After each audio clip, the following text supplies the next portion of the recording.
Agatha Christie Murder on the Orient Express, a Hercule Poirot Mystery to MLM, Aperture, 1933. Contents. Cover. Title page. Dedication. Part 1. The facts. 1. An important passenger on the Taurus Express. 2. The Tocatlian Hotel. 3. Poirot refuses a case. 4. A cry in the night. 5. The crime. 6. A woman. 7. The body. 8. The Armstrong kidnapping case. Part 2. The evidence. 1. The evidence of the wagon-lit conductor. 2. The evidence of the secretary. 3. The evidence of the valet. 4. The evidence of the American lady. 5. The evidence of the Swedish lady. 6. The evidence of the Russian princess.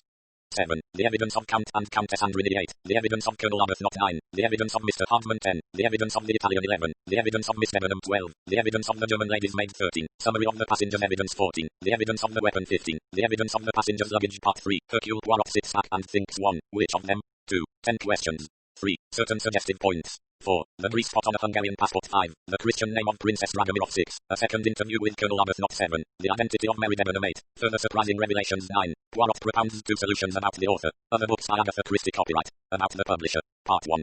The facts. 1. An important passenger on the Taurus Express. It was 5 o'clock on a winter's morning in Syria. Alongside the platform at Aleppo stood the train grandly designated in railway guides as the Taurus Express. It consisted of a kitchen and dining car, a sleeping car and 2 local coaches. At the step leading up into the sleeping car stood a young French lieutenant, resplendent in uniform, conversing with a small lean man, muffled up to the ears, of whom nothing was visible but a pink-tipped nose and the 2 points of an upward curled moustache. It was freezingly cold, and this job of seeing off a distinguished stranger was not one to be envied, but Lieutenant Dubosc performed his part manfully. Graceful phrases fell from his lips in polished French. Not that he knew what it was all about. There had been rumors, of course, as there always were in such cases. His general's temper had grown worse and worse, and then there had come this Belgian stranger all the way from England, it seemed. There had been a week of curious tensity, and then certain things had happened. A very distinguished officer had committed suicide, another had resigned, anxious faces had suddenly lost their anxiety, certain military precautions were relaxed, and the General Lieutenant Dubosc's own particular general had suddenly looked 10 years younger. Dubosc had overheard part of a conversation between him and the stranger. "You have saved us, mon cher," said the General emotionally, his great white moustache trembling as he spoke. "You have saved the honor of the French army, you have averted much bloodshed. How can I thank you for acceding to my request, to have come so far?"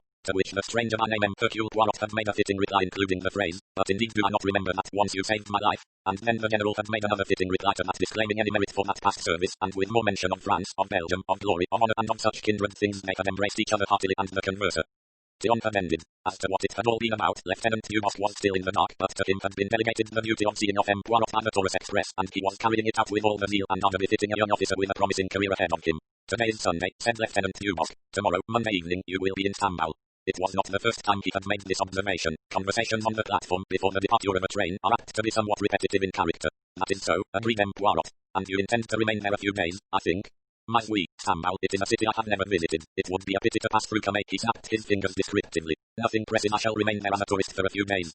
"La Sainte Sophie, it is very fine," said Lieutenant Dubosc, who had never seen it. A cold wind came whistling down the platform. Both men shivered. Lieutenant Dubosc managed to cast a surreptitious glance at his watch. 5 minutes to 5, only 5 minutes more. Fancying that the other man had noticed his surreptitious glance, he hastened once more into speech. "There are few people traveling this time of year," he said, glancing up at the windows of the sleeping car above them. "That is so," agreed Poirot. "Let us hope you will not be snowed up in the Taurus."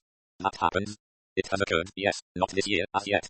"Let us hope, then," said Poirot. "The weather reports from Europe, they are bad. Very bad. In the Balkans there is much snow. In Germany too, I have heard." "Amen," said Lieutenant Dubosc hastily as another pause seemed to be about to occur. "Tomorrow evening at 7:40 you will be in Constantinople." "Yes," said Poirot, and went on desperately. "La Sainte Sophie, I have heard it is very fine. Magnificent, I believe."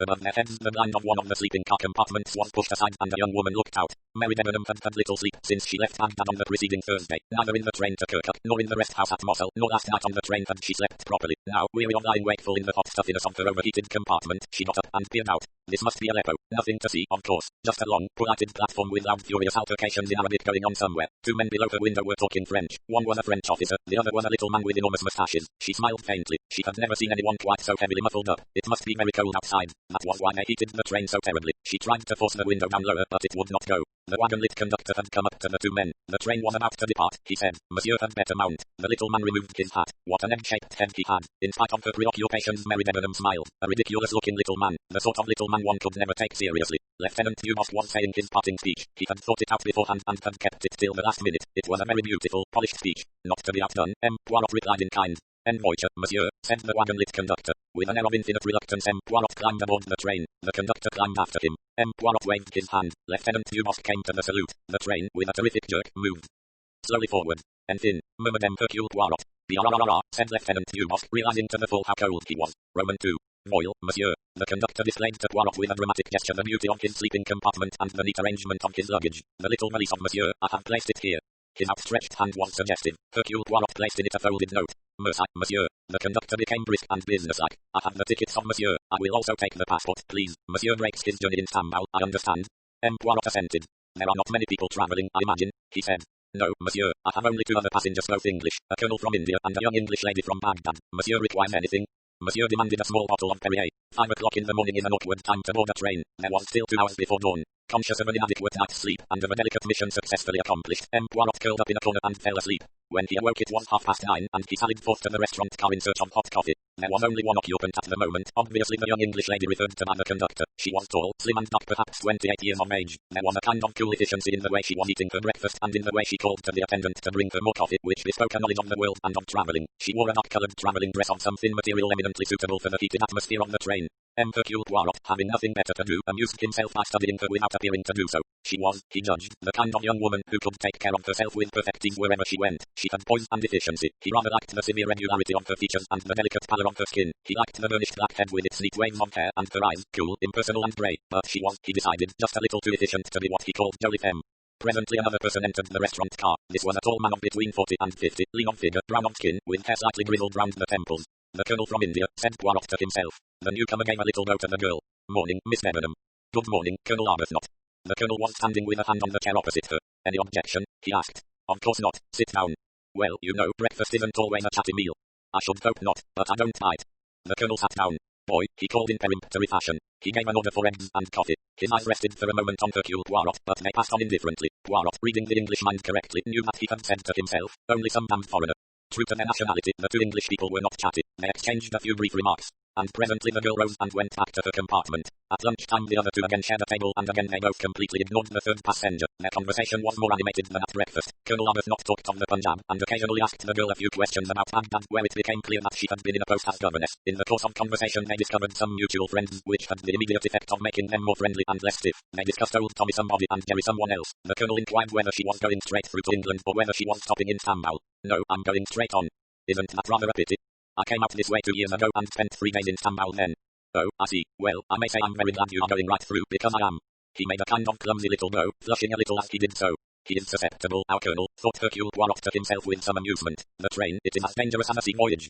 Miss Debenham said evenly that that would be very nice. Her manner was slightly repressive. The colonel, Hercule Poirot noticed, accompanied her back to her compartment. Later they passed through the magnificent scenery of the Taurus. As they looked down towards the Cilician gates, standing in the corridor side by side, a sigh came suddenly from the girl. Poirot was standing near them and heard her murmur. It's so beautiful. I wish. Yes.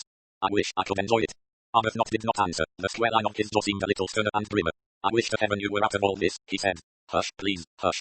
Oh, it's all right. He shot a slightly annoyed glance in Poirot's direction. Then he went on. But I don't like the idea of your being a governess at the beck and call of tyrannical mothers and their tiresome brats. She laughed with just a hint of uncontrol in the sound. Oh, you mustn't think that. The downtrodden governess is quite an exploded myth. I can assure you that it's the parents who are afraid of being bullied by me. They said no more. Arbuthnot was, perhaps, ashamed of his outburst. Rather an odd little comedy that I watch here, said Poirot to himself thoughtfully. He was to remember that thought of his later. They arrived at Cognac that night about 11:30. The 2 English travellers got out to stretch their legs, pacing up and down the snowy platform. Poirot was content to watch the teeming activity of the station through a window pane. After about 10 minutes, however, he decided that a breath of air would not perhaps be a bad thing. After all, he made careful preparations, wrapping himself in several coats and mufflers and encasing his neat boots in goloshes. Thus attired he descended gingerly to the platform and began to pace its length. He walked out beyond the engine. It was the voices which gave him the clue to the 2 indistinct figures standing in the shadow of a traffic van. Arbuthnot was speaking.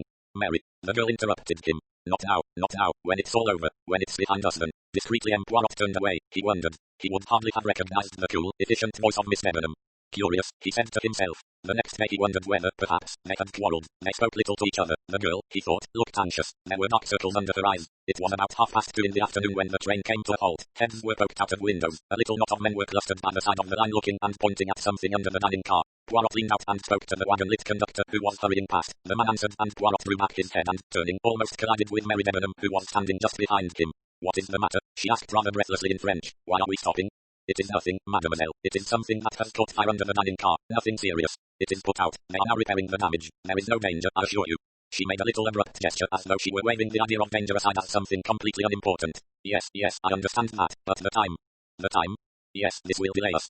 It is possible, agreed Poirot. but we can't afford delay. The train is due in at 6:55 and one has to cross the Bosphorus and catch the Simplon Orient Express the other side at 9 o'clock. If there is an hour or two of delay we shall miss the connection.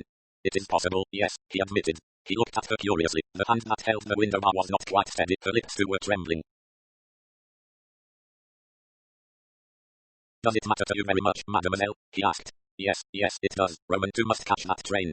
She turned away from him and went down the corridor to join Colonel Arbuthnot. Her anxiety, however, was needless. 10 minutes later the train started again. It arrived at Quai de Passar only 5 minutes late, having made up time on the journey. The Bosphorus was rough and M. Poirot did not enjoy the crossing. He was separated from his travelling companions on the boat and did not see them again. On arrival at the Galata Bridge he drove straight to the Tocatlian Hotel. 2. The Tocatlian Hotel. At the Tocatlian, Hercule Poirot asked for a room with bath. Then he stepped over to the concierge's desk and inquired for letters. There were 3 waiting for him and a telegram. His eyebrows rose a little at the sight of the telegram. It was unexpected. He opened it in his usual neat, unhurried fashion. The printed words stood out clearly. Development you predicted in Casno case has come unexpectedly. Please return immediately. Voil si qui est tant, murmured Poirot vexedly. He glanced up at the clock. I shall have to go on tonight, he said to the concierge. At what time does the Simplon Orient leave? At 9 o'clock, monsieur. Can you get me a sleeper? Assuredly, monsieur. There is no difficulty this time of year. The trains are almost empty. First class or second? First. TRSIN, monsieur. How far are you going? To London. IN, monsieur. I will get you a ticket to London and reserve your sleeping car accommodation in the Stambul Calais coach. Poirot glanced at the clock again. It was 10 minutes to 8. I have time to dine. But assuredly, monsieur. The little Belgian nodded. He went over and cancelled his room order and crossed the hall to the restaurant. As he was giving his order to the waiter a hand was placed on his shoulder. Ah, mon vieux, but this is an unexpected pleasure, said a voice behind him. The speaker was a short, stout elderly man, his hair cut en brosse. He was smiling delightedly. Poirot sprang up. M. Bouc. M. Poirot. M. Bouc was a Belgian, a director of the Compagnie Internationale des Wagons Lits, and his acquaintance with the former star of the Belgian police force dated back many years. You find yourself far from home, mon cher, said M. Bouc. A little affair in Syria. Ah, and you return home when? Tonight. Splendid. I, too. That is to say, I go as far as Lausanne, where I have affairs. You travel on the Simplon Orient, I presume? Yes, I have just asked them to get me a sleeper. It was my intention to remain here some days, but I have received a telegram recalling me to England on important business. Ah, sighed M. Bouc. Less affairs, but you are at the top of the tree nowadays, mon vieux. Some little success I have had, perhaps. Hercule Poirot tried to look modest but failed signally. Bouc laughed. We will meet later, he said. Hercule Poirot addressed himself to the task of keeping his moustaches out of the soup. That difficult task accomplished, he glanced round him whilst waiting for the next course. There were only about half a dozen people in the restaurant, and of those half dozen there were only 2 that interested Hercule Poirot. These 2 sat at a table not far away. The younger was a likeable-looking man of 30, clearly a American. It was, however, not he but his companion who had attracted the little detective's attention. He was a man of between 60 and 70. From a little distance he had the bland aspect of a philanthropist. His slightly bald head, his domed forehead, the smiling mouth that displayed a very white set of false teeth, all seemed to speak of a benevolent personality. Only the eyes belied this assumption. They were small, deep-set and crafty. Not only that, as the man, making some remark to his young companion, glanced across the room, his gaze stopped on Poirot for a moment, and just for that second there was a strange malevolence and unnatural tensity in the glance. Then he rose. Pay the bill, Hector, he said. His voice was slightly husky in tone. It had a queer, soft, dangerous quality. When Poirot rejoined his friend in the lounge, the other 2 men were just leaving the hotel. Their luggage was being brought down. The younger was supervising the process. Presently he opened the glass door and said, Quite ready now, Mr. Ratchet. The elder man grunted an assent and passed out. A.I.N., said Poirot. What do you think of those 2? They are Americans, said M. Bouc. Assuredly they are Americans. I meant what did you think of their personalities? The young man seemed quite agreeable. And the other? To tell you the truth, my friend, I did not care for him. He produced on me an unpleasant impression. And you? Hercule Poirot was a moment before replying. When he passed me in the restaurant, he said at last, I had a curious impression. It was as though a wild animal, an animal savage, but savage, you understand, had passed me by. And yet he looked altogether of the most respectable. The assessment, the bobbin cage and everything of the most respectable, but through the bars, the wild animal looks out. You are fanciful, mon vieux, said M. Bouc. It may be so, but I could not rid myself of the impression that evil had passed me by very close. That respectable American gentleman. That respectable American gentleman. Well, said M. Bouc cheerfully, it may be so. There is much evil in the world. At that moment the door opened and the concierge came towards them. He looked concerned and apologetic. It is extraordinary, monsieur, he said to Poirot. There is not one first-class sleeping berth to be had on the train. Comment, cried M. Bouc. At this time of year, without doubt there is some party of journalists or politicians. I don't know, sir, said the concierge, turning to him respectfully, but that's how it is. Well, M. Bouc turned to Poirot. Have no fear, my friend, we will arrange something. There is always one compartment, no, 16, which is not engaged. The conductor sees to that. He smiled, then glanced up at the clock. Come, he said, it is time we started. At the station M. Bouc was greeted with respectful empressement by the brown-uniformed wagon-lit conductor. Good evening, monsieur, your compartment is the no. 1. He called to the porters and they wheeled their load halfway along the carriage on which the tin plates proclaimed its destination. Istanbul Trist Calais. You are full up tonight, I hear. It is incredible, monsieur, all the world elects to travel tonight. All the same, you must find room for this gentleman here. He is a friend of mine. He can have the no. 16. It is taken, monsieur. What, the no, 16? A glance of understanding passed between them, and the conductor smiled. He was a tall, sallow man of middle age. But yes, monsieur, as I told you, we are full everywhere. But what passes itself? Demanded Mbauch angrily. There is a conference somewhere, it is a party. No, monsieur, it is only chance. It just happens that many people have elected to travel tonight. Mbauch made a clicking sound of annoyance. At Belgrade, he said, there will be the slip coach from Athens. There will also be the Bucharest-Paris coach, but we do not reach Belgrade until tomorrow evening. The problem is for tonight, there is no second class berth 3. There is a second class berth, monsieur. Well, then. But it is a lady's berth. There is already a German woman in the compartment, a lady's maid. That is awkward, said Mbauch. Do not distress yourself, my friend, said Poirot. I must travel in an ordinary carriage. Not at all, not at all. He turned once more to the conductor. Everyone has arrived. It is true, said the man, that there is one passenger who has not yet arrived. He spoke slowly with hesitation. But speak then. No, 7 berth second class. The gentleman has not yet come, and it is 4 minutes to 9. Who is it? An Englishman. The conductor consulted his list. M. Harris. A name of good omen, said Poirot. I read my Dickens. M. Harris, he will not arrive. Put monsieur's luggage in no, 7, said Mbauch. If this M. Harris arrives, we will tell him that he is too late. If that berths cannot be retained so long, we will arrange the matter one way or another. What do I care for a M. Harris? As monsieur pleases, said the conductor. He spoke to Poirot's porter, directing him where to go. Then he stood aside the steps to let Poirot enter the train. Tout fait about, monsieur, he called. The end compartment but one. Poirot passed along the corridor, a somewhat slow progress, as most of the people travelling were standing outside their carriages. His polite pardons were uttered with the regularity of clockwork. At last he reached the compartment indicated. Inside it, reaching up to a suitcase, was the tall young American of the Tocatlian. He frowned as Poirot entered. Excuse me, he said. I think you've made a mistake. Then, laboriously in French, he croised que vous avez un erreur. Poirot replied in English. You are Mr. Harris? No, my name is McQueen. But at that moment the voice of the wagon-lit conductor spoke from over Poirot's shoulder, an apologetic, rather breathless voice. There is no other berth on the train, monsieur. The gentleman has to come in here. He was pulling up the corridor window as he spoke and began to lift in Poirot's luggage. Poirot noticed the apology in his tone with some amusement. Doubtless the man had been promised a good tip if he could keep the compartment for the sole use of the other traveller. However, even the most munificent of tips lose their effect when a director of the company is on board and issues his orders. The conductor emerged from the compartment, having swung the suitcases up onto the racks. Voyons, monsieur, he said. All is arranged. Yours is the upper berth, the number 7. We start in 1 minute. He hurried off down the corridor. Poirot re-entered the compartment. A phenomenon I have seldom seen, he said cheerfully. A wagon-lit conductor himself puts up the luggage. It is unheard of. His fellow traveller smiled. He had evidently got over his annoyance and had probably decided that it was no good to take the matter other than philosophically. The train's remarkably full, he said. A whistle blew. There was a long, melancholy cry from the engine. Both men stepped out into the corridor. Outside a voice shouted. Envoyture. We're off, said McQueen. But they were not quite off. The whistle blew again. I say, sir, said the young man suddenly, if you'd rather have the lower berth easier and all that, well, that's all right, I mean. No, protested Poirot. I would not deprive you. That's all right. You are too amiable. Polite protests on both sides. It is for one night only, explained Poirot. At Belgrade. Oh, I see. You're getting out at Belgrade. Not exactly, you see. There was a sudden jerk. Both men swung round to the window, looking out at the long, lighted platform as it slid slowly past them. The Orient Express had started on its 3-days journey across Europe. 3. Poirot refuses a case. Hercule Poirot was a little late in entering the luncheon car on the following day. He had risen early, breakfasted almost alone, and had spent the morning going over the notes of the case that was recalling him to London. He had seen little of his travelling companion. Mbauch, who was already seated, gesticulated a greeting and summoned his friend to the empty place opposite him. Poirot sat down and soon found himself in the favoured position of the table, which was served first and with the choicest morsels. The food, too, was unusually good. It was not till they were eating a delicate cream cheese that Mbauch allowed his attention to wander to matters other than nourishment. He was at the stage of a meal when one becomes philosophic. He sighed. If I had but the pen of an Alsac, I would depict this scene. He waved his hand. It is an idea, that, said Poirot. You agree, it has not been done, I think, and yet it lends itself to romance, my friend. All around us are people, of all classes, of all nationalities, of all ages. For 3 days these people, these strangers to one another, are brought together. They sleep and eat under one roof, they cannot get away from each other. At the end of 3 days they part, they go their several ways, never, perhaps, to see each other again. And yet, said Poirot, suppose an accident. No, my friend. From your point of view it would be regrettable, I agree, but nevertheless let us just for one moment suppose it. Then, perhaps, all these here are linked to the death. Some more wine, said Mbauch, hastily pouring it out. You are morbid, mon cher. It is, perhaps, the digestion. It is true, agreed Poirot, that the food in Syria was not, perhaps, quite suited to my stomach. He sipped his wine, then, leaning back, he ran his eye thoughtfully round the dining car. There were 13 people seated there and, as Mbauch had said, of all classes and nationalities. He began to study them. At the table opposite them were 3 men. They were, he guessed, single travellers graded and placed there by the unerring judgment of the restaurant attendants. A big, swarthy Italian was picking his teeth with gusto. Opposite him a spare, neat Englishman had the expressionless disapproving face of the well-trained servant. Next to the Englishman was a big American in a loud suit, possibly a commercial traveller. You've got to put it over big, he was saying in a loud nasal voice. The Italian removed his toothpick to gesticulate with it freely. Sure, he said. That's what I say all the time.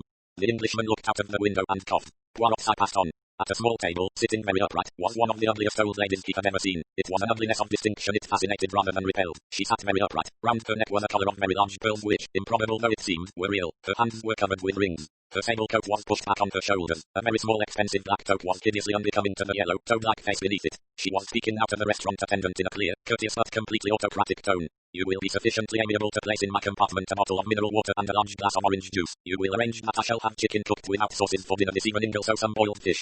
The attendant replied respectfully that it should be done. She gave a slight gracious nod of the head and rose. Her glance caught Poirot's and swept over him with the nonchalance of the uninterested aristocrat. That is Princess Dragomirov, said M. Pauk in a low tone. She is a Russian. Her husband realized all this money before the revolution and invested it abroad. She is extremely rich, a cosmopolitan.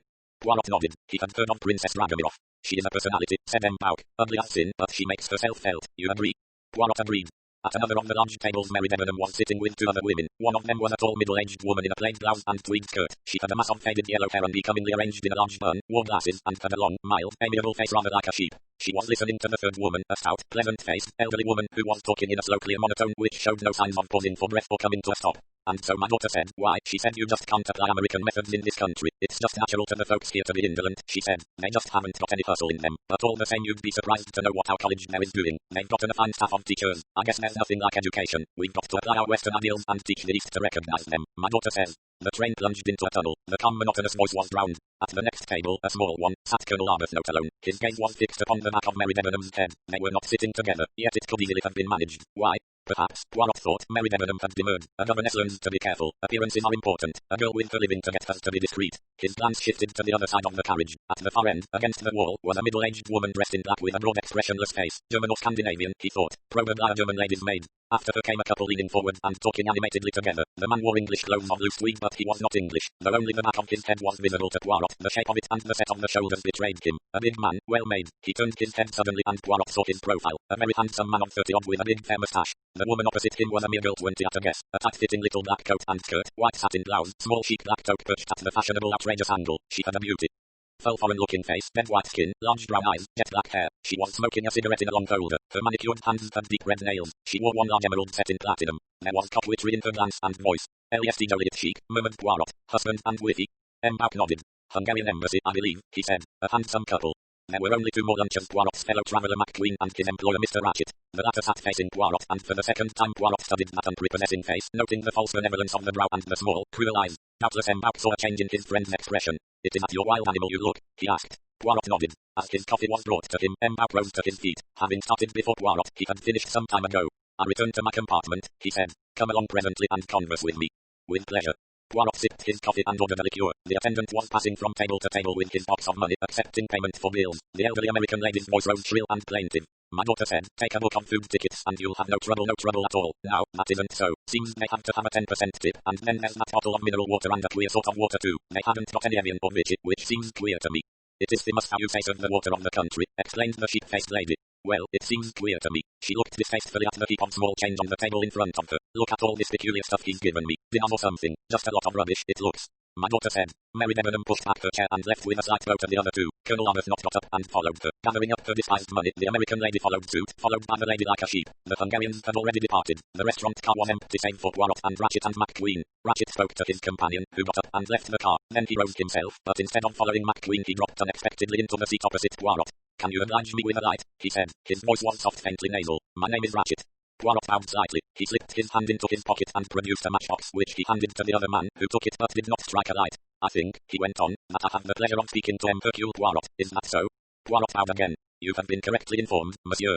The detective was conscious of those strange shrewd eyes summing him up before the other spoke again. In my country, he said, we come to the point quickly. Mr. Poirot, I want you to take on a job for me. Hercule Poirot's eyebrows went up a trifle. My clientele, monsieur, is limited nowadays. I undertake very few cases. Why, naturally, I understand that, but this, Mr. Poirot, means big money. He repeated again in his soft, persuasive voice, big money. Hercule Poirot was silent a minute or two, then he said, what is it you wish me to do for you, Dr. Ratchet? Mr. Poirot, I'm a rich man, a very rich man. Men in that position have enemies. I have an enemy. Only one enemy. Just what do you mean by that question? Asked Ratchet sharply. Monsieur, in my experience when a man is in a position to have, as you say, enemies, then it does not usually resolve itself into one enemy only. Ratchet seemed relieved by Poirot's answer. He said quickly, why, yes, I appreciate that point. Enemy or enemies, it doesn't matter. What does matter is my safety. Safety? My life has been threatened, Mr. Poirot. Now I'm a man who can take pretty good care of himself. From the pocket of his coat his hand brought a small automatic into sight for a moment. He continued grimly. I don't think I'm the kind of man to be caught napping, but as I look at it I might as well make assurance doubly sure. I fancy you're the man for my money, Mr. Poirot, and remember big money. Poirot looked at him thoughtfully for some minutes. His face was completely expressionless. The other could have had no clue as to what thoughts were passing in that mind. I regret, monsieur, he said at length. I cannot oblige you. The other looked at him shrewdly. Name your figure, then, he said. Poirot shook his head. You do not understand, monsieur. I have been very fortunate in my profession. I have made enough money to satisfy both my needs and my caprices. I take now only such cases as interest me. You've got a pretty good nerve, said Ratchet. Will $20,000 tempt you? It will not. If you're holding out for more, you won't get it. I know what a thing's worth to me. I also am Ratchet. What's wrong with my proposition? Poirot rose. If you will forgive me for being personal, I do not like your face, Ratchet, he said. And with that he left the restaurant car. 4. A Cry in the Night. The simple Orient Express arrived at Belgrade at 8:45 that evening. It was not due to depart again until 9:15, so Poirot descended to the platform. He did not, however, remain there long. The cold was bitter, and though the platform itself was protected, heavy snow was falling outside. He returned to his compartment. The conductor, who was on the platform stamping his feet and waving his arms to keep warm, spoke to him. Your valises have been moved, monsieur, to the compartment No. 1, the compartment of M'Bauk. But where is M'Bauk, then? He has moved into the coach from Athens, which has just been put on. Poirot went in search of his friend. M'Bauk waved his protestations aside. It is nothing, it is nothing, it is more convenient like this. You are going through to England, so it is better that you should stay in the through coach to Calais. Me, I'm very well here. It is most peaceful. This coach is empty save for myself and one little Greek doctor. Ah, my friend, what a night. They say there has not been so much snow for years. Let us hope we shall not be held up. I'm not too happy about it, I can tell you. At 9:15 punctually the train pulled out of the station, and shortly afterwards Poirot got up, said good night to his friend and made his way along the corridor back into his own coach, which was in front next to the dining car. On this, the second day of the journey, barriers were breaking down. Colonel Arbuthnot was standing at the door of his compartment talking to McQueen. McQueen broke off something he was saying when he saw Poirot. He looked very surprised. Why, he cried, I thought you'd left us. You said you were getting off at Belgrade. You misunderstood me, said Poirot, smiling. I remember now, the train started from Stambul just as we were talking about it. But, man, your baggage is gone. It has been moved into another compartment, that is all. Oh, I see. He resumed his conversation with Arbuthnot and Poirot passed on down the corridor. 2 doors from his own compartment, the elderly American lady, Mrs. Hubbard, was standing talking to the sheep-like lady who was a Swede. Mrs. Hubbard was pressing a magazine on the other. No, do take it, my dear, she said. I've got plenty other things to read. My, isn't the cold something frightful? She nodded amicably to Poirot. You are most kind, said the Swedish lady. Not at all. I hope you'll sleep well and that your head will be better in the morning. It is the cold only. I make now myself a cup of tea. Have you got some aspirin? Are you sure? Now, I've got plenty. Well, good night, my dear. She turned to Poirot conversationally as the other woman departed. Poor creature, she's a Swede. As far as I can make out, she's a kind of missionary teaching one. A nice creature, but doesn't talk much English. She was most interested in what I told her about my daughter. Poirot, I now knew all about Mrs. Hubbard's daughter. Everyone on the train who could understand English did. How she and her husband were on the staff of a big American college in Smyrna, and how this was Mrs. Hubbard's first journey to the East, and what she thought of the Turks and their slipshod ways and the condition of their roads. The door next to them opened, and the thin, pale manservant stepped out. Inside, Poirot caught a glimpse of Mr. Ratchet sitting up in bed. He saw Poirot, and his face changed, darkening with anger. Then the door was shut. Mrs. Hubbard drew Poirot a little aside. You know, I'm dead scared of that man. Oh, not the valet mother, his master. Master, indeed. There's something wrong about that man. My daughter always says I'm very intuitive. When Mama gets a hunch, she's dead right. That's what my daughter says. And I've got a hunch about that man. He's next door to me, and I don't like it. I put my grips against the communicating door last night. I thought I heard him trying the handle. Do you know, I shouldn't be surprised if that man turns out to be a murderer, one of these train robbers you read about. I dare say I'm foolish, but there it is. I'm downright scared of the man. My daughter said I'd have an easy journey, but somehow I don't feel happy about it. It may be foolish, but I feel anything might happen. Anything at all. And how that nice young fellow can bear to be his secretary I can't think. Colonel Arbuthnot and McQueen were coming towards them down the corridor. Come into my carriage, McQueen was saying. It isn't made up for the night yet. Now what I want to get right about your policy in India is this. The men passed and went on down the corridor to McQueen's carriage. Mrs. Hubbard said good night to Poirot. I guess I'll go right to bed and read, she said. Good night. Good night, madam. Poirot passed into his own compartment, which was the next one beyond Ratchet's. He undressed and got into bed, read for about half an hour and then turned out the light. He awoke some hours later and awoke with a start. He knew what it was that had wakened him, a loud groan, almost a cry, somewhere close at hand. At the same moment the ting of a bell sounded sharply. Poirot sat up and switched on the light. He noticed that the train was at a standstill, presumably at a started-on. That cry had startled him. He remembered that it was Ratchet who had the next compartment. He got out of bed and opened the door just as the wagon-lit conductor came hurrying along the corridor and knocked on Ratchet's door. Poirot kept his door open a crack and watched. The conductor tapped a second time. A bell rang and a light showed over another door farther down. The conductor glanced over his shoulder. At the same moment a voice from within the next door compartment called out. CNS Green, Jimmy to his trompe. Monsieur. The conductor scurried off again to knock at the door where the light was showing. Poirot returned to bed, his mind relieved, and switched off the light. He glanced at his watch. It was just 23 minutes to 1:05. The crime. He found it difficult to go to sleep again at once. For one thing, he missed the motion of the train. If it was a station outside, it was curiously quiet. By contrast, the noises on the train seemed unusually loud. He could hear Ratchet moving about next door, a click as he pulled down the wash basin, the sound of the tap running, a splashing noise, then another click as the basin shut to again. Footsteps passed up the corridor outside, the shuffling footsteps of someone in bedroom slippers. Hercule Poirot lay awake staring at the ceiling. Why was the station outside so silent? His throat felt dry. He had forgotten to ask for his usual bottle of mineral water. He looked at his watch again. Just after 1:15, he would ring for the conductor and ask him for some mineral water. His finger went out to the bell, but he paused as in the stillness he heard a ting. The man couldn't answer every bell at once. Ting ting ting. It sounded again and again. Where was the man? Somebody was getting impatient.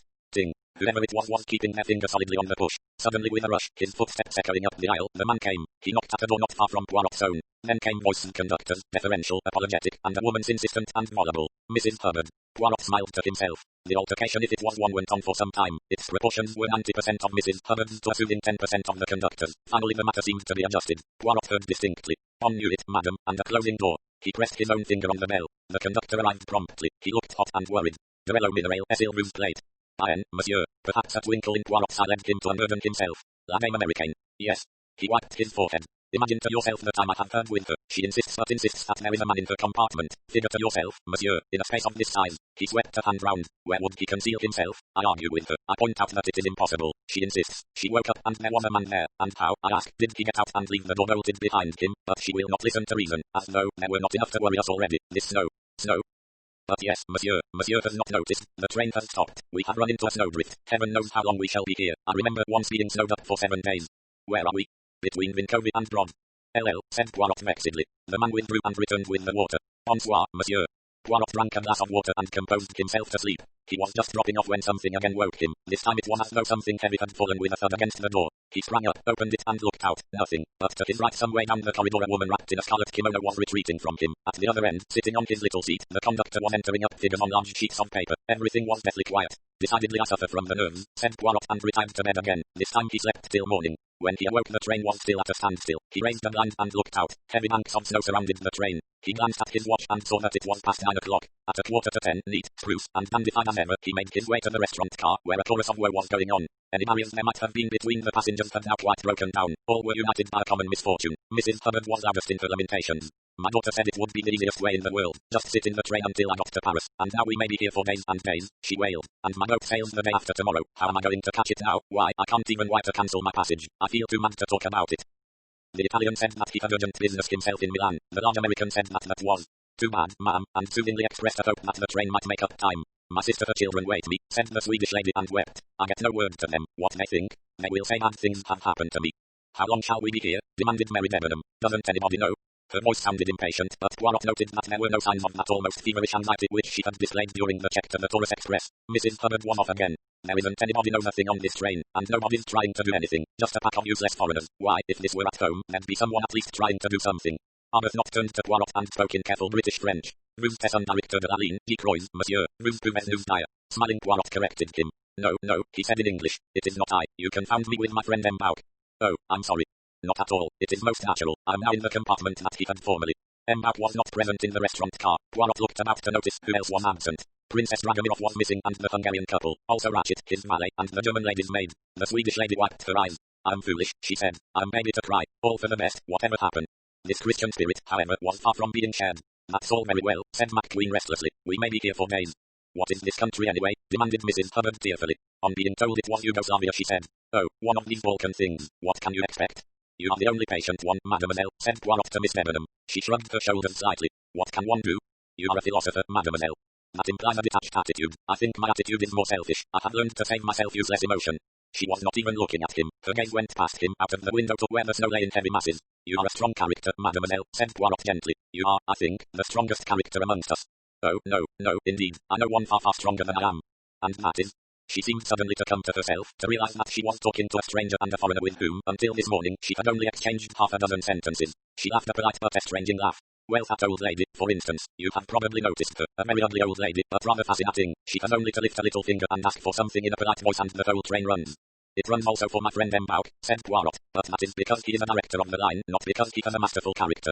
Mary Debenham smiled. The morning wore away. Several people, Poirot amongst them, remained in the dining car. The communal life was felt, at the moment, to pass the time better. He heard a good deal more about Mrs. Hub.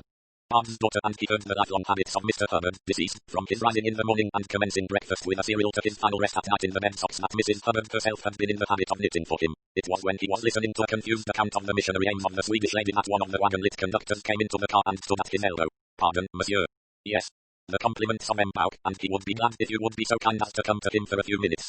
Poirot rose, uttered excuses to the Swedish lady, and followed the man out of the dining car. It was not his own conductor, but a big fair man. He followed his guide down the corridor of his own carriage and along the corridor of the next one. The man tapped at a door, then stood aside to let Poirot enter. The compartment was not M. Bauk's own. It was a second-class one chosen presumably because of its slightly larger size. It certainly gave the impression of being crowded. M. Bauk himself was sitting on the small seat in the opposite corner. In the corner next the window facing him was a small, dark man looking out at the snow. Standing up and quite preventing Poirot from advancing any farther was a big man in blue uniform, the chef de train, and his own wagon-lit conductor. "Ah, my good friend," cried M. Bauk. "Come in, we have need of you."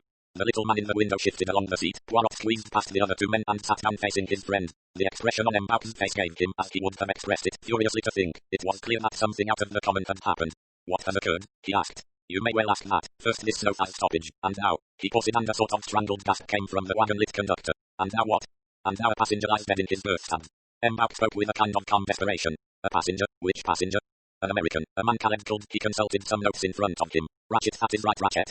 "Yes, monsieur," the wagon-lit man gulped. Poirot looked at him. He was as white as chalk. "You had better let that man sit down," he said. "He may faint otherwise." The chef de train moved slightly, and the wagon-lit man sank down in the corner and buried his face in his hands. "BRR," said Poirot. "This is serious." "Certainly it is serious. To begin with, a murder that by itself is a calamity of the first water. But not only that, the circumstances are unusual. Here we are brought to a standstill. We may be here for hours, and not only our stays. Another circumstance. Passing through most countries we have the police of that country on the train. But in Yugoslavia no, you comprehend?" "It is a position of great difficulty," said Poirot. "There is worse to come. Dr. Constantine, I forgot. I have not introduced you, Dr. Constantine M. Poirot." The little dark man bowed, and Poirot returned it. "Dr. Constantine is of the opinion that death occurred at about 1 a.m. "It is difficult to say exactly in these matters," said the doctor, "but I think I can say definitely that death occurred between midnight and 2 in the morning." "When was this M. Ratchet last seen alive?" asked Poirot. "He is known to have been alive at about 20 minutes to 1 when he spoke to the conductor," said M. Bauk. "That is quite correct," said Poirot. "I myself heard what passed. That is the last thing known." "Yes." Poirot turned toward the doctor, who continued. "The window of M. Ratchet's compartment was found wide open, leading one to suppose that the murderer escaped that way, but in my opinion that open window is a blind. Anyone departing that way would have left distinct traces in the snow. There were none." "The crime was discovered when?" asked Poirot. "Mitchell." The wagon-lit conductor sat up. His face still looked pale and frightened. "Tell this gentleman exactly what occurred," ordered M. Bauk. The man spoke somewhat jerkily. "The valet of this M. Ratchet, he tapped several times at the door this morning. There was no answer. Then, half an hour ago, the restaurant car attendant came. He wanted to know if monsieur was taking dinner. It was 11 o'clock, you comprehend. I opened the door for him with my key, but there is a chain, too, and that is fastened. There is no answer, and it is very still in there, and cold but cold, with the window open and snow drifting in. I thought the gentleman had had a fit, perhaps. I got the chef de train. We broke the chain and went in. He was C-Tate terrible." He buried his face in his hands again. "The door was locked and chained on the inside," said Poirot thoughtfully. "It was not suicide." The Greek doctor gave a sardonic laugh. "Does a man who commits suicide stab himself in 10 to 15 places?" he asked. Poirot's eyes opened. "That is great ferocity," he said. "It is a woman," said the chef de train, speaking for the first time. "Depend upon it, it was a woman. Only a woman would stab like that." Dr. Constantine screwed up his face thoughtfully. "She must have been a very strong woman," he said. "It is not my desire to speak technically, that is only confusing, but I can assure you that 1 or 2 of the blows were delivered with such force as to drive them through hard belts of bone and muscle." "It was not, clearly, a scientific crime," said Poirot. "It was most unscientific," said Dr. Constantine. "The blows seem to have been delivered haphazard and at random. Some had glanced off, doing hardly any damage. It is as though somebody had shut their eyes and then in a frenzy struck blindly again and again." "C'est une femme," said the chef de train again. "Women are like that. When they are enraged they have great strength." He nodded so sagely that everyone suspected a personal experience of his own. "I have, perhaps, something to contribute to your store of knowledge," said Poirot. "M. Ratchet spoke to me yesterday. He told me, as far as I was able to understand him, that he was in danger of his life." "Bumped off, that is the American expression, is it not?" said M. Bauk. "Then it is not a woman, it is a gangster or a gunman." The chef de train looked pained at his theory having come to naught. "If so," said Poirot, "it seems to have been done very amateurishly." His tone expressed professional disapproval. "There is a large American on the train," said M. Bauk, pursuing his idea, "a common-looking man with terrible clothes. He chews the gum, which I believe is not done in good circles. You know whom I mean?" The wagon-lit conductor to whom he had appealed nodded. "Oui, monsieur, the no, 16, but it cannot have been he. I should have seen him enter or leave the compartment." You might not, but we will go into that presently. The question is, what to do?" He looked at Poirot.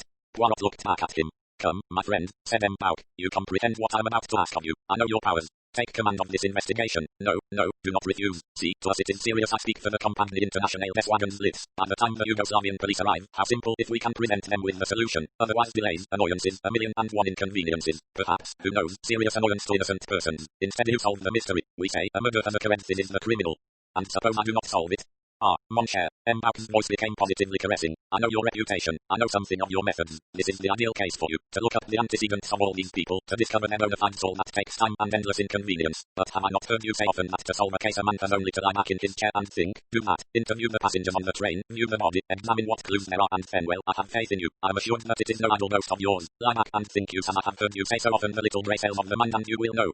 He leaned forward, looking affectionately at his friend. Your face touches me, my friend, said Poirot emotionally. As you say, this cannot be a difficult case. I myself, last night, but we will not speak of that now. In truth, this problem intrigues me. I was reflecting. Not half an hour ago, that many hours of boredom lay ahead whilst we are stuck here, and no problem lies ready to my hand.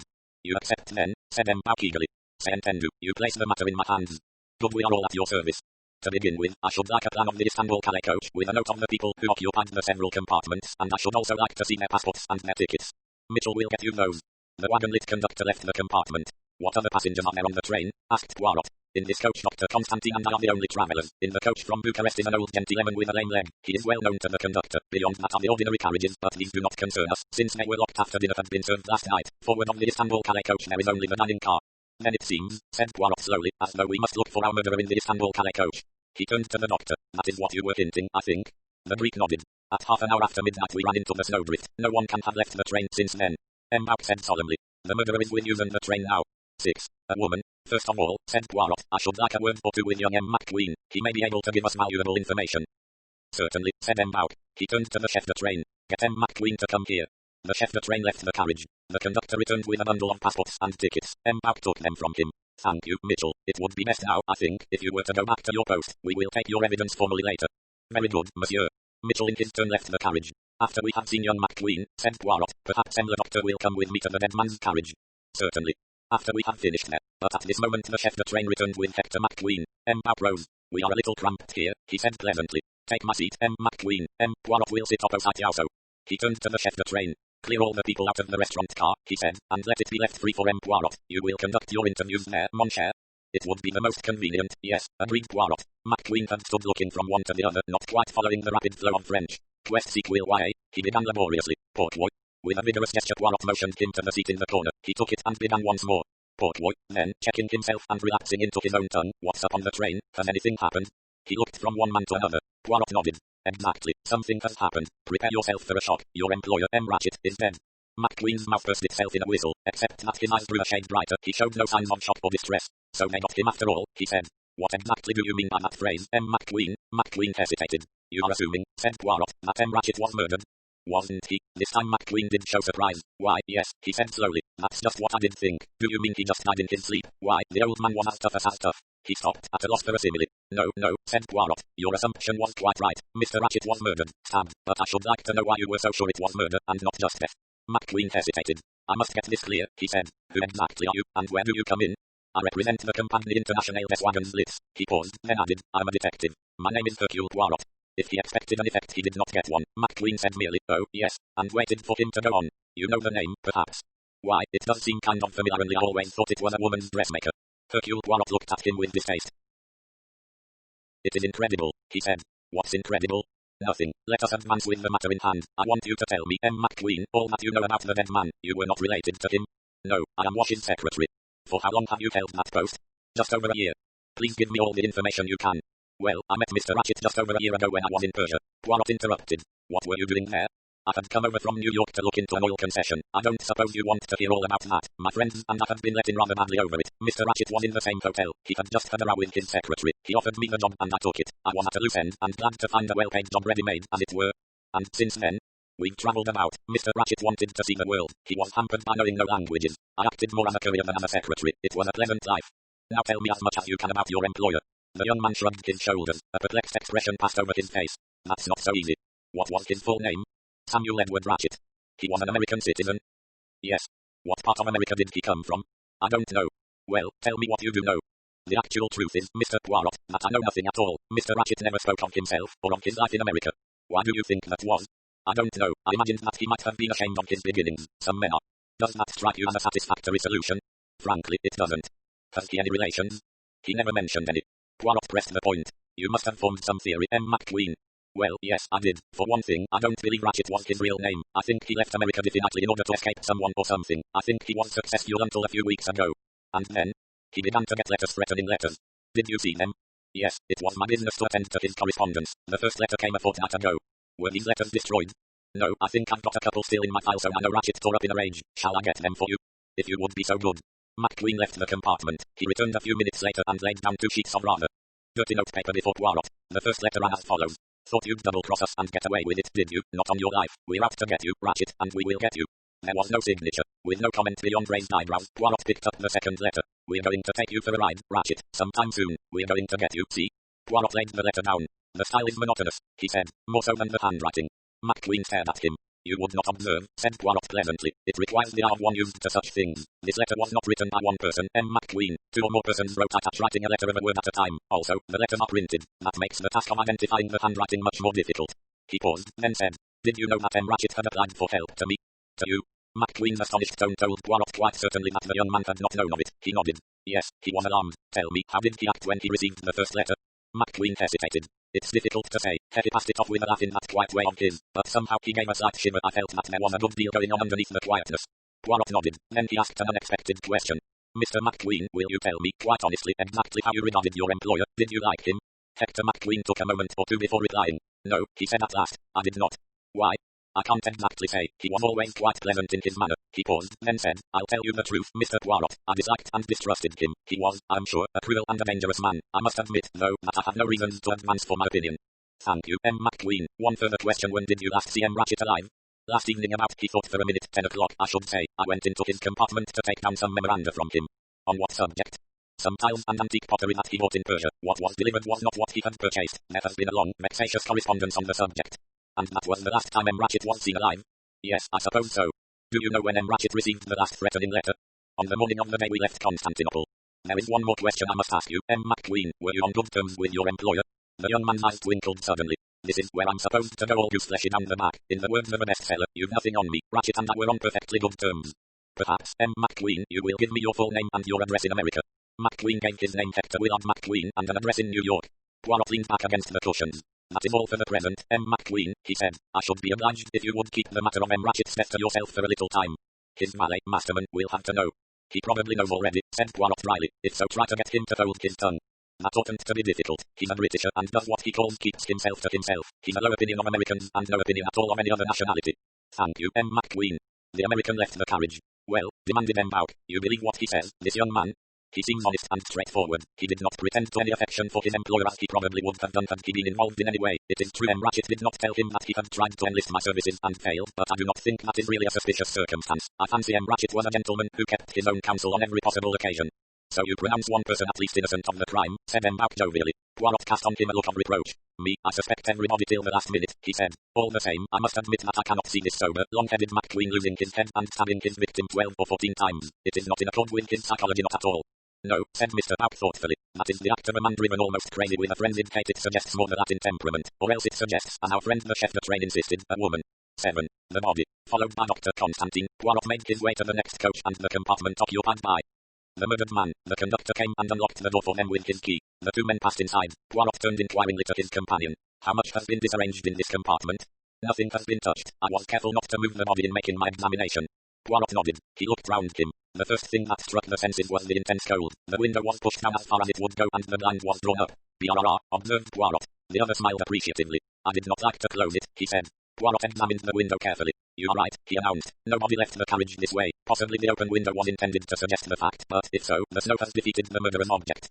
He examined the frame of the window carefully. Taking a small case from his pocket, he blew a little powder over it. "No fingerprints at all," he said. "That means it has been wiped." Well, if there had been fingerprints it would have told us very little. They would have been those of M. Ratchet or his valet or the conductor. Criminals do not make mistakes of that kind nowadays. And that being so, he added cheerfully, "we might as well shut the window. Positively it is the cold storage in here." He suited the action to the word and then turned his attention for the first time to the motionless figure lying in the bunk. Ratchet lay on his back. His pajama jacket, stained with rusty patches, had been unbuttoned and thrown back. "I had to see the nature of the wounds, you see," explained the doctor. Poirot nodded. He bent over the body. Finally he straightened himself with a slight grimace. "It is not pretty," he said. "Someone must have stood there and stabbed him again and again. How many wounds are there exactly?" I make it 12. 1 or 2 are so slight as to be practically scratches. On the other hand, at least 3 would be capable of causing death. Something in the doctor's tone caught Poirot's attention. He looked at him sharply. The little Greek was standing staring down at the body with a puzzled frown. Something strikes you as odd, does it not? He asked gently. Speak, my friend. There is something here that puzzles you. You are right, acknowledged the other. What is it? You see, these 2 wounds and here, he pointed. They are deep, each cut must have severed blood vessels and yet edges do not gape. They have not bled as one would have expected. Which suggests that the man was already dead some little time dead when they were delivered, but that is surely absurd. It would seem so, said Poirot thoughtfully, unless our murderer figured to himself that he had not accomplished his job properly and came back to make quite sure, but that is manifestly absurd. Anything else? Well, just one thing. And that? You see this wound here under the right arm near the right shoulder. Take this pencil of mine. Could you deliver such a blow? Poirot raised his hand. The assessment, he said. I see. With the right hand it is exceedingly difficult, almost impossible. One would have to strike back-handed, as it were, but if the blow were struck with the left hand. Exactly, Poirot. That blow was almost certainly struck with the left hand. So that our murderer is left-handed? No, it is more difficult than that, is it not? As you say, Poirot, some of these other blows are just as obviously right-handed. 2 people. We are back at 2 people again, murmured the detective. He asked abruptly. Was the electric light on? It is difficult to say. You see it is turned off by the conductor every morning about 10 o'clock. The switches will tell us, said Poirot. He examined the switch of the top light and also the roll-back bed headlight. The former was turned off. The latter was closed. He said thoughtfully. We have here a hypothesis of the first and second murderer, as the great Shakespeare would put it. The first murderer stabbed his victim and left the compartment, turning off the light. The second murderer came in the dark, did not see that his proper work had been done, and stabbed at least twice at a dead body. Weapon says Rousseau. Magnificent, said the little doctor with enthusiasm. The other's eyes twinkled. You think so? I'm glad. It sounded to me a little like the nonsense. What other explanation can there be? That is just what I'm asking myself. Have we here a coincidence or what? Are there any other inconsistencies, such as would point to 2 people being concerned? I think I can say yes. Some of these blows, as I have already said, point to a weakness, a lack of strength, or a lack of determination. They are feeble glancing blows, but this one here and this one again, he pointed. Great strength was needed for those blows. They have penetrated the muscle. They were, in your opinion, delivered by a man? Most certainly. They could not have been delivered by a woman. A young, vigorous, athletic woman might have struck them, especially if she were in the grip of a strong emotion, but it is in my opinion highly unlikely. Poirot was silent a moment or 2. The other said anxiously. You understand my point?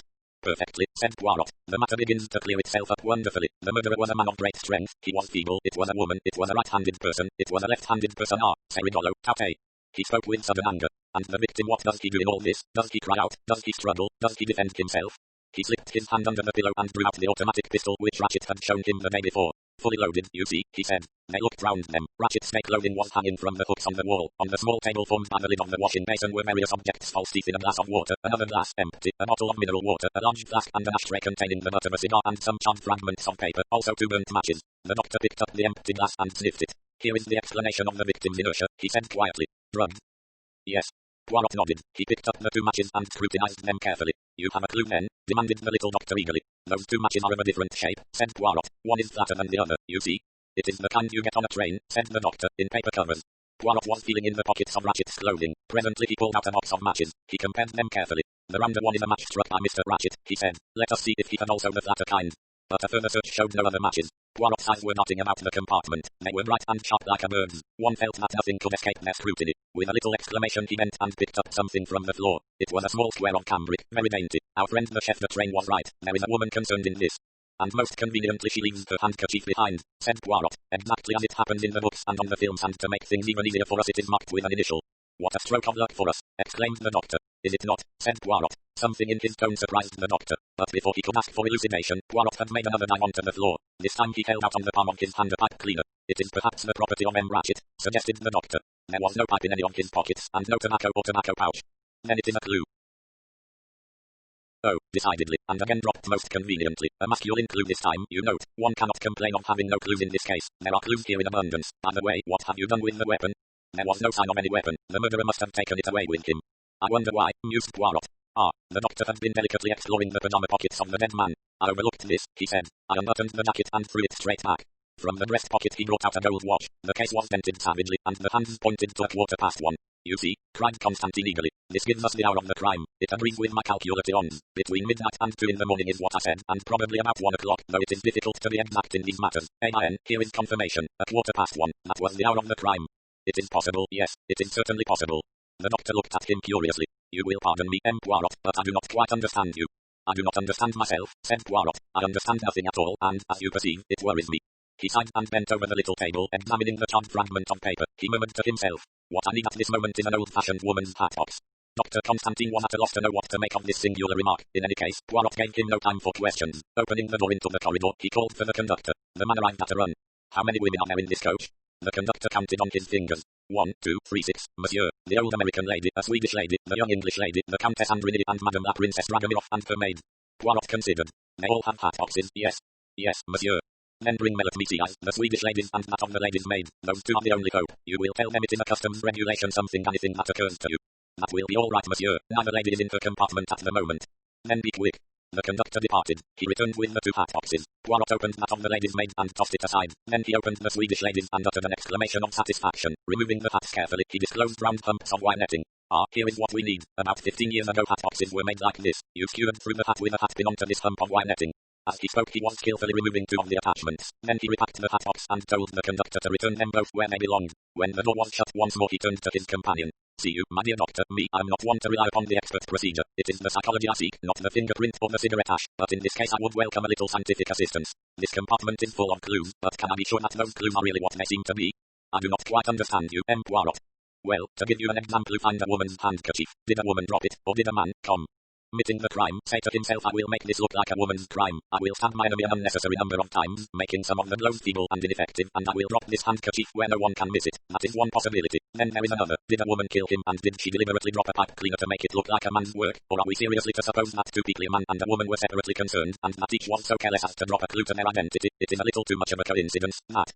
But where does the hat box come in? Asked the doctor, still puzzled. Ah, I'm coming to that. As I say, these clues, the watch stopped at 1:15, the handkerchief, the pipe cleaner, they may be genuine, or they may be fake. As to that I cannot yet tell, but there is one clue here which I believe is, though again I may be wrong, has not been faked. I mean this flat match, M. le Docteur. I believe that match was used by the murderer, not by M. Ratchet. It was used to burn an incriminating paper of some kind, possibly a note. If so, there was something in that note, some mistake, some error, that left a possible clue to the assailant. I'm going to endeavor to resurrect what that something was.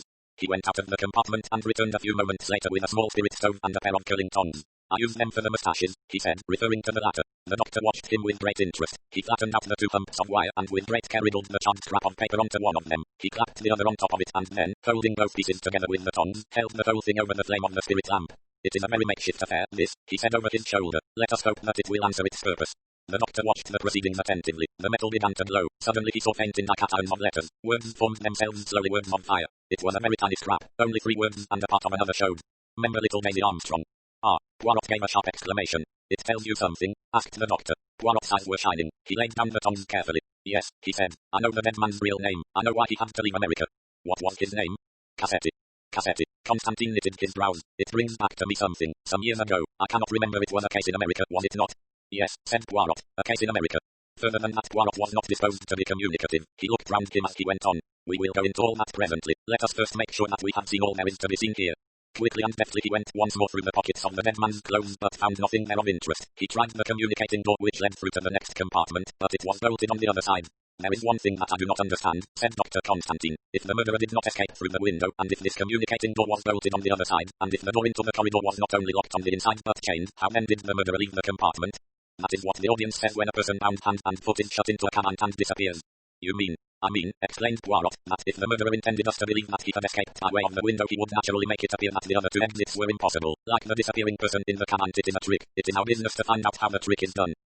He locked the communicating door on their side. In case, he said, the excellent Mrs. Hubbard should take it into her head to acquire first-hand details of the crime to write to her daughter. He looked round once more. There is nothing more to do here, I think. Let us rejoin them back. 8. The Armstrong kidnapping case. They found them back finishing an omelette. I thought it best to have lunch served immediately in the restaurant car, he said. Afterwards it will be cleared and then Poirot can conduct his examination of the passengers there. In the meantime I have ordered them to bring us some food here. An excellent idea, said Poirot. Neither of the other 2 men was hungry and the meal was soon eaten, but not till they were sipping their coffee did M'Bout mention the subject that was occupying all their minds. A.I.N., he asked. A.I.N., I have discovered the identity of the victim. I know why it was imperative he should leave America. Who was he? Do you remember reading of the Armstrong baby? This is the man who murdered little Daisy Armstrong Cassetti. I recall it now, a shocking affair though I cannot remember the details. Colonel Armstrong was an Englishman of BC. He was half American, as his mother was a daughter of W.K. Vanderholt, the Wall Street millionaire. He married the daughter of Linda Arden, the most famous tragic American actress of her day. They lived in America and had one child, a girl whom they idolized.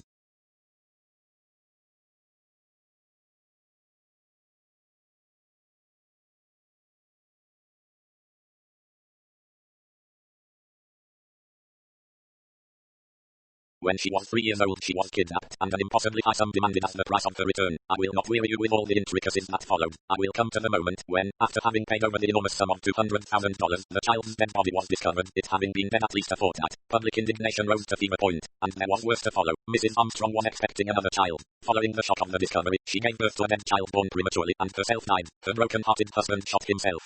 Mon Dieu, what a tragedy. I remember now, said M. Bouc. There was also another death, if I remember rightly. Yes, an unfortunate French or Swiss nursemaid. The police were convinced that she had some head of the crime. They refused to believe her hysterical denials. Finally, in a fit of despair, the poor girl threw herself from a window and was killed. It was proved afterwards that she was absolutely innocent of any complicity in the crime.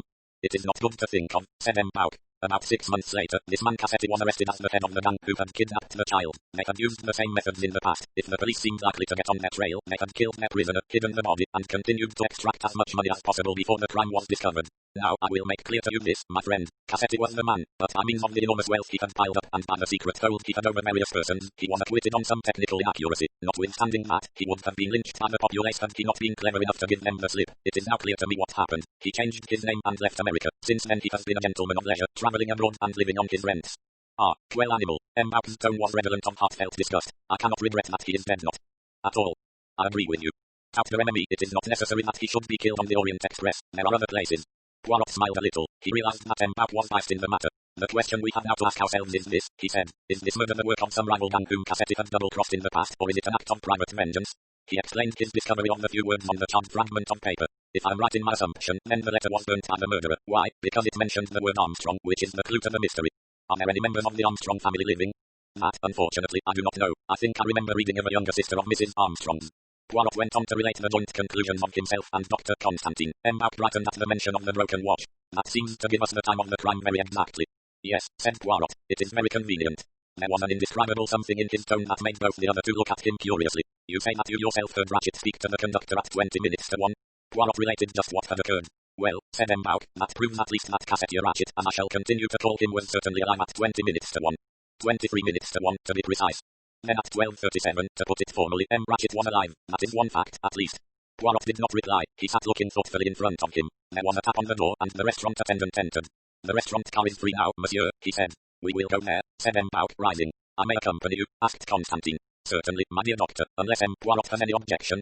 Not at all, said Poirot. After a little politeness in the matter of procedure, après vous, monsieur, mais non, après vous, they left the compartment. Part 2. The evidence. 1. The evidence of the wagon-lit conductor. In the restaurant car all was in readiness. Poirot and M. Bouc sat together on one side of a table. The doctor sat across the aisle. On the table in front of Poirot was a plan of the Istanbul Calais coach with the names of the passengers marked in red ink. The passports and tickets were in a pile at one side. There was writing paper, ink, pen and pencils.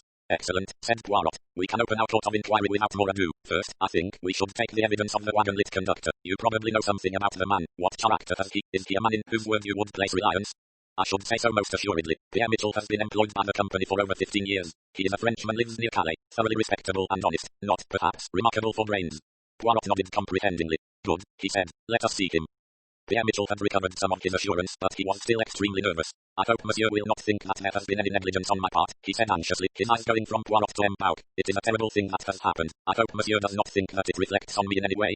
Having soothed the man's fears, Poirot began his questions. He first elicited Mitchell's name and address, his length of service, and the length of time he had been on this particular route. These particulars he already knew, but the routine questions served to put the man at his ease. And now, went on Poirot, let us come to the events of last night. M. Ratchet retired to bed when? Almost immediately after dinner, monsieur, actually before we left Belgrade, so he did on the previous night. He had directed me to make up the bed while he was at dinner, and I did so. Did anybody go into his compartment afterwards? His valet, monsieur, and the young American gentleman, his secretary. Anyone else? No, monsieur, not that I know of. Good, and that is the last you saw or heard of him? No, monsieur, you forget, he rang his bell about 20 to 1 soon after we had stopped. What happened exactly? I knocked at the door, but he called out and said he had made a mistake. In English or in French? In French. What were his words exactly? CNS green, Jimmy to his trump. Quite right, said Poirot. That is what I heard, and then you went away. Yes, monsieur. Did you go back to your seat? No, monsieur, I went first to answer another bell that had just rung. Now, Mitchell, I'm going to ask you an important question. Where were you at 1:15? Monsieur, I was at my little seat at the end facing up the corridor. You are sure? My view at least. Yes. I went into the next coach, the Athens coach, to speak to my colleague there. We spoke about the snow. That was at some time soon after 1 o'clock. I cannot say exactly. And you returned when? One of my bells rang, monsieur, I remember I told you. It was the American lady. She had rung several times. I recollect, said Poirot. And after that? After that, monsieur, I answered your bell and brought you some mineral water. Then, about half an hour later, I made up the bed in one of the other compartments sat on the young American gentleman, M. Ratchett's secretary. Was M. McQueen alone in his compartment when you went to make up his bed? The English colonel from No. 15 was with him. They had been sitting talking. What did the colonel do when he left M. McQueen? He went back to his own compartment. No. 15, that is quite close to your seat, is it not? Yes, monsieur, it is the second compartment from that end of the corridor. His bed was already made up?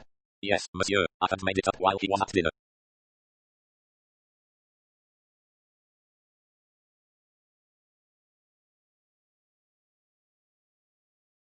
What time was all this? I could not say exactly, monsieur, not later than 2 o'clock, certainly. And after that? After that, monsieur, I sat in my seat till morning. You did not go again into the Athens coach? No, monsieur. Perhaps you slept. I do not think so, monsieur. The train being at a standstill prevented me from dozing off as I usually do. Did you see any of the passengers moving up or down the corridor? The man reflected. One of the ladies went to the toilet at the far end, I think. Which lady? I do not know, monsieur. It was far down the corridor, and she had her back to me. She had on a kimono of scarlet with dragons on it. Poirot nodded. And after that? Nothing, monsieur, until the morning. You are sure?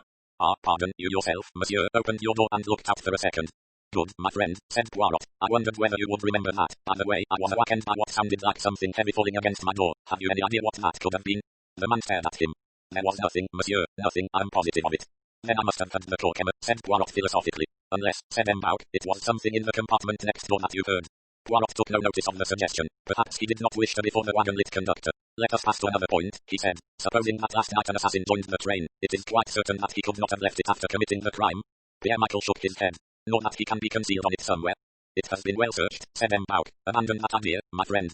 Besides, said Mitchell, no one could get onto the sleeping car without my seeing them. When was the last stop? Vincennes. What time was that? We should have left there at 11:58, but owing to the weather we were 20 minutes late. Someone might have come along from the ordinary part of the train. No, monsieur, after the service of dinner the door between the ordinary carriages and the sleeping cars is locked. Did you yourself descend from the train at Vincennes? Yes, monsieur, I got down onto the platform as usual and stood by the step up into the train. The other conductors did the same. What about the forward door, the one near the restaurant car? It is always fastened on the inside. It is not so fastened now. The man looked surprised, then his face cleared. Doubtless one of the passengers has opened it to look out on the snow. Probably, said Poirot. He tapped thoughtfully on the table for a minute or two. Monsieur does not blame me, said the man timidly. Poirot smiled on him kindly. You have had the evil chance, my friend, he said. Ah, one other point while I remember it. You said that another bell rang just as you were knocking at M. Ratchett's door. In fact, I heard it myself. Whose was it? It was the bell of Madame la Princess Dragomirov. She desired me to summon her maid. And you did so? Yes, monsieur. Poirot studied the plan in front of him thoughtfully. Then he inclined his head. That is all, he said, for the moment. Thank you, monsieur. The man rose. He looked at M. Bouc. Do not distress yourself, said the latter kindly. I cannot see that there has been any negligence on your part. Gratified, Pierre Mitchell left the compartment. 2. The evidence of the secretary. For a minute or two Poirot remained lost in thought. I think, he said at last, that it would be well to have a further word with M. McQueen in view of what we now know. The young American appeared promptly. Well, he said, how are things going? Not too badly. Since our last conversation I have learned something identity of M. Ratchett. Hector McQueen leaned forward interestedly. Yes, he said. Ratchett, as you suspected, was merely an alias. Ratchett was Cassetti, the man who ran the celebrated kidnapping stunts including the famous affair of Little Daisy Armstrong. An expression of utter astonishment appeared on McQueen's face, then it darkened. The damned skunk, he exclaimed. You had no idea of this, M. McQueen? No, sir, said the young American decidedly. If I had, I'd have cut off my right hand before it had a chance to do secretarial work for him. You feel strongly about the matter, M. McQueen? I have a particular reason for doing so. My father was the district attorney who handled the case, M. Poirot. I saw Mrs. Armstrong more than once. She was a lovely woman, so gentle and heartbroken. His face darkened. If ever a man deserved what he got, Ratchett or Cassetti is the man. I'm rejoiced at his end. Such a man wasn't fit to live. You almost feel as though you would have been willing to do the good deed yourself. I do. He paused, then flushed rather guiltily. Seems I'm kind of incriminating myself. I should be more inclined to suspect you, M. McQueen, if you displayed an inordinate sorrow at your employer's decease. I don't think I could do that, even to save myself from the chair, said McQueen grimly. Then he added, if I'm not being unduly curious, just how did you figure this out? Cassetti's identity, I mean. By a fragment of a letter found in his compartment.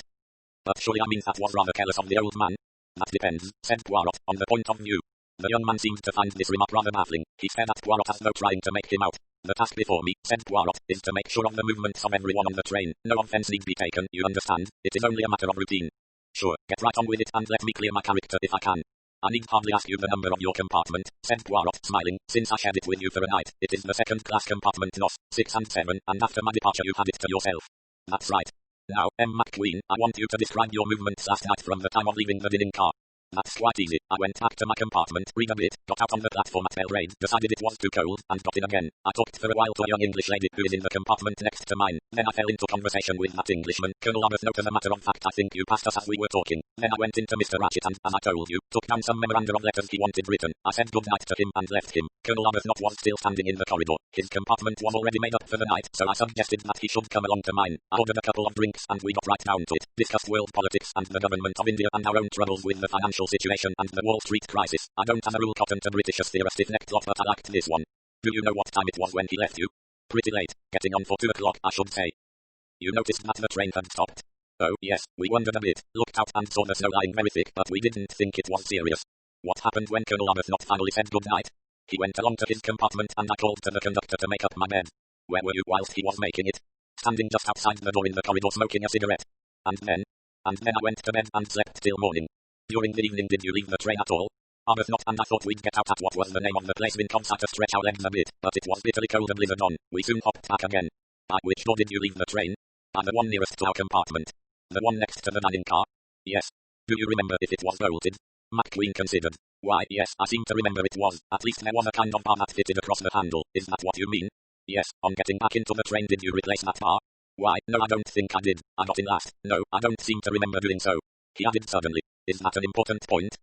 It may be. Now, I presume, monsieur, that while you and Colonel Arbuthnot were sitting talking, the door of your compartment into the corridor was open. Hector McQueen nodded. I want you, if you can, to tell me if anyone passed along that corridor after the train left Wincombe until the time you parted company for the night. McQueen drew his brows together. I think the conductor passed along once, he said, coming from the direction of the dining car, and a woman passed the other way, going towards it. Which woman?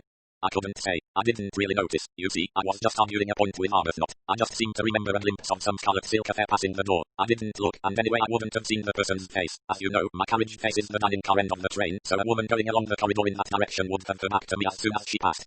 Poirot nodded. She was going to the toilet, I presume? I suppose so. And you saw her return? Well, no, now that you mention it, I didn't notice her returning, but I suppose she must have done so.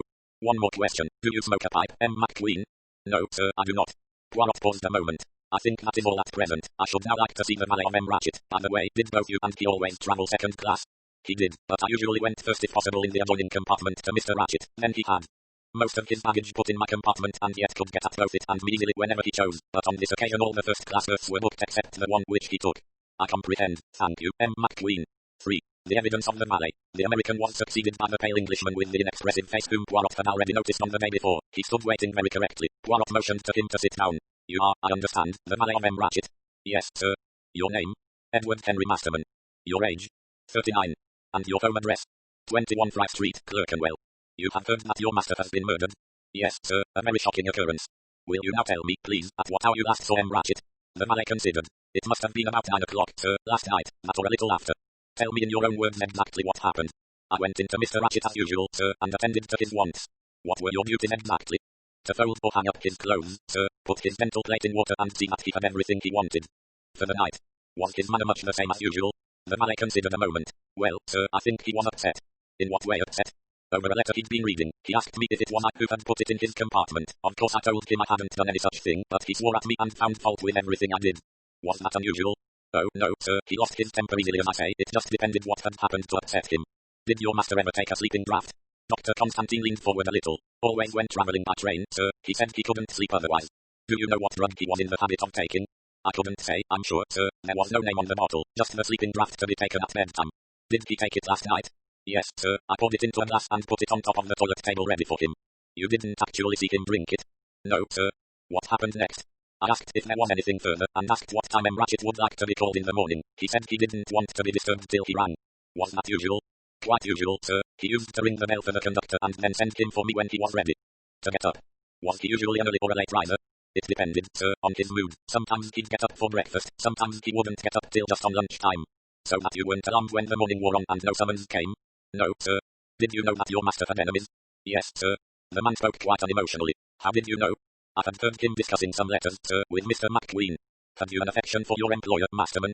Masterman's face became, if possible, even more inexpressive than it was normally. I should hardly like to say that, sir. He was a generous employer. But you didn't like him. Shall we put it that I don't care very much for Americans, sir? Have you ever been in America? No, sir. Do you remember reading in the paper of the Armstrong kidnapping case? A little colour came into the man's cheeks. Yes, indeed, sir. A little baby girl, wasn't it? A very shocking affair. Did you know that your employer, M. Ratchet, was the principal instigator in that affair? No, indeed, sir. The valet stone held positive warmth and feeling for the first time. I can hardly believe it, sir. Nevertheless, it is true. Now, to pastor your own movements last night, a matter of routine, you understand. What did you do after leaving your master? I told Mr. McQueen, sir, that the master wanted him. Then I went to my own compartment and read. Your compartment was the end second class one, sir, next to the dining car. Poirot was looking at his plan. I see, and you have which berth? The lower one, sir. That is no, 4. Yes, sir. Is there anyone in with you? Yes, sir, a big Italian fellow. Does he speak English? Well, a kind of English, sir. The valet stone was deprecating. He's been in America, Chicago, I understand. Do you and he talk together much? No, sir, I prefer to read. Poirot smiled. He could visualize the scene as large voluble Italian and the sub-direct administered by the gentleman's gentleman. And what, may I ask, are you reading? He inquired. At present, sir, I'm reading Love's Captive by Mrs. Arabella Richardson. A good story. I find it highly enjoyable, sir. Well, let us continue. You returned to your compartment and read Love's Captive till when? At about 10:30, sir, this Italian wanted to go to bed, so the conductor came and made the beds up. And then you went to bed and to sleep. I went to bed, sir, but I didn't sleep. Why didn't you sleep? I had the toothache, sir. Oh, that is painful. Most painful, sir. Did you do anything for it? I applied a little oil of cloves, sir, which relieved the pain a little, but I was still not able to get to sleep. I turned the light on above my head and continued to read to take my mind off it, as it were. And did you not go to sleep at all? Yes, sir, I dropped off about 4 in the morning. And your companion? The Italian fellow, oh, he just snored. He did not leave the compartment at all during the night? No, sir. Did you? No, sir. Did you hear anything during the night? I don't think so, sir. Nothing unusual. I mean, the train being at a standstill made it all very quiet. Poirot was silent a moment or two, then he said, well, I think there is very little more to be said. You cannot throw any light upon the tragedy. I'm afraid not. I'm sorry, sir. As far as you know, was there any quarrel or bad blood between your master and M. McQueen? Oh, no, sir. Mr. McQueen was a very pleasant gentleman. Where were you in service before you came to M. Ratchet? With Sir Henry Tomlinson, sir, in Grosvenor Square. Why did you leave him? He was going to East Africa, sir, and did not require my services any longer, but I'm sure he will speak for me, sir. I was with him some years. And you have been with M. Ratchet how long? Just over 9 months, sir. Thank you, Masterman. By the way, are you a pipe smoker? No, sir, I only smoke cigarettes, Caspers, sir. Thank you, that will do. The valet hesitated a moment. You'll excuse me, sir, but the elderly American lady is in what I might describe as a state, sir. She's saying she knows all about the murderer. She's in a very excitable condition, sir. In that case, said Poirot, smiling, we had better see her next.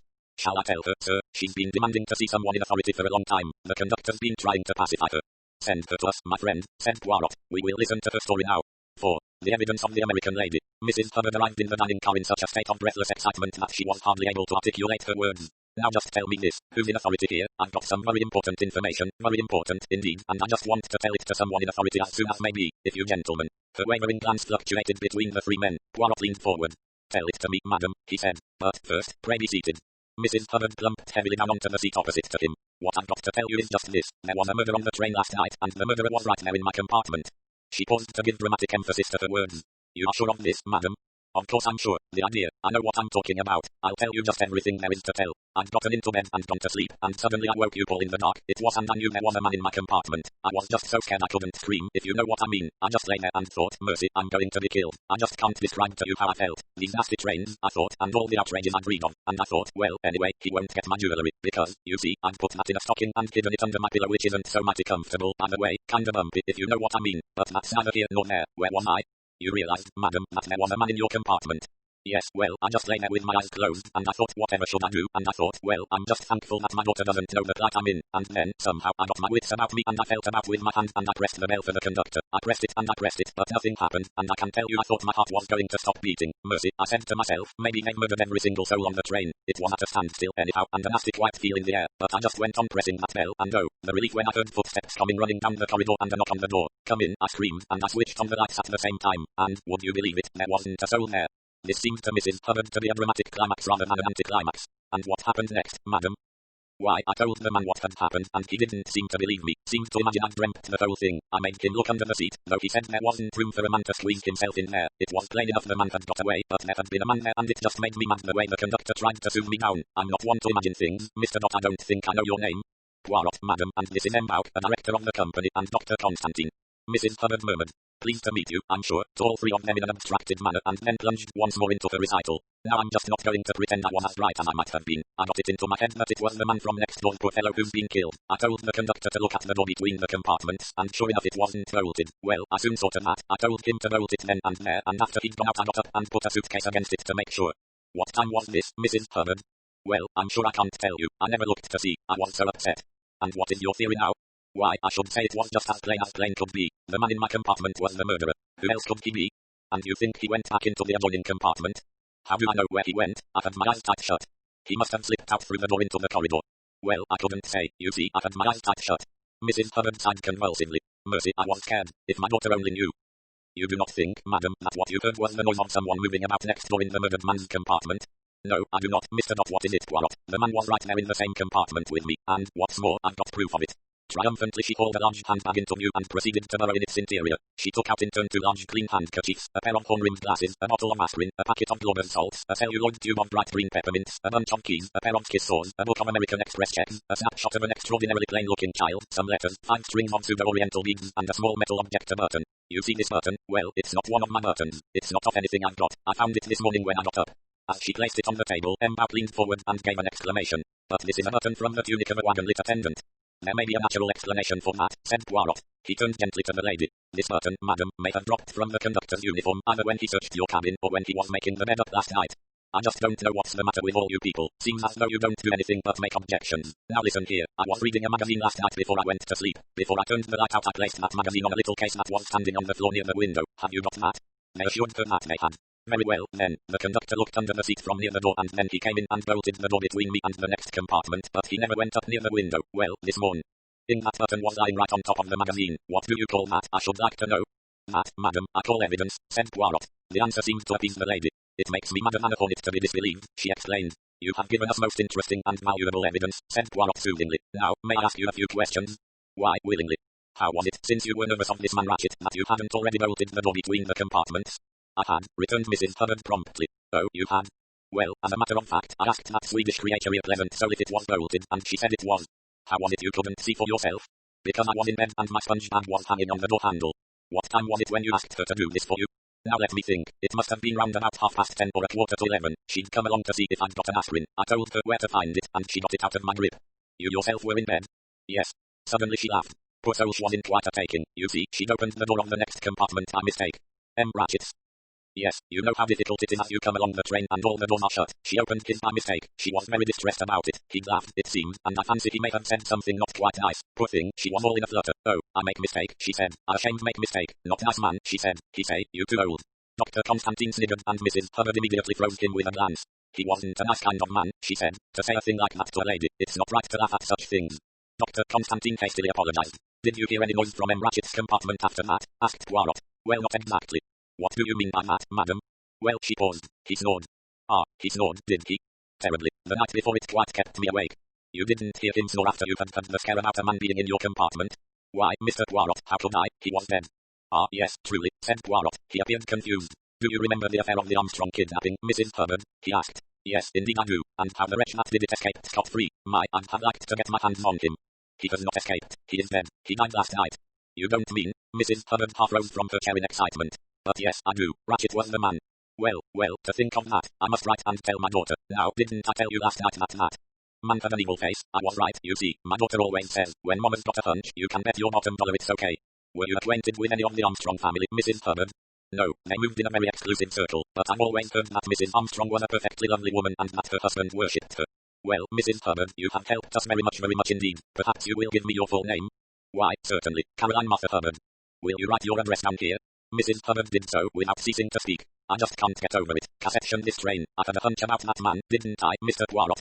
Yes, indeed, madam. By the way, have you a scarlet silk dressing gown? Mercy, what an odd question. Why, no, I've got 2 dressing gowns with me pink flannel, one that's kind of cozy for on board ship, and one my daughter gave me as a present, a kind of local affair in purple silk. But what in creation do you want to know about my dressing gowns for? Well, you see, madam, someone in a scarlet kimono entered either your or Mr. Ratchet's compartment last night. It is, as you said just now, very difficult when all the doors are shut to know which compartment is which. Well, no one in a scarlet dressing gown came into my compartment. Then she must have gone into Ratchet's. Mrs. Hubbard pursed her lips together and said grimly, that wouldn't surprise me any. Poirot leaned forward. So you heard a woman's voice next door? I don't know how you guessed that, Mr. Poirot. I don't really, but well, as a matter of fact, I did. But when I asked you just now if you heard anything next door, you only said you heard Mr. Ratchet snoring. Well, that was true enough. He did snore part of the time. As for the other, Mrs. Hubbard got rather pink. It isn't a very nice thing to speak about. What time was it when you heard a woman's voice? I can't tell you. I just woke up for a minute and heard a woman talking, and it was plain enough where she was, so I just thought, well, that's the kind of man he is. Well, I'm not surprised, and then I went to sleep again, and I'm sure I should never have mentioned anything of the kind to three strange gentlemen if you hadn't dragged it out of me. Was it before the scare about the man in your compartment, or after? Why, that's like what you said just now. He wouldn't have had a woman talking to him if he were dead, would he? Pardon, you must think me very stupid, madam. I guess even you get kinda muddled now and then. I just can't get over it being that monster cassette. What my daughter will say. Poirot managed adroitly to help the good lady to restore the contents of her handbag, and he then shepherded her towards the door. At the last moment he said, "You have dropped your handkerchief, madam." Mrs. Hubbard looked at the little scrap of cambric he held out to her. "That's not mine, Mr. Poirot. I've got mine right here." "Pardon, I thought as it had the initial H on it." "Well, now, that's curious, but it's certainly not mine. Mine are marked CMH, and they're sensible things, not expensive Paris fowls. What good is a handkerchief like that to anybody's nose?" Neither of the three men seemed to have an answer to this question, and Mrs. Hubbard sailed out triumphantly. 5. The evidence of the Swedish lady.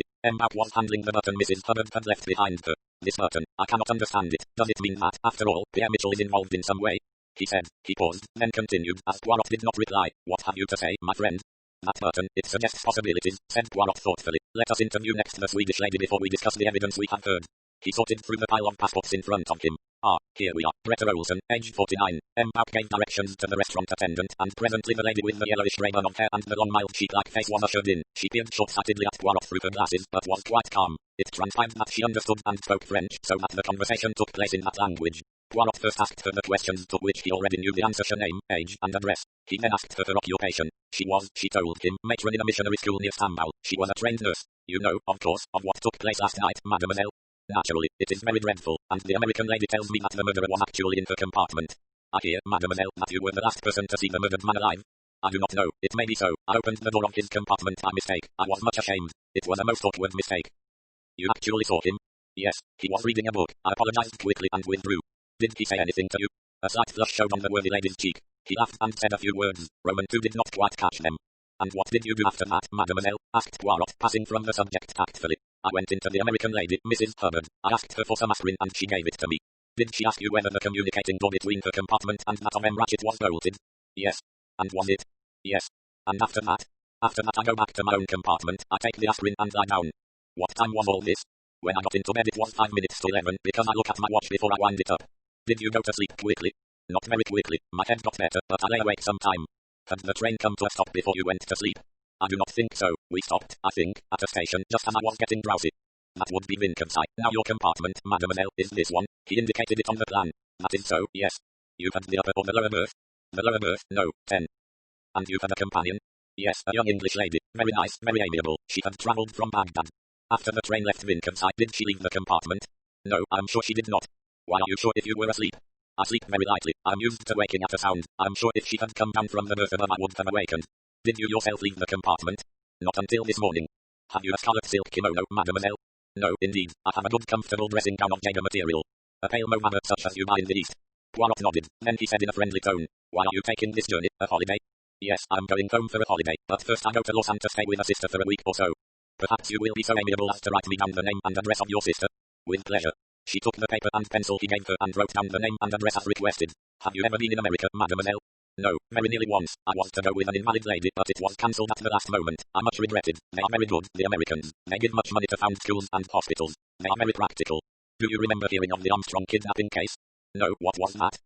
Poirot explained. Greta Olsen was indignant. Her yellow bun of hair quivered with her emotion. "That there are in the world such evil men, it tries one's faith. The poor mother, my heart aches for her." The amiable Swede departed, her kindly face flushed, her eyes suffused with tears. Poirot was writing busily on a sheet of paper. "What is it you write there, my friend?" asked Bout. "Mon cher, it is my habit to be neat and orderly. I make here a little table of chronological events." He finished writing and passed the paper to Bout. 9:15 train leaves Belgrade. About 9:40 Valet leaves Ratchet with sleeping draft beside him. About 10:00 McQueen leaves Ratchet. About 10:40 Greta Olsen sees Ratchet last seen alive, and he was awake reading a book. 0:10 train leaves Winkelnside late. 0:30 train runs into a snowdrift. 0:37 Ratchet's bell rings. Conductor answers it. Ratchet says, "CNS green, Jimmy Sue is trump." About 1:17 Mrs. Hubbard thinks man is in her carriage. Rings for conductor. Bout nodded approval. "That is very clear," he said. "There is nothing there that strikes you as at all odd?"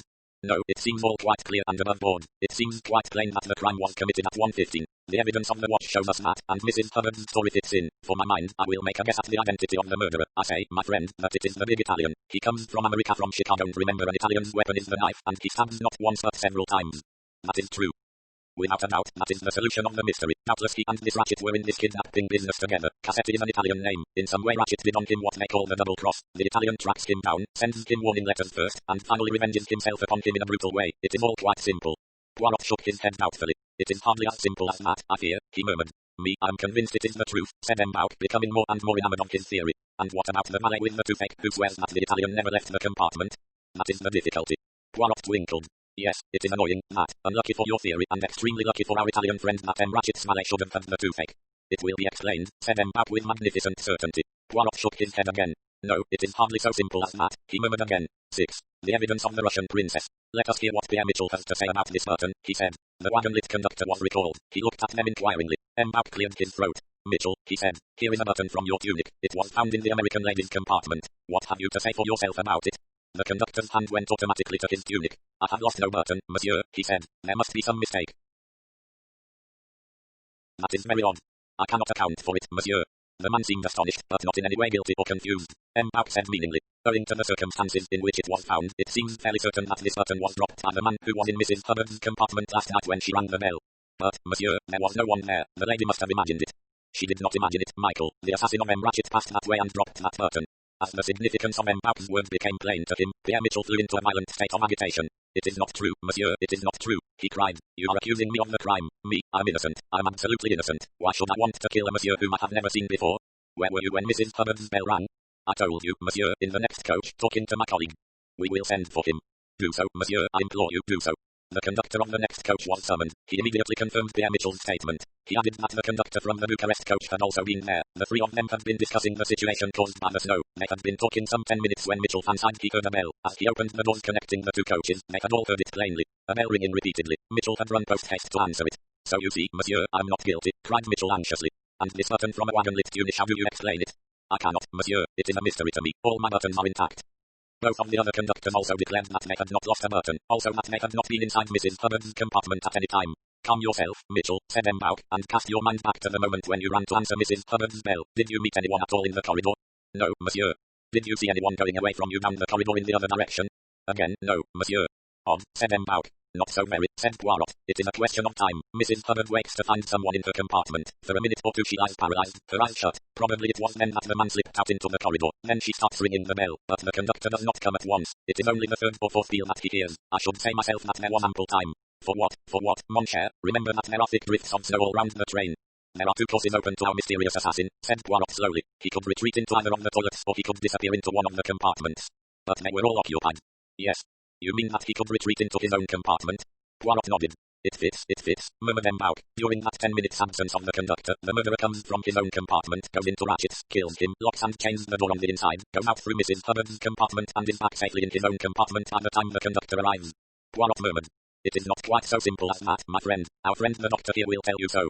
With a gesture M'Bauk signified that the three conductors might depart. We have still to see 8 passengers, said Poirot. 5 first-class passengers, Princess Dragomirov, Count and Countess Andrini, Colonel Arbuthnot and Mr. Hardman. 3 second-class passengers, Miss Debenham, Antonio Foskelly and the lady's maid, Fruling Schmidt.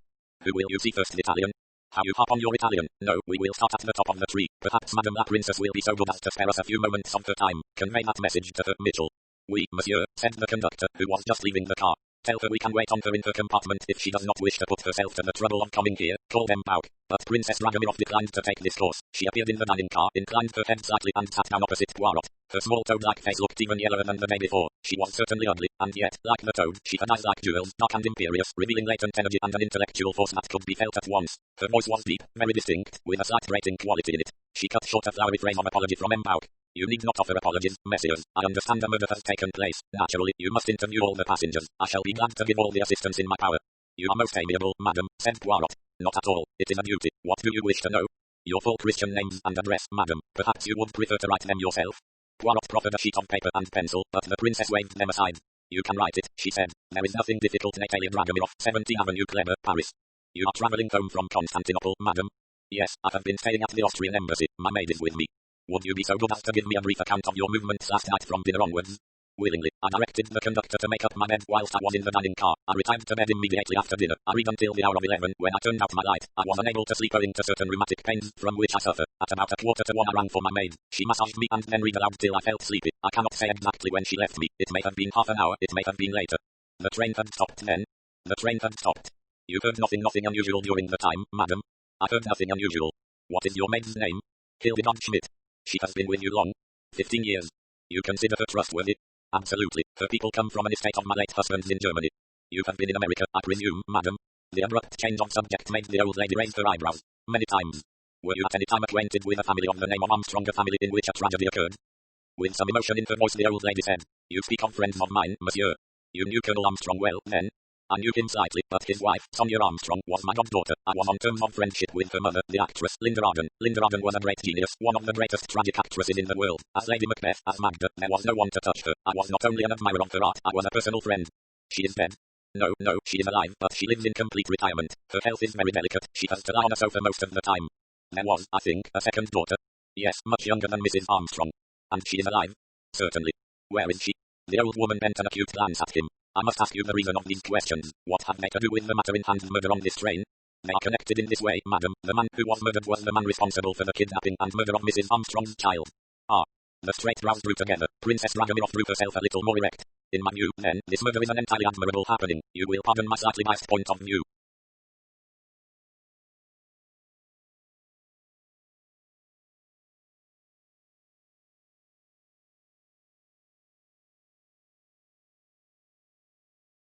It is most natural, madam. And now to return to the question you did not answer. Where is the younger daughter of Linda Arden, the sister of Mrs. Armstrong? I honestly cannot tell you, monsieur. I have lost touch with the younger generation. I believe she married an Englishman some years ago and went to England, but at the moment I cannot recollect the name. She paused a minute and then said, Is there anything further you want to ask me, gentlemen? Only one thing, madam, a somewhat personal question. The color of your dressing gown. She raised her eyebrows slightly. I must suppose you have a reason for such a question. My dressing gown is of blue satin. There is nothing more, madam. I am much obliged to you for answering my questions so promptly. She made a slight gesture with her heavily beringed hand. Then, as she rose, and the others rose with her, she stopped. You will excuse me, monsieur, she said, but may I ask your name? Your face is somehow familiar to me. My name, madam, is Hercule Poirot, at your service. She was silent a minute, then, Hercule Poirot, she said. Yes, I remember now, this is destiny. She walked away, very erect, a little stiff in her movements. Royal Grand Dame, said M. Bouc, what do you think of her, my friend? But Hercule Poirot merely shook his head. I'm wondering, he said, what she meant by destiny. 7. The evidence of Count and Countess Andrini. Count and Countess Andrini were next summoned. The Count, however, entered the dining car alone. There was no doubt that he was a fine-looking man seen face to face. He was at least 6 feet in height, with broad shoulders and slender hips. He was dressed in very well-cut English tweeds, and might have been taken for an Englishman had it not been for the length of his moustache and something in the line of the cheekbone. Well, messieurs, he said, what can I do for you? You understand, monsieur, said Poirot, that in view of what has occurred I am obliged to put certain questions to all the passengers. Perfectly, said the Count easily. I quite understand your position. Not, I fear, that my wife and I can do much to assist you. We were asleep and heard nothing at all. Are you aware of the identity of the deceased, monsieur? I understand it was the big Americana man with a decidedly unpleasant face. He sat at the table at meal times. He indicated with a nod of his head the table at which Ratchet and McQueen had sat. Yes, monsieur, you are perfectly correct. I meant, did you know the name of the man?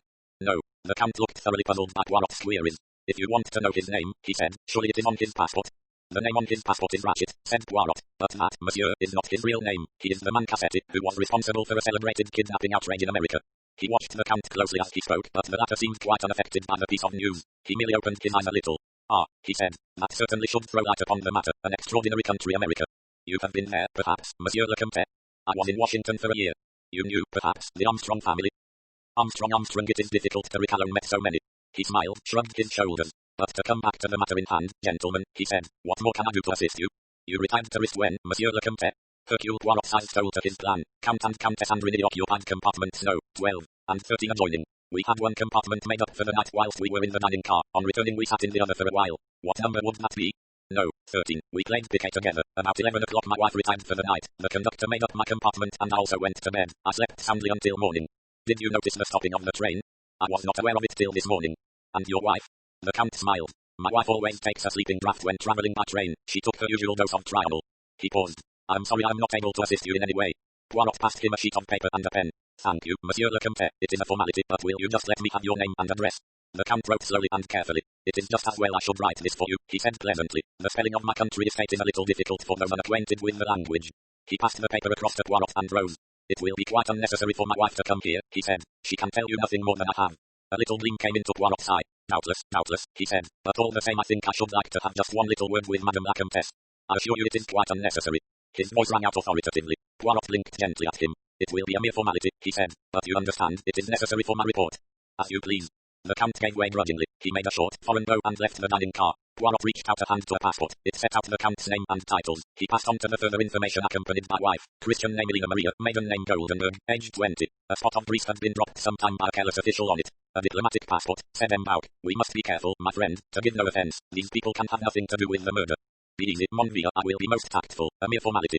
His voice dropped as the Countess Andrini entered the dining car. She looked timid and extremely charming. You wish to see me, messieurs? A mere formality, Madame la Comtesse. Poirot rose gallantly, bowed her into the seat opposite him. It is only to ask you if you saw or heard anything last night that may throw light upon this matter. Nothing at all, monsieur. I was asleep.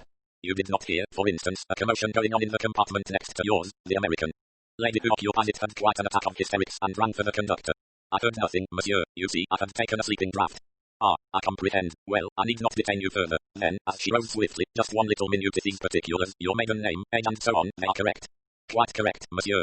Perhaps you will sign this memorandum to that effect, then. She signed quickly, a graceful slanting handwriting. Elena Andrini. Did you accompany your husband to America, madam? No, monsieur. She smiled, flushed a little. We were not married then, we have only been married a year. Ah yes, thank you, madam. By the way, does your husband smoke? She stared at him as she stood poised for departure. Yes. A pipe? No, cigarettes and cigars. Ah, thank you. She lingered, her eyes watched him curiously. Lovely eyes they were, dark and almond-shaped, with very long black lashes that swept the exquisite pallor of her cheeks. Her lips, very scarlet, in the foreign fashion, were parted just a little. She looked exotic and beautiful. Why did you ask me that? Madam, Poirot waved an airy hand. Detectives have to ask all sorts of questions. For instance, perhaps you will tell me the color of your dressing gown? She stared at him, then she laughed. It is corn-colored chiffon. Is that really important? Very important, madam. She asked curiously. Are you really a detective, then? At your service, madam. I thought there were no detectives on the train when it passed through Yugoslavia, not until one got to Italy. I'm not a Yugoslavian detective, madam. I'm an international detective. You belong to the League of Nations? I belong to the world, madam, said Poirot dramatically. He went on. I work mainly in London. You speak English? He added in that language. I speak a little, yes. Her accent was charming. Poirot bowed once more. We will not detain you further, madam. You see, it was not so very terrible. She smiled, inclined her head and departed. L.S.D. jolly femme, said M. Bouck appreciatively. He sighed. Well, that did not advance us much. No, said Poirot. Two people who saw nothing and heard nothing. Shall we now see the Italian? Poirot did not reply for a moment. He was studying a grease spot on a Hungarian diplomatic passport. 8. The evidence of Colonel Arbuthnot. Poirot roused himself with a slight start. His eyes twinkled a little as they met the eager ones of M. Bouck. Ah, my dear old friend, he said. You see, I have become what they call the snob. The first class, I feel it should be attended to before the second class. Next, I think, we will interview the good-looking Colonel Arbuthnot. Finding the Colonel's French to be of a severely limited description, Poirot conducted his interrogation in English. Arbuthnot's name, age, home address and exact military standing were all ascertained. Poirot proceeded. It is that you come home from India on what is called the leave you hat we call en permission. Colonel Arbuthnot, uninterested in what a pack of foreigners called anything, replied with true British brevity. Yes. But you do not come home on the P.O. boat? No. Why not? I chose to come by the overland route for reasons of my own. And that, his manner seemed to say, is one for you, you interfering little jackanapes. You came straight through from India? The Colonel replied dryly. I stopped for one night to see her of the Chaldees and for 3 days in Baghdad with the AOC, who happens to be an old friend of mine. You stopped 3 days in Baghdad. I understand that the young English lady, Miss Debenham, also comes from Baghdad. Perhaps you met her there? No, I did not. I first met Miss Debenham when she and I shared the railway convoy car from Kirkuk to Nisabin. Poirot leaned forward. He became persuasive and a little more foreign than he need have been. Monsieur, I am about to appeal to you. You and Miss Debenham are the only 2 English people on the train. It is necessary that I should ask you each your opinion of the other. Highly irregular, said Colonel Arbuthnot coldly. Not so. You see, this crime, it was most probably committed by a woman. The man was stabbed no less than 12 times. Even the chef de train said at once, it is a woman. Well, then, what is my first task? To give all the women travelling on the Stambul-Calais coach what Americans call the once-over. But to judge of an English woman is difficult. They are very reserved, the English. So I appeal to you, monsieur, in the interests of justice. What sort of a person is this Miss Debenham? What do you know about her? Miss Debenham, said the Colonel with some warmth, is a lady. Ah, said Poirot with every appearance of being much gratified. So you do not think that she is likely to be implicated in this crime? The idea is absurd, said Arbuthnot. The man was a perfect stranger, had never seen him before. Did she tell you so? She did. She commented at once upon his somewhat unpleasant appearance. If a woman is concerned, as you seem to think to my mind without any evidence but mere assumption, I can assure you that Miss Debenham could not possibly be indicated. You feel warmly in the matter, said Poirot with a smile. Colonel Arbuthnot gave him a cold stare. I really don't know what you mean, he said. The stare seemed to abash Poirot. He dropped his eyes and began fiddling with the papers in front of him. All this is by the way, he said. Let us be practical and come to facts. This crime, we have reason to believe, took place at 1:15 last night. It is part of the necessary routine to ask everyone on the train what he or she was doing at that time. Quite so. At 1:15, to the best of my belief, I was talking to the young American fellow secretary to the dead man. Ah, were you in his compartment or was he in yours? I was in his. That is the young man of the name of McQueen? Yes. He was a friend or acquaintance of yours? No, I never saw him before this journey. We fell into casual conversation yesterday and both became interested. I don't as a rule like American shaving any use for them. Poirot smiled, remembering McQueen's strictures on Britishers. But I liked this young fellow. He'd got hold of some tomfool idiotic ideas about the situation in India. That's the worst of Americans, they're so sentimental and idealistic. Well, he was interested in what I had to tell him. I've had nearly 30 years experience of the country, and I was interested in what he had to tell me about the financial situation in America. Then we got down to world politics in general. I was quite surprised to look at my watch and find it was 1:45. That is the time you broke up this conversation? Yes. What did you do then? Walked along to my own compartment and turned in. Your bed was made up ready? Yes. That is the compartment, let me see, no, 15, the one next but one to the end away from the dining car? Yes. Where was the conductor when you went to your compartment? Sitting at the end at a little table. As a matter of fact, McQueen called him just as I went to my own compartment. Why did he call him? To make up his bed, I suppose. The compartment hadn't been made up for the night. Now, Colonel Arbuthnot, I want you to think carefully. During the time you were talking to Mr. McQueen, did anyone pass along the corridor outside the door? A good many people, I should think. I wasn't paying attention. Ah, but I'm referring to, let us say, the last hour and a half of your conversation. You got out at Vinconsi, didn't you? Yes, but only for about a minute. There was a blizzard on. The cold was something frightful. Made one quite thankful to get back to the fug. Though as a rule I think the way these trains are overheated is something scandalous. Outside. It is very difficult to please everybody, he said. The English, they open everything for others. They come along and shut everything. It is very difficult. Neither Poirot nor Colonel Arbuthnot paid any attention to him. Now, monsieur, cast your mind back, said Poirot encouragingly. It was cold outside. You have returned to the train. You sit down again. You smoke perhaps a cigarette, perhaps a pipe. He paused for the fraction of a second. A pipe for me. McQueen smoked cigarettes. The train starts again. You smoke your pipe. You discuss the state of Europe of the world. It is late now. Most people have retired for the night. Does anyone pass the door link? Arbuthnot frowned in the effort of remembrance. Difficult to say, he said. You see, I wasn't paying any attention. But you have the soldier's observation for detail. You notice without noticing, so to speak. The colonel thought again, but shook his head. I couldn't say. I don't remember anyone passing except the conductor. Wait a minute, there was a woman, I think. You saw her. Was she old, young? Didn't see her. Wasn't looking that way. Just a rustle and a sort of smell of scent. Scent? A good scent? Well, rather fruity, if you know what I mean. I mean you'd smell it 100 yards away. But mind you, the colonel went on hastily, this may have been earlier in the evening. You see, as you said just now, it was just one of those things you notice without noticing, so to speak. Sometime that evening I said to myself, woman scent got it on pretty thick. But when it was I can't be sure, except that yes, it must have been after Vinconsi. Why? Because I remember sniffing, you know, just when I was talking about the utter washout Stalin's 5-year plan was turning out. I know the idea woman brought the idea of the position of women in Russia into my mind, and I know we hadn't got on to Russia until pretty near the end of our talk. You can't pin it down more definitely than that. And no, it must have been roughly within the last half hour. It was after the train had stopped. The other nodded. Yes, I'm almost sure it was. Well, we will pass from that. Have you ever been in America, Colonel Arbuthnot?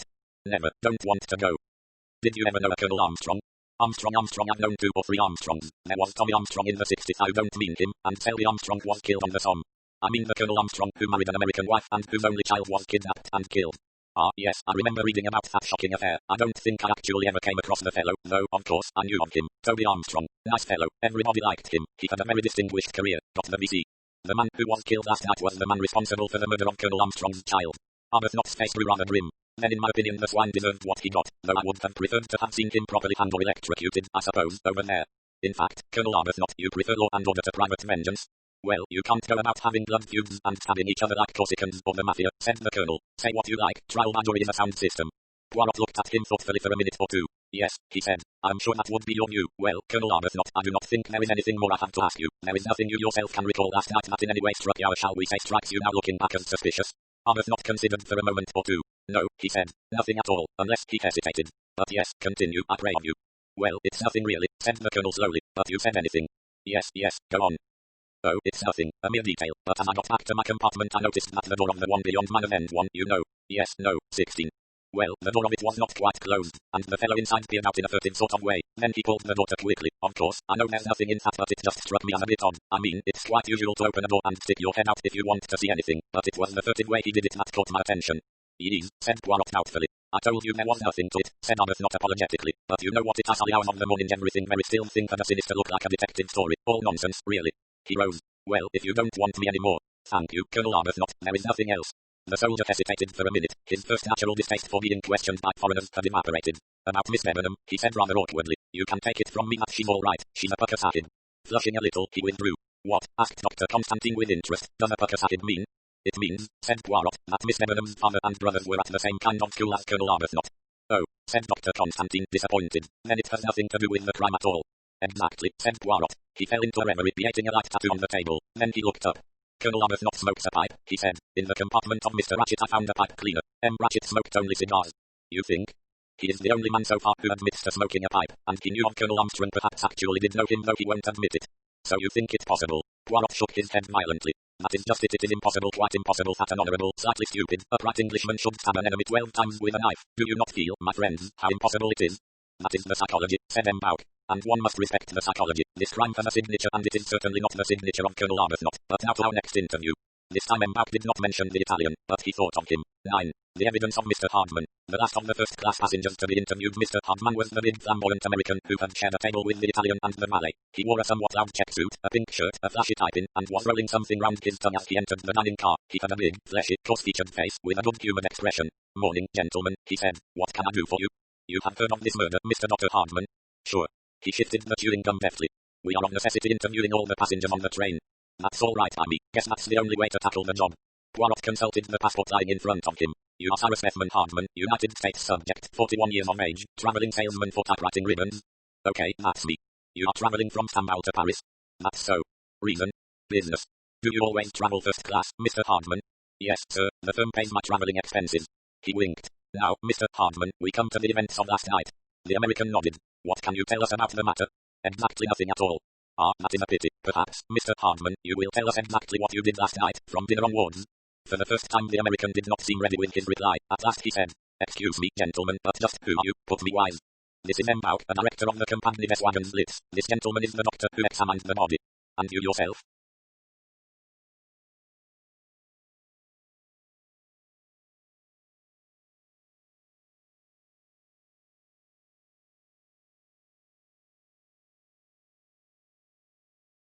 I'm Hercule Poirot. I'm engaged by the company to investigate this matter.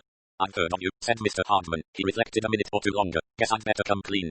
It will certainly be advisable for you to tell us all you know, said Poirot dryly. You'd have said a mouthful if there was anything I did know, but I don't. I know nothing at all, just as I said, but I ought to know something. That's what makes me sore. I ought to. Please explain, Mr. Hardman. Mr. Hardman sighed, removed the chewing gum, and dived into a pocket. At the same time his whole personality seemed to undergo a change. He became less of a stage character and more of a real person. The resonant nasal tones of his voice became modified. That passport's a bit of bluff, he said. That's who I really am. Poirot scrutinized the card flipped across to him. M. Bouck peered over his shoulder. Mr. Cyrus B. Hardman, McNeil's Detective Agency, New York. Poirot knew the name. It was one of the best-known and most reputable private detective agencies in New York. Now, Mr. Hardman, he said, let us hear the meaning of this. Sure, things came about this way. I'd come over to Europe trailing a couple of crooks, nothing to do with this business. The chase ended in Istanbul. I wived the chief and got his instructions to return, and I would have been making my tracks back to little old New York when I got this. He pushed across a letter. The heading at the top was the Tocatlian Hotel. Dear sir, you have been pointed out to me as an operative of the McNeil Detective Agency. Kindly report to my suite at 4 o'clock this afternoon. It was signed S.E. Ratchet. A.I.N. I reported at the time stated, and Mr. Ratchet put me wise to the situation. He showed me a couple of letters he'd got. He was alarmed. Pretended not to be, but he was rattled all right. He put up a proposition to me. I was to travel by the same train as he did to Paris and see that nobody got him. Well, gentlemen, I did travel by the same train and, in spite of me, somebody did get him. I certainly feel sore about it. It doesn't look any too good for me. Did he give you any indication of the line you were to take? Sure, he had it all taped out. It was his idea that I should travel in the compartment alongside Kiswell. That was blown upon straight away. The only place I could get was berth no. 16, and I had a bit of a job getting that. I guess the conductor likes to keep that compartment up his sleeve, but that's neither here nor there. When I looked all round the situation, it seemed to me that no. 16 was a pretty good straight dick position. There was only the dining car in front of the Istanbul sleeping car. The door onto the platform at the front end was barred at night. The only way a thug could come was through the rear end door to the platform or along the train from the rear. In either case he'd have to pass right by my compartment. You had no idea, I suppose, of the identity of the possible assailant. Well, I knew what he looked like. Mr. Ratchet described him to me. What? All three men leaned forward eagerly. Hardman went on. A small man, dark, with a womanish kind of voice. That's what the old man said. Said, too, that he didn't think it would be the first night out, more likely the second or third. He knew something, said M. Bouck. He certainly knew more than he told his secretary, said Poirot thoughtfully. Did he tell you anything about this enemy of his? Did he, for instance, say why his life was threatened? No, he was kinda reticent about that part of it. Just said the fellow was out for his blood and meant to get it. A small man up with a womanish voice, said Poirot thoughtfully. Then, fixing a sharp glance on Hardman, he said, You knew who he really was, of course. Which, Mr. Ratchet, you recognized him? I don't get you. Ratchet was Cassetti, the Armstrong murderer. Mr. Hardman gave way to a prolonged whistle. That certainly is some surprise, he said. Yes, sir. No, I didn't recognize him. I was away out west when that case came on. I suppose I saw photos of him in the papers, but I wouldn't recognize my own mother when a press photographer had done with her. Well, I don't doubt that a few people had it in for Cassetti, all right. Do you know of anyone connected with the Armstrong case who answers to that description? Small, dark, womanish voice.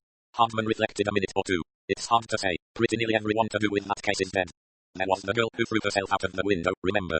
Sure, that's a good point, that. She was a foreigner of some kind, maybe she had somewhat relations. But you've got to remember that there were other cases besides the Armstrong case. Cassetti had been running this kidnapping stunt some time. You can't concentrate on that only.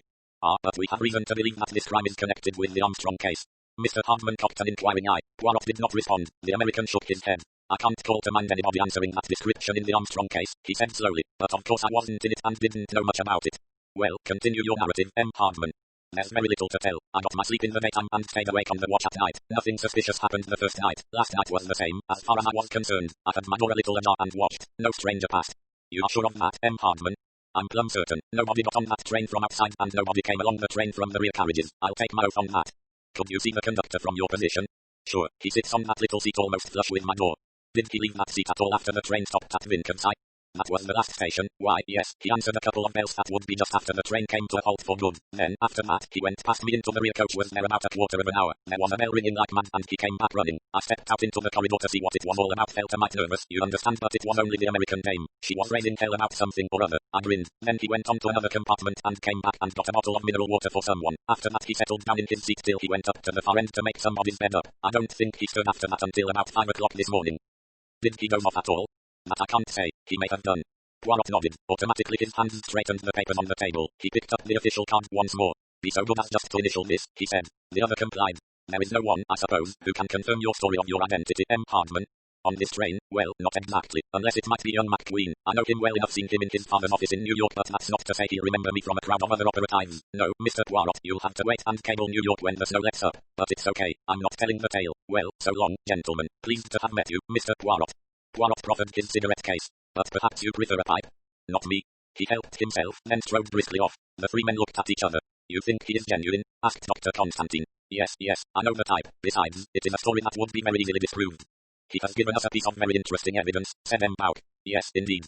A small man, dark, with a high-pitched voice, said M. Bouck thoughtfully. A description which applies to no one on the train, said Poirot. 10. The evidence of the Italian.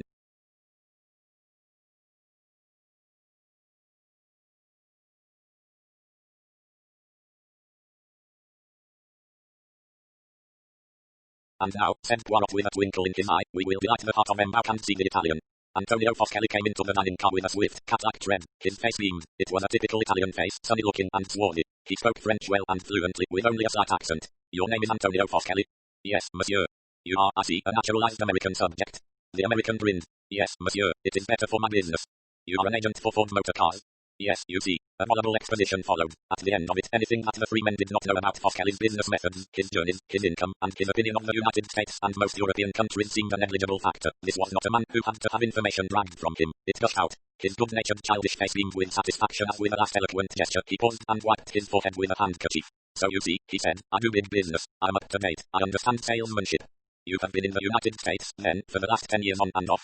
Yes, monsieur. Well, do I remember the day I first took the boat to go to America, so far away? My mother, my little sister. Poirot cut short the flood of reminiscence. During your sojourn in the United States, did you ever come across the deceased? Never, but I know the type. Oh, yes. He snapped his fingers expressively. It is very respectable, very well dressed, but underneath it is all wrong. Out of my experience, I should say he was the big crook. I give you my opinion for what it is worth. Your opinion is quite right, said Poirot dryly. Ratchet was Cassetti, the kidnapper. What did I tell you? I have learned to be very acute to read the face. It is necessary. Only in America do they teach you the proper way to sell. You remember the Armstrong case? I do not quite remember. The name, yes, it was a little girl, a baby, was it not? Yes, a very tragic affair. The Italian seemed the first person to demur to this view. Well, these things may happen, he said philosophically, in a great civilization such as America. Poirot cut him short. Did you ever come across any members of the Armstrong family? No, I do not think so. It is difficult to say. I will give you some figures. Last year alone I sold. Monsieur, pray confine yourself to the point. The Italian's hands flung themselves out in a gesture of apology. 1,000 pardons. Tell me, if you please, your exact movements last night from dinner onwards. With pleasure. I stay here as long as I can. It is more amusing. I talk to the American gentleman at my table. He sells typewriter ribbons. Then I go back to my compartment. It is empty. The miserable John Bull who shares it with me is away attending to his master. At last he comes back very long face as usual. He will not talk, says yes and no. A miserable race. The English not sympathetic. He sits in the corner, very stiff, reading a book. Then the conductor comes and makes our beds. Nos. 4 and 5, murmured Poirot. Exact line end compartment. Mine is the upper berth. I get up there. I smoke and read. The little N. Glishman has, I think, the toothache. He gets out a little bottle of stuff that smells very strong. He lies in bed and groans. Presently I sleep. Whenever I wake I hear him groaning. Do you know if he left the carriage at all during the night? I do not think so, that I should hear. The light from the corridor and wakes up automatically thinking it is the customs examination at some frontier. Did he ever speak of his master, ever express any animus against him? I tell you he did not speak, he was not sympathetic, a fish. You smoke, you say a pipe, cigarettes, cigars. Cigarettes only. Poirot proffered him one which he accepted. Have you ever been in Chicago? Inquired Mbauch. Oh, yes, a fine city, but I know best New York, Washington, Detroit. You have been to the States? No, you should go. Poirot pushed a sheet of paper across to him. If you will sign this, and put your permanent address, please. The Italian wrote with a flourish, then he rose. His smile was as engaging as ever. That is all, you do not require me further. Good day to you, messieurs. I wish we could get out of the snow. I have an appointment in Milan. He shook his head sadly. I shall lose the business. He departed. Poirot looked at his friend. He has been a long time in America, said Mbauch, and he is an Italian, and Italians use the knife, and they are great liars. I do not like Italians. See Voigt, said Poirot with a smile. Well, it may be that you are right, but I will point out to you, my friend, that there is absolutely no evidence against the man. And what about the psychology? Do not Italians stab? Assuredly, said Poirot, especially in the heat of a quarrel, but this is a different kind of crime. I have the little idea, my friend, that this is a crime very carefully planned and staged. It is a far-sighted, long-headed crime. It is not, how shall I express it, a Latin crime. It is a crime that shows traces of a cool, resourceful, deliberate brain. I think an Anglo-Saxon brain. He picked up the last two passports. Let us now, he said, see Miss Mary Debenham. 11. The evidence of Miss Debenham. When Mary Debenham entered the dining car, she confirmed Poirot's previous estimate of her. Very neatly dressed in a little black suit with a French grey shirt, the smooth waves of her dark head were neat and unruffled. Her manner was as calm and unruffled as her hair. She sat down opposite Poirot and Mbauch and looked at them inquiringly. Your name is Mary Hermione Debenham, and you are 26 years of age, began Poirot. Yes. English? Yes. Will you be so kind, mademoiselle, as to write down your permanent address on this piece of paper? She complied. Her writing was clear and legible. And now, mademoiselle, what have you to tell us of the affair last night? I'm afraid I have nothing to tell you. I went to bed and slept.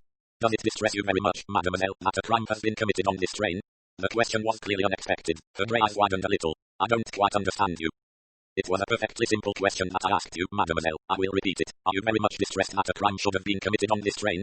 I have not really thought about it from that point of view. No, I cannot say that I am at all distressed. A crime, it is all in the day's work to you, eh? It is naturally an unpleasant thing to have happen, said Mary Debenham quietly. You are very Anglo-Saxon, mademoiselle. Vous en prouvez past emotion. She smiled a little. I am afraid I cannot have hysterics to prove my sensibility. After all, people die every day. They die, yes, but murder is a little more rare. Oh, certainly. You were not acquainted with the dead man? I saw him for the first time when lunching here yesterday. And how did he strike you? I hardly noticed him. He did not strike you as an evil personality. She shrugged her shoulders slightly. Really, I cannot say I thought about it. Poirot looked at her keenly. You are, I think, a little bit contemptuous of the way I prosecute my inquiries, he said with a twinkle. Not so, you think, would an English inquiry be conducted? There everything would be cut and dried, it would be all kept to the facts, a well-ordered business. But I, mademoiselle, have my little originalities. I look first at my witness, I sum up his or her character, and I frame my questions accordingly. Just a little minute ago I'm asking questions of a gentleman who wants to tell me all his ideas on every subject. Well, him I keep strictly to the point. I want him to answer yes or no, this or that, and then you come. I see at once that you will be orderly and methodical. You will confine yourself to the matter in hand. Your answers will be brief and to the point. And because, mademoiselle, human nature is perverse, I ask of you quite different questions. I ask what you feel, what you thought. It does not please you, this method. If you will forgive my saying so, it seems somewhat of a waste of time. Whether or not I liked Mr. Ratchet's face does not seem likely to be helpful in finding out who killed him. Do you know who the man Ratchet really was, mademoiselle? She nodded. Mrs. Hubbard has been telling everyone. And what do you think of the Armstrong affair? It was quite abominable, said the girl crisply. Poirot looked at her thoughtfully. You are travelling from Baghdad, I believe, Miss Debenham? Yes. To London? Yes. What have you been doing in Baghdad? I have been acting as governess to 2 children. Are you returning to your post after your holiday? I'm not sure. Why is that? Baghdad is rather out of things. I think I should prefer a post in London if I can hear of a suitable one. I see. I thought, perhaps, you might be going to be married. Miss Debenham did not reply. She raised her eyes and looked Poirot full in the face. The glance said, plainly, you are impertinent. What is your opinion of the lady who shares your compartment, Miss Olsen? She seems a pleasant, simple creature. What colour is her dressing gown? Mary Debenham stared. A kind of brownish colour, natural wool. Ah, I may mention without indiscretion, I hope, that I noticed the colour of your dressing gown on the way from Aleppo to Stambul. A pale mauve, I believe. Yes, that is right. Have you any other dressing gown, mademoiselle? A scarlet dressing gown, for example? No, that is not mine. Poirot leaned forward. He was like a cat pouncing on a mouse. Whose, then? The girl drew back a little, startled. I don't know. What do you mean? You do not say, no, I have no such thing. You say, that is not mine, meaning that such a thing does belong to someone else. She nodded. Somebody else on this train? Yes. Whose is it? I told you just now, I don't know. I woke up this morning about 5 o'clock with the feeling that the train had been standing still for a long time. I opened the door and looked out into the corridor, thinking we might be at a station. I saw someone in a scarlet kimono some way down the corridor.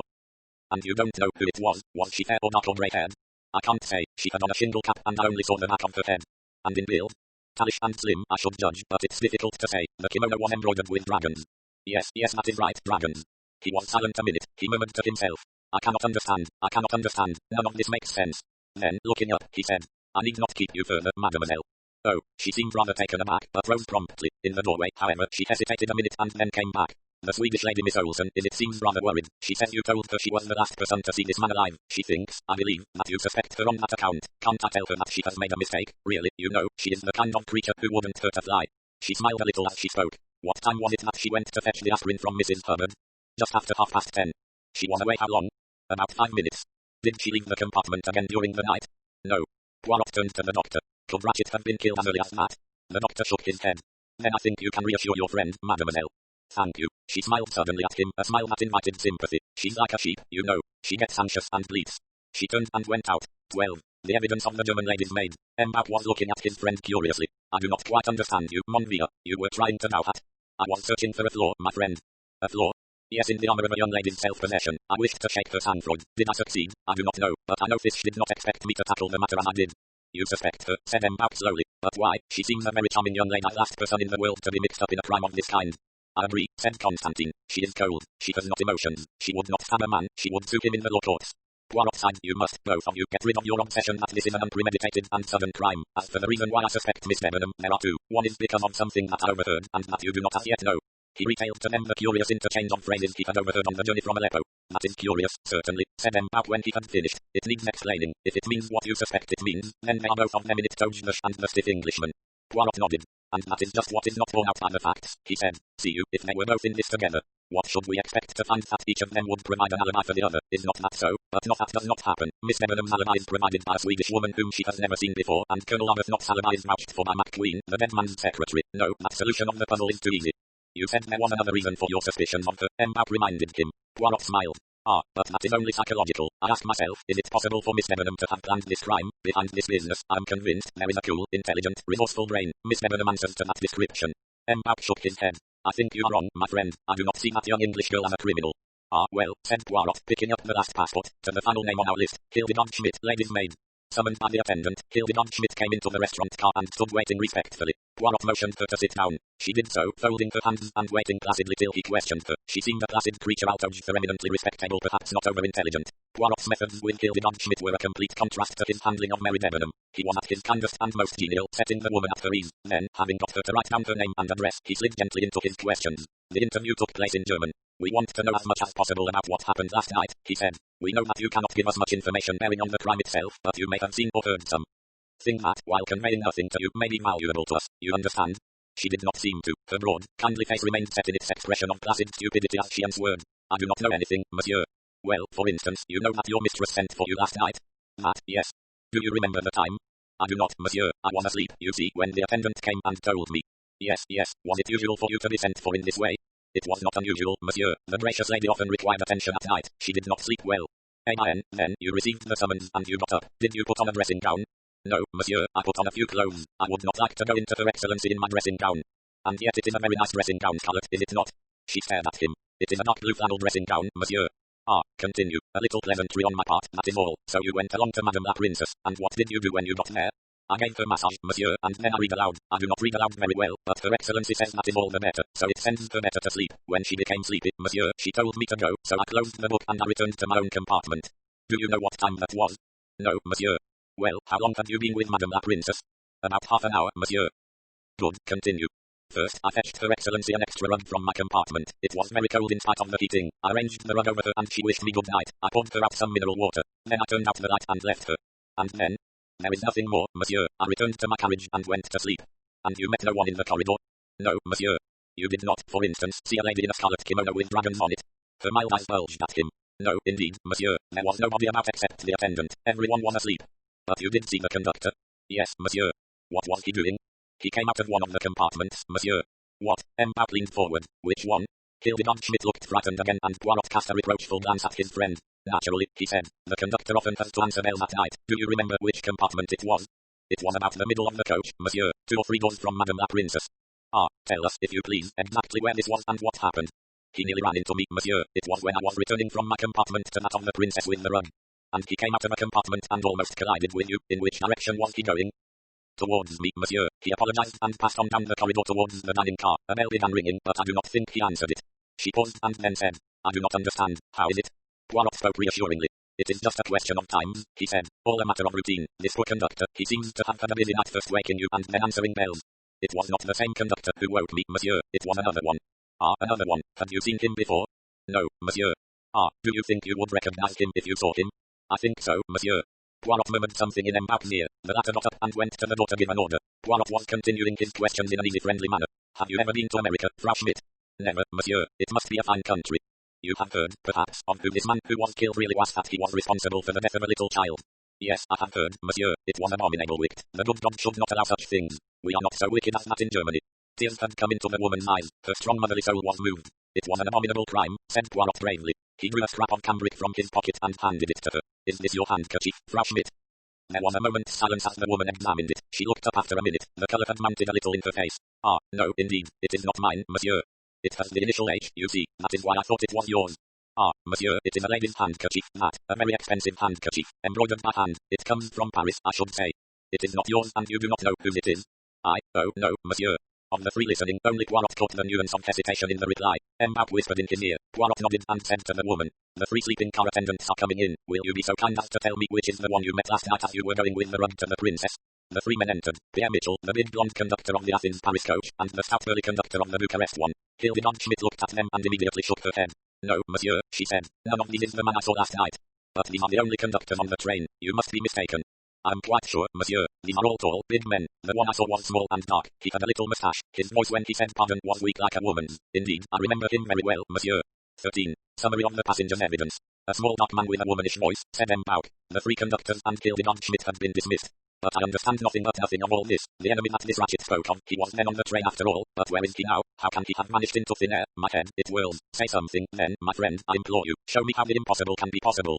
It is a good phrase that, said Poirot. The impossible cannot have happened, therefore the impossible must be possible in spite of appearances.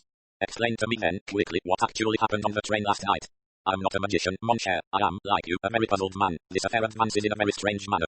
It does not advance at all. It stays where it was. Poirot shook his head. No, that is not true. We are more advanced. We know certain things. We have heard the evidence of the passengers. And what has that told us? Nothing at all. I would not say that, my friend.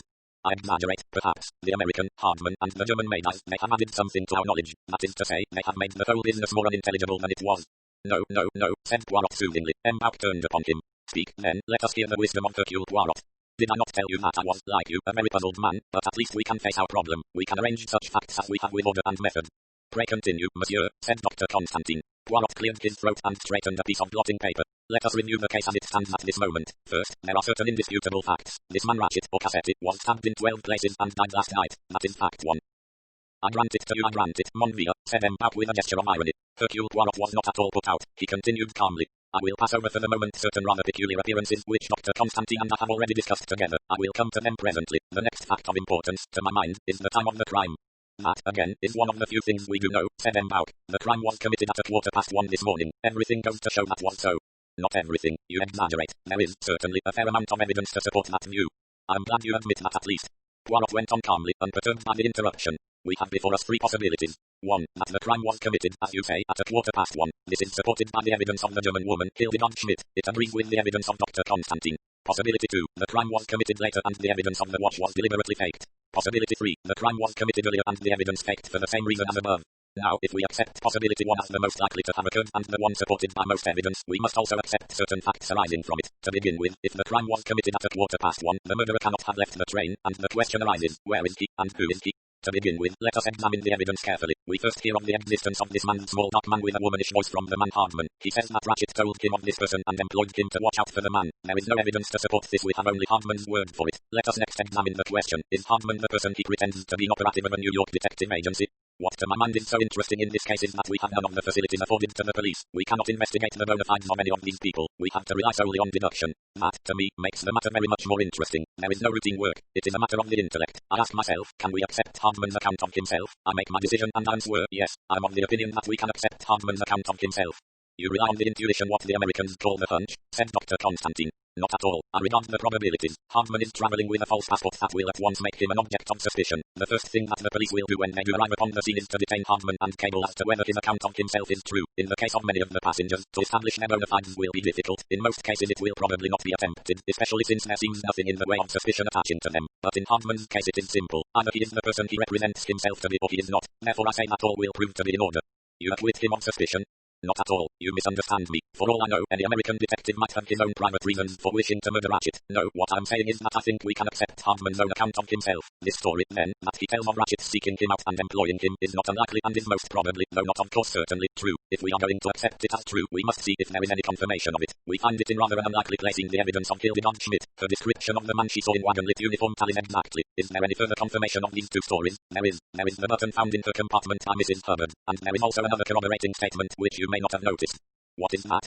The fact that both Colonel Arbuthnot and Hector McQueen mentioned that the conductor passed their carriage. They attached no importance to the fact, but Messrs. Pierre Mitchell has declared that he did not leave his seat except on certain specified occasions, none of which would take him down to the far end of the coach past the compartment in which Arbuthnot and McQueen were sitting. Therefore this story, the story of a small dark man with a womanish voice dressed in wagon-lit uniform, rests on the testimony direct or indirect of 4 witnesses. One small point, said Dr. Constantine. If Hildegard Schmidt's story is true, how is it that the real conductor did not mention having seen her when he came to answer Mrs. Hubbard's bell? That is explained, I think. When he arrived to answer Mrs. Hubbard, the maid was in with her mistress. When she finally returned to her own compartment, the conductor was in with Mrs. Hubbard. M'Bauch had been waiting with difficulty until they had finished. Yes, my friend, he said impatiently to Poirot. But whilst I admire your caution, your method of advancing a step at a time, I submit that you have not yet touched the point at issue. We are all agreed that this person exists. The point is, where did he go? Poirot shook his head reprovingly. You are in error. You are inclined to put the cart before the horse. Before I asked myself, where did this man vanish to? I asked myself, did such a man really exist? Because, you see, if the man were an invention of fabrication, how much easier to make him disappear. So I try to establish first that there really is such a flesh and blood person. And having arrived at the fact that there is time, where is he now? There are only 2 answers to that, mon cher. Either he is still hidden on the train in a place of such extraordinary ingenuity that we cannot even think of it, or else he is, as one might say, 2 persons. That is, he is both himself the man feared by M. Ratchet and a passenger on the train so well disguised that M. Ratchet did not recognize him. It is an idea, that, said M'Bauch, his face lighting up. Then it clouded over again. But there is one objection. Poirot took the words out of his mouth. The height of the man, it is that you would say, with the exception of M. Ratchet's valet, all the passengers are big men Italian, Colonel Arbuthnot, Hector McQueen, Count Andrini. Well, that leaves us the valet, not a very likely supposition, but there is another possibility. Remember the womanish voice. That gives us a choice of alternatives. The man may be disguised as a woman, or, alternatively, he may actually be a woman. A tall woman dressed in man's clothes would look small. But surely Ratchet would have known. Perhaps he did know. Perhaps, already this woman had attempted his life wearing men's clothes the better to accomplish her purpose. Ratchet may have guessed that she would use the same trick again, so he tells Hardman to look for a man, but he mentions, however, a womanish voice. It is a possibility, said M'Bauch, but, listen, my friend, I think that I should now tell you of certain inconsistencies noticed by Dr. Constantine. He retailed at length the conclusions that he and the doctor had arrived at together from the nature of the dead man's wounds. M'Bauch groaned and held his head again. I know, said Poirot sympathetically. I know exactly how you feel. The head spins, does it not?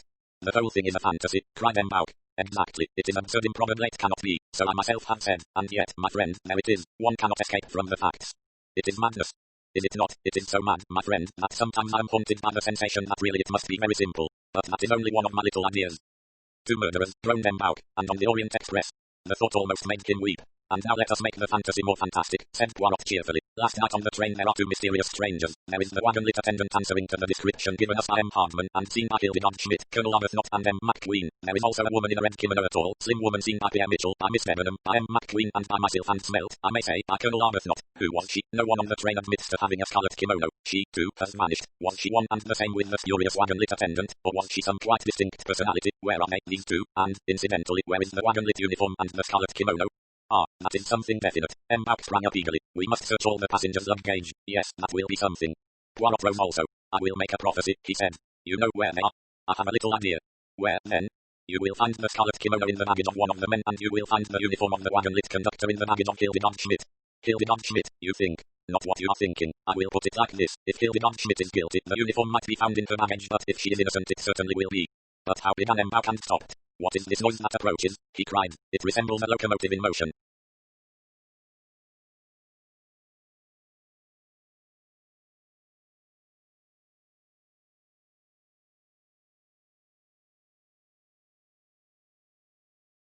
The noise drew nearer. It consisted of shrill cries and protests in a woman's voice. The door at the end of the dining car flew open. Mrs. Hubbard burst in. "It's too horrible," she cried. "It's just too horrible. In my sponge bag. My sponge bag." A great eye all over blood. And, suddenly toppling forward, she fainted heavily on Mbauch's shoulder. 14. The evidence of the weapon. With more vigor than chivalry, Mbauch deposited the fainting lady with her head on the table. Dr. Constantine yelled for one of the restaurant attendants, who came at a run. "Keep her head so," said the doctor. "If she revives, give her a little cognac, you understand?" Then he hurried off after the other two. His interest lay wholly in the crime-swooning middle-aged ladies did not interest him at all. It is possible that Mrs. Hubbard revived rather quicker with these methods than she might otherwise have done. A few minutes later she was sitting up, sipping cognac from a glass proffered by the attendant, and talking once more. "I just can't say how terrible it was. I don't suppose anybody on this train can understand my feelings. I've always been very sensitive ever since a child. The mere sight of blood would even now I come over queer when I think about it." The attendant proffered the glass again. "Encore un peu, madam. Do you think I'd better? I'm a lifelong teetotaler. I just never touch spirits or wine at any time. All my family are abstainers. Still perhaps as this is only medical." She sipped once more. In the meantime Poirot and Mbauch, closely followed by Dr. Constantine, had hurried out of the Ristow Rant car and along the corridor of the Stambul coach towards Mrs. Hubbard's compartment. Every traveller on the train seemed to be congregated outside the door. The conductor, a harassed look on his face, was keeping them back. "Mais il en a une voix," he said, and repeated the sentiment in several other languages. "Let me pass, if you please," said Mbauch. Squeezing his rotundity past the obstructing passengers, he entered the compartment, Poirot close behind him. "I'm glad you have come, monsieur," said the conductor with a sigh of relief. "Everyone has been trying to enter. The American lady such screams as she gave me foy. I thought she too had been murdered. I came at a run and there she was screaming like a mad woman, and she cried out that she must fetch you, and she departed, screeching at the top of her voice and telling everybody whose carriage she passed what had occurred." He added, with a gesture of the hand, "It is in there, monsieur. I have not touched it." Hanging on the handle of the door that gave access to the next compartment was a large-sized checked rubber sponge bag. Below it on the floor, just where it had fallen from Mrs. Hubbard's hand, was a straight-bladed dagger, a cheap affair, sham oriental, with an embossed hilt and a tapering blade. The blade was stained with patches of what looked like rust. Poirot picked it up delicately. "Yes," he murmured. "There is no mistake. Here is our missing weapon, all right, doctor?" The doctor examined it. "You need not be so careful," said Poirot. "There will be no fingerprints on it save those of Mrs. Hubbard." Constantine's examination did not take long. "It is the weapon, all right," he said. "It would account for any of the wounds." "I implore you, my friend, do not say that." The doctor looked astonished. "Already we are heavily overburdened by coincidence. Two people decided to stab M. Ratchet last night. It is too much of a good thing that each of them should select an identical weapon. As to that, the coincidence is not, perhaps, so great as it seems," said the doctor. "Thousands of these sham-eastern daggers are made and shipped to the bazaars of Constantinople." "You console me a little, but only a little," said Poirot. He looked thoughtfully at the door in front of him, then, lifting off the sponge bag, he tried the handle. The door did not budge. About a foot above the handle was the door bolt. Poirot drew it back and tried again, but still the door remained fast. "We locked it from the other side, you remember," said the doctor. "That is true," said Poirot absently. He seemed to be thinking about something else. His brow was furrowed as though in perplexity. "It agrees, does it not?" said Mbauch. "The man passes through this carriage. As he shuts the communicating door behind him he feels the sponge bag. A thought comes to him and he quickly slips the blood-stained knife inside. Then, all unwitting that he has awakened Mrs. Hubbard, he slips out through the other door into the corridor." "As you say," murmured Poirot, "that is how it must have happened." But the puzzled look did not leave his face. "But what is it?" demanded Mbauch. "There is something, is there not, that does not satisfy you?" Poirot darted a quick look at him. "The same point does not strike you?" "No, evidently not." "Well, it is a small matter." The conductor looked into the carriage. "The American lady is coming back." Dr. Constantine looked rather guilty. He had, he felt, treated Mrs. Hubbard rather cavalierly, but she had no reproaches for him. Her energies were concentrated on another matter. "I'm just going to say one thing right out," she said breathlessly as she arrived in the doorway. "I'm not going on any longer in this compartment. Why, I wouldn't sleep in it tonight if you paid me $1,000,000. But, madam, I know what you are going to say, and I'm telling you right now that I won't do any such thing. Why, I'd rather sit up all night in the corridor." She began to cry. "Oh, if my daughter could only know, if she could see me now, why," Poirot interrupted firmly. "You misunderstand, madam. Your demand is most reasonable. Your baggage shall be changed at once to another compartment." Mrs. Hubbard lowered her handkerchief. "Is that so? Oh, I feel better right away, but surely it's all full up, unless one of the gentlemen." Mbauch spoke. "Your baggage, madam, shall be moved out of this coach altogether. You shall have a compartment in the next coach which was put on at Belgrade." "Why, that's splendid. I'm not an out-of-the-way nervous woman, but to sleep in that compartment next door to a dead man," she shivered. "It would drive me plumb crazy." "Mitchell," called Mbauch, "move this baggage into a vacant compartment in the Athens-Paris coach." "Yes, monsieur, same one as this. No, 3. "No," said Poirot before his friend could reply. "I think it would be better for madame to have a different number altogether. The no, 12, for instance." "Bien, monsieur." The conductor seized the luggage. Mrs. Hubbard turned gratefully to Poirot. "That's very kind and delicate of you. I appreciate it, I assure you." "Do not mention it, madam. We will come with you and see you comfortably installed." Mrs. Hubbard was escorted by the 3 men to her new home. She looked round her happily. "This is fine. It suits you, madam. It is, you see, exactly like the compartment you have left. That's only it faces the other way, but that doesn't matter, for these trains go first one way and then the other. I said to my daughter, I want a carriage facing the engine, and she said, why, Mama, that'll be no good to you, for if you go to sleep one way, when you wake up the train's going the other. And it was quite true what she said. Why, last evening we went into Belgrade one way and out the other. At any rate, madam, you are quite happy and contented now? Well, no, I wouldn't say that. Here we are stuck in a snowdrift and nobody doing anything about it, and my boat sailing the day after tomorrow. Madam, said M. Bouck, we are all in the same casse, every one of us. Well, that's true, admitted Mrs. Hubbard, but nobody else has had a murderer walking right through their compartment in the middle of the night. What still puzzles me, madam, said Poirot, is how the man got into your compartment if the communicating door was bolted as you say. You are sure that it was bolted? Why, the Swedish lady tried it before my eyes. Let us just reconstruct that little scene. You were lying in your bunk and you could not see for yourself, you say? No, because of the sponge bag. Oh, my, I shall have to get a new sponge bag. It makes me feel sick in my stomach to look at this one. Poirot picked up the sponge bag and hung it on the handle of the communicating door into the next car. Riage. The assessment I see, he said. The bolt is just underneath the handle. Sponge bag masks it. You could not see from where you were lying whether the bolt were turned or not. Why, that's just what I've been telling you. And the Swedish lady, Miss Olsen, stood so between you and the door. She tried it and told you it was bolted. That's so. All the same, madam, she may have made an error. You see what I mean? Poirot seemed anxious to explain. The bolt is just a projection of metal, so turned to the right the door is locked, left straight it is not. Possibly she merely tried the door, and as it was locked on the other side she may have assumed that it was locked on your side. Well, I guess that would be rather stupid of her. Madam, the most kind, the most amiable are not always the cleverest. That's so, of course. By the way, madam, did you travel out to Smyrna this way? No, I sailed right to Stamboul, and a friend of my daughter's, Mr. Johnson, a perfectly lovely man, I'd like to have you know him, met me and showed me all round Stamboul, which I found a very disappointing city all tumbling down, and as for those mosques and putting on those great shuffling things over your shoes, where was I? You were saying that Mr. Johnson met you. That's so, and he saw me on board a French messengery boat for Smyrna, and my daughter's husband was waiting right on the quay. What he'll say when he hears about all this? My daughter said this would be just the safest, easiest way imaginable. You just sit in your carriage, she said, and you get right to Paris, and then the American Express will meet you. And, oh dear, what am I to do about cancelling my steamship passage? I ought to let them know. I can't possibly make it now. This is just too terrible. Mrs. Hubbard showed signs of tears once more. Poirot, who had been fidgeting slightly, seized his opportunity. You have had a shock, madam. The restaurant attendant shall be instructed to bring you along some tea and some biscuits. I don't know that I'm so set on tea, said Mrs. Hubbard tearfully. That's more an English habit. Coffee, then, madam. You need some stimulant. That cognac's made my head feel mighty funny. I think I would like some coffee. Excellent. You must revive your forces. My, what a funny expression. But first, madam, a little matter of routine. You permit that I make a search of your baggage? Whatever for? We are about to commence a search of all the passengers' luggage. I do not want to remind you of an unpleasant experience, but your sponge bag, remember. Mercy, perhaps you'd better. I just couldn't bear to get any more surprises of that kind. The examination was quickly over. Mrs. Hubbard was travelling with the minimum of luggage: a hat box, a cheap suitcase, and a well-burdened travelling bag. The contents of all three were simple and straightforward, and the examination would not have taken more than a couple of minutes had not Mrs. Hubbard delayed matters by insisting on due attention being paid to photographs of my daughter and two rather ugly children. My daughter's children, aren't they cunning? 15. The evidence of the passenger's luggage. Having delivered himself of various polite insincerities, and having told Mrs. Hubbard that he would order coffee to be brought to her, Poirot was able to take his leave accompanied by his two friends. Well, we have made a start and drawn a blank, observed M. Bouck. Whom shall we tackle next? It would be simplest, I think, just to proceed along the train carriage by carriage. That means that we start with No. 16, the amiable M. Hardman. Mr. Hardman, who was smoking a cigar, welcomed them affably. Come right in, gentlemen, that is, if it's humanly possible. It's just a mite cramped in here for a party. M. Bouck explained the object of their visit, and the big detective nodded comprehendingly. That's okay. To tell the truth, I've been wondering you didn't get down to it sooner. Here are my keys, gentlemen, and if you like to search my pockets too, why, you're welcome. Shall I reach the Brits down for you? The conductor will do that, Mitchell. The contents of Mr. Hardman's two Brits were soon examined and passed. They contained perhaps an undue proportion of spirituous liquor. Mr. Hardman winked. It's not often they search your Brits at the front, if not if you fix the conductor. I handed out a wad of Turkish notes right away, and there's been no trouble so far. And at Paris? Mr. Hardman winked again. By the time I get to Paris, he said, what's left over of this little lot will go into a bottle labelled hair wash. You are not a believer in prohibition, Monsieur Hardman, said M. Bouck with a smile. Well, said Hardman, I can't say prohibition has ever worried me any. Ah, said M. Bouck, the speakeasy. He pronounced the word with care, savouring it. Your American terms are so quaint, so expressive, he said. Me, I would much like to go to America, said Poirot. You'd learn a few go-ahead methods over there, said Hardman. Europe wants waking up, she's half asleep. It is true that America is the country of progress, agreed Poirot. There is much that I admire about Americans, only I'm perhaps old-fashioned, but me, I find the American woman less charming than my own country women. The French or Belgian girl, coquettish, charming, I think there is no one to touch her. Hardman turned away to peer out at the snow for a minute.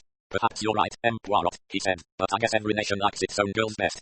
He blinked as though the snow hurt his eyes. Kind of dazzling, isn't it? He remarked. Say, gentlemen, this business is getting on my nerves. Murder and the snow and all, and nothing doing, just hanging about and killing time. I'd like to get busy after someone or something. The true Western spirit of hustle, said Poirot with a smile. The conductor replaced the bags and they moved on to the next compartment. Colonel Arbuthnot was sitting in a corner smoking a pipe and reading a magazine. Poirot explained their errand. The colonel made no demur. He had two heavy leather suitcases. The rest of my kit has gone by long sea, he explained. Like most army men, the colonel was a neat packer. The examination of his baggage took only a few minutes. Poirot noted a packet of pipe cleaners. You always use the same kind? He asked. Usually, if I can get them.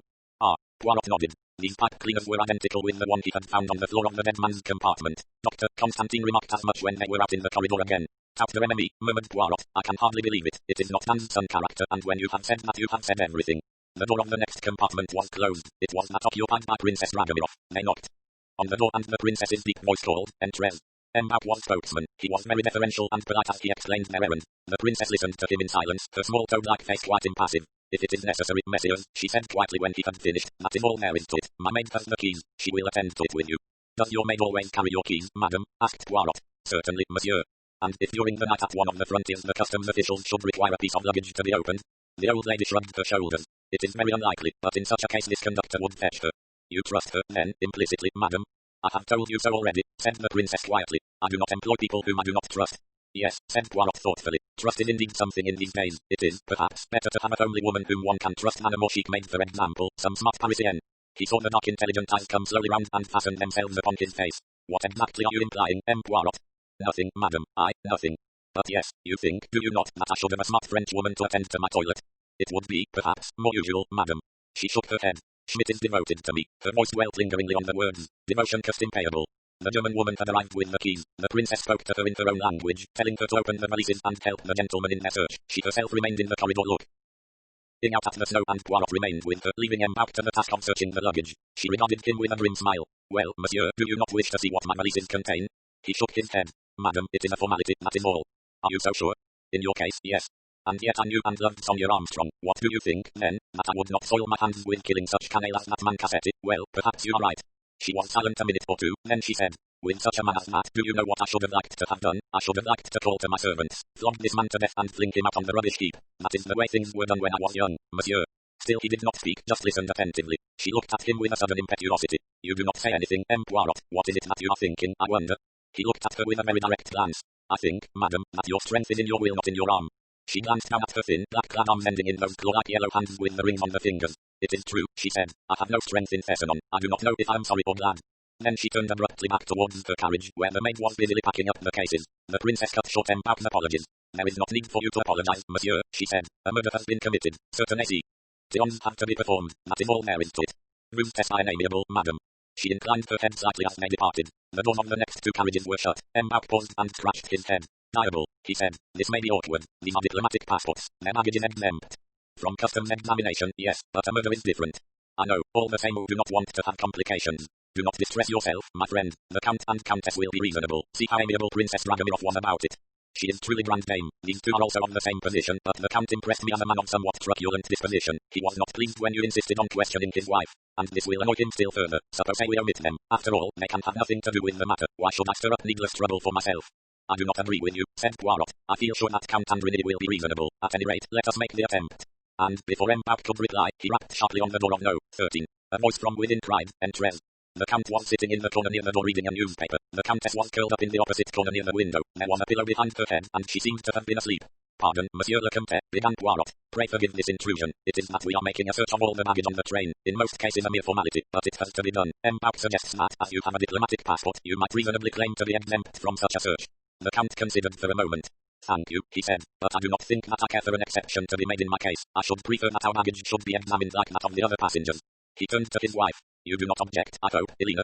Not at all, said the Countess without hesitation. A rapid and somewhat perfunctory search followed. Poirot seemed to be trying to mask an embarrassment in making various small pointless remarks, such as, here is a label all wet on your suitcase, madam, as he lifted down a blue morocco case with initials on it and a coronet. The Countess did not reply to this observation. She seemed, indeed, rather bored by the whole proceeding, remaining curled up in her corner, staring dreamily out through the window whilst the men searched her luggage in the compartment next door. Poirot finished his search by opening the little cupboard above the wash basin and taking a rapid glance at its contents: a sponge, face cream, powder and a small bottle labelled Triangle. Then, with polite remarks on either side, the search party withdrew. Mrs. Hubbard's compartment, that of the dead man, and Poirot's own came next. They now came to the second-class carriages. The first one, NOS 1011, was occupied by Mary Debenham, who was reading a book, and Greta Olsen, who was fast asleep but woke with a start at their entrance. Poirot repeated his formula. The Swedish lady seemed agitated, Mary Debenham calmly indifferent. Poirot addressed himself to the Swedish lady. If you permit, mademoiselle, we will examine your baggage first, and then perhaps you would be so good as to see how the American lady is getting on. We have moved her into one of the carriages in the next coach, but she is still very upset as the result of her discovery. I have ordered coffee to be sent to her, but I think she is of those to whom someone to talk to is a necessity of the first water. The good lady was instantly sympathetic. She would go immediately. It must have been indeed a terribly shock to the nerves, and already the poor lady was upset by the journey and leaving her daughter. Ah, yes, certainly she would go at once if her case was not locked, and she would take with her some sal ammoniac. She bustled off. Her possessions were soon examined. They were meagre in the extreme. She had evidently not noticed the missing wires from the hat box. Miss Debenham had put her book down. She was watching Poirot. When he asked her, she handed over her keys. Then, as he lifted down a case and opened it, she said, "Why did you send her away, Poirot?" "I, mademoiselle, why, to minister to the American lady." "An excellent pretext, but a pretext all the same." "I don't understand you, mademoiselle." "I think you understand me very well." She smiled. "You wanted to get me alone, wasn't that it?" "You are putting words into my mouth, mademoiselle." "And ideas into your head? No, I don't think so. The ideas are already there. That is right, isn't it?" "Mademoiselle, we have a proverb. Quaes excuse accuse. Is that what you were going to say? You must give me the credit for a certain amount of observation and common sense. For some reason or other you have got it into your head that I know something about this sordid business, this murder of a man I never saw before. You are imagining things, mademoiselle." "No, I'm not imagining things at all, but it seems to me that a lot of time is wasted by not speaking the truth, be beating about the bush instead of coming straight out with things. And you do not like the waste of time. No, you like to come straight to the point. You like the direct method. Amen, I will give it to you, the direct method. I will ask you the meaning of certain words that I overheard on the journey from Syria. I had got out of the train to do what the English call stretch the legs. At the station of Cognac, your voice and the Colonel's, mademoiselle, they came to me out of the night. You said to him, not now, not now, when it's all over, when it's behind us. What did you mean by those words, mademoiselle?" She said very quietly, "Do you think I mean murder?" "It is I who am asking you, mademoiselle." She sighed, was lost a minute in thought. Then, as though rousing herself, she said, "Those words had a meaning, monsieur, but not one that I can tell you. I can only give you my solemn word of honor that I had never set eyes on this man Ratchet in my life until I saw him on this train." "And you refused to explain those words?" "Yes, if you like to put it that way, I refuse. They had to do with a task I had undertaken." "A task that is now ended?" "What do you mean?" "It is ended, is it not?" "Why should you think so?" "Listen, mademoiselle, I will recall to you another incident. There was a delay to the train on the day we were to reach Stambul. You were very agitated, mademoiselle. You, so calm, so self-controlled. You lost that calm. I did not want to miss my connection. So you said, but, mademoiselle, the Orient Express leaves Stambul every day of the week, even if you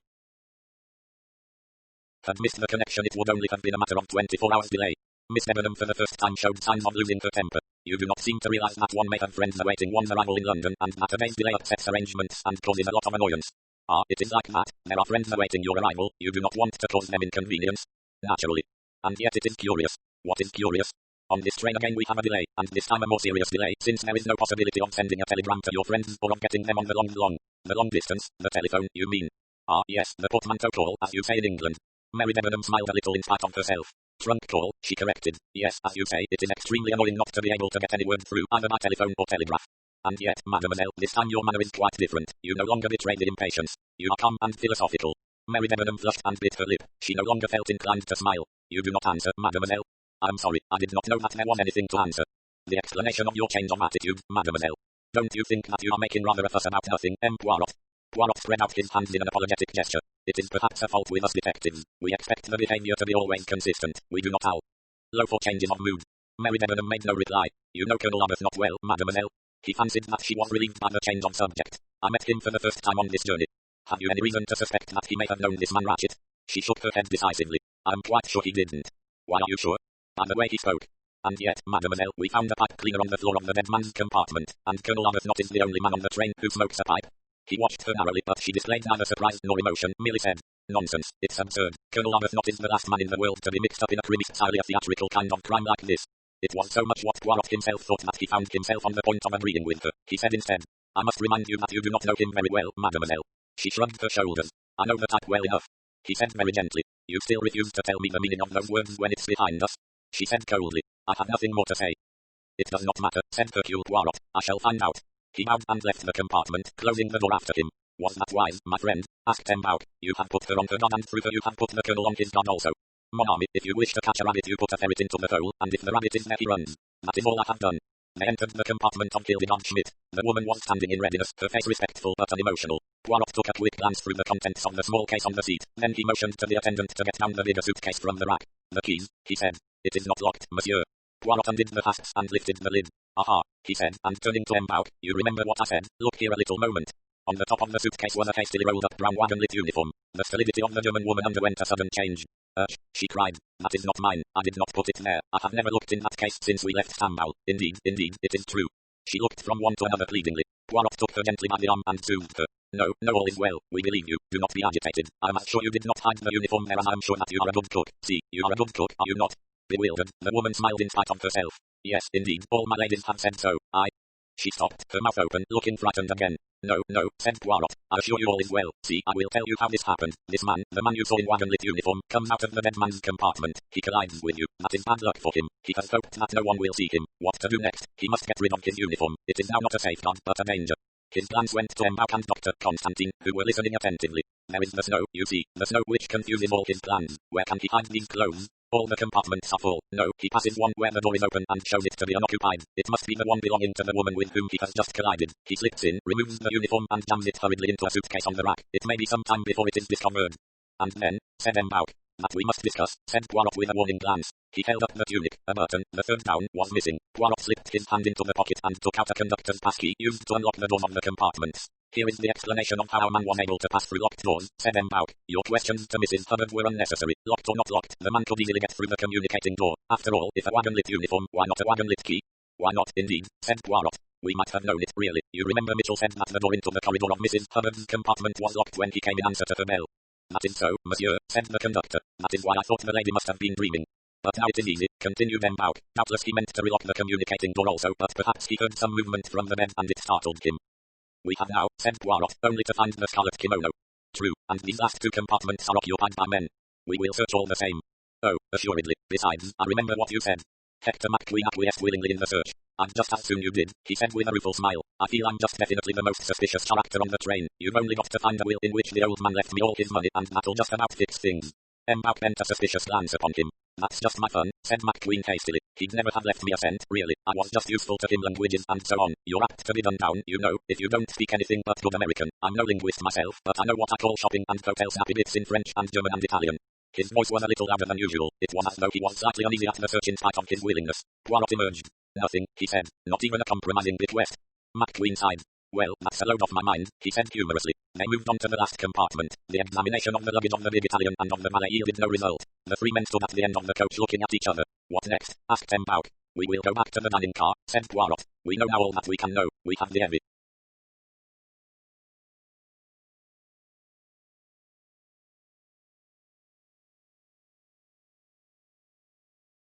Of the passengers, the evidence of their baggage, the evidence of our eyes. We can expect no further help. It must be our part now to use our brains. He felt in his pocket for his cigarette case. It was empty. I will join you in a moment, he said. I shall need the cigarettes. This is a very difficult, a very curious affair. Who wore that scarlet kimono? Where is it now? I wish I knew. There is something in this case, some fact or that escapes me. It is difficult because it has been made difficult, but we will discuss it. Pardon me a moment.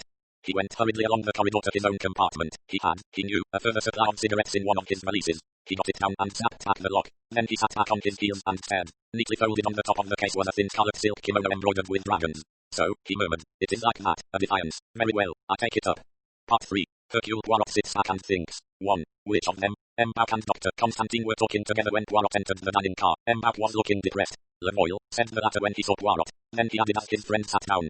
If you solve this case, mon cher, I shall indeed believe in miracles. It worries you, this case? Naturally it worries me. I cannot make head or tail of it. I agree, said the doctor. He looked at Poirot with interest. To be frank, he said, I cannot see what you are going to do next.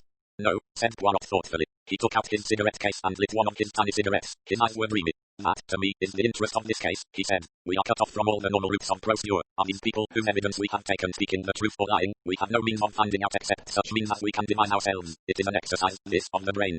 That is all very fine, said Mbach. But what have you to go upon?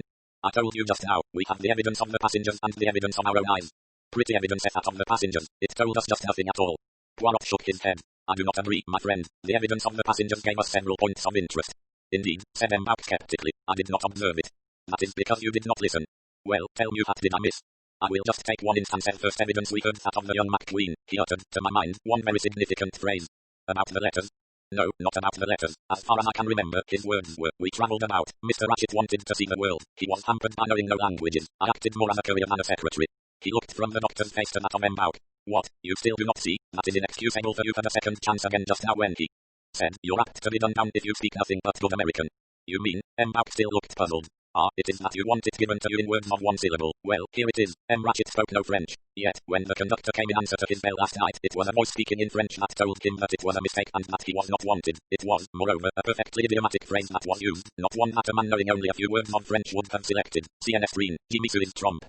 It is true, cried Constantine excitedly. We should have seen that. I remember your laying stress on the words when you repeated them to us. Now I understand your reluctance to rely upon the evidence of the dented watch. Already, at 23 minutes to 1, Ratchet was dead. And it was his murderer speaking, finished M'Bauck impressively. Poirot raised a deprecating hand. Let us not go too fast, and do not let us assume more than we actually know. It is safe, I think, to say that at that time, 23 minutes to 1, some other person was in Ratchet's compartment and that person was either French or could speak the French language fluently. You are very cautious, mon vieux.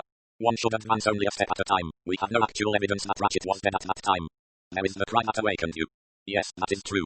In one way, said M'Bauck thoughtfully, this discovery does not affect things very much. You heard someone moving about next door. That someone was not Ratchet, but the other man. Doubtless he is washing blood from his hands, clearing up after the crime, burning the incriminating letter. Then he waits till all is still, and when he thinks it is safe and the coast is clear, he locks and chains Ratchet's door on the inside, unlocks the communicating door through into Mrs. Hubbard's compartment and slips out that way. In fact, it is exactly as we thought, with the difference that Ratchet was killed about half an hour earlier and the watch put on to 1:15 to create an alibi. Not such a famous alibi, said Poirot. The hands of the watch pointed to 1:15, the exact time when the intruder actually left the scene of the crime. True, said M'Bauck, a little confused. What, then, does the watch convey to you? If the hands were altered, I say, then the time at which they were set must have a significance. The natural reaction would be to suspect anyone who had a reliable alibi for the time indicated, in this case 1:15. Yes, said the doctor. That reasoning is good. We must also pay a little attention to the time the intruder entered the compartment. When had he an opportunity of doing so? Unless we are to assume the complicity of the real conductor, there was only one time when he could have done so, during the time the train stopped at Vinkovsky. After the train left Vinkovsky, the conductor was sitting facing the corridor, and whereas any one of the passengers would pay little attention to a wagon-lit attendant, the one person who would notice an imposter would be the real conductor. But during the halt at Vinkovsky, the conductor is out on the platform. The coast is clear. And, by our former reasoning, it must be one of the passengers, said M'Bauck. We come back to where we were. Which of them? Poirot smiled. I have made a list, he said. If you like to see it, it will, perhaps, refresh your memory. The doctor and M'Bauck pored over the list together. It was written out neatly in a methodical manner in the order in which the passengers had been interviewed. Hector McQueen, American subject. Birth no. 6. Second class. Motive. Possibly arising out of association with dead man. Alibi. From midnight to 2 a.m. Midnight to 1:30 vouched for by Cole. Arbuthnot and 1:15 to 2 vouched for by conductor. Evidence against him. None. Suspicious circumstances. None. Conductor Pierre Mitchell, French subject. Motive. None. Alibi. From midnight to 2 a.m. Seen by HP in corridor at same time as voice spoke from Ratchet's compartment at 12:37. From 1 a.m. to 1:16 vouched for by other two conductors. Evidence against him. None. Suspicious circumstances. The wagon-lit uniform found is a point in his favor, since it seems to have been intended to throw suspicion on him. Edward Masterman, English subject. Birth no. 4. Second class. Motive. Possibly arising out of connection with deceased, whose valet he was. Alibi. From midnight to 2 a.m. Vouched for by Antonio Foskelly. Evidence against him or suspicious circumstances. None, except that he is the only man the right height or size to have worn the wagon-lit uniform. On the other hand, it is unlikely that he speaks French well. Mrs. Hubbard, American subject. Birth no. 3. First class. Motive. None. Alibi. From midnight to 2 a.m. None. Evidence against her or suspicious circumstances. Story of man in her compartment is substantiated by the evidence of Hardman and that of the woman Schmidt. Greta Olsen, Swedish subject. Birth no. 10. Second class. Motive. None. Alibi. From midnight to 2 a.m. Vouched for by Mary Debenham. Note not was last to see Ratchet alive.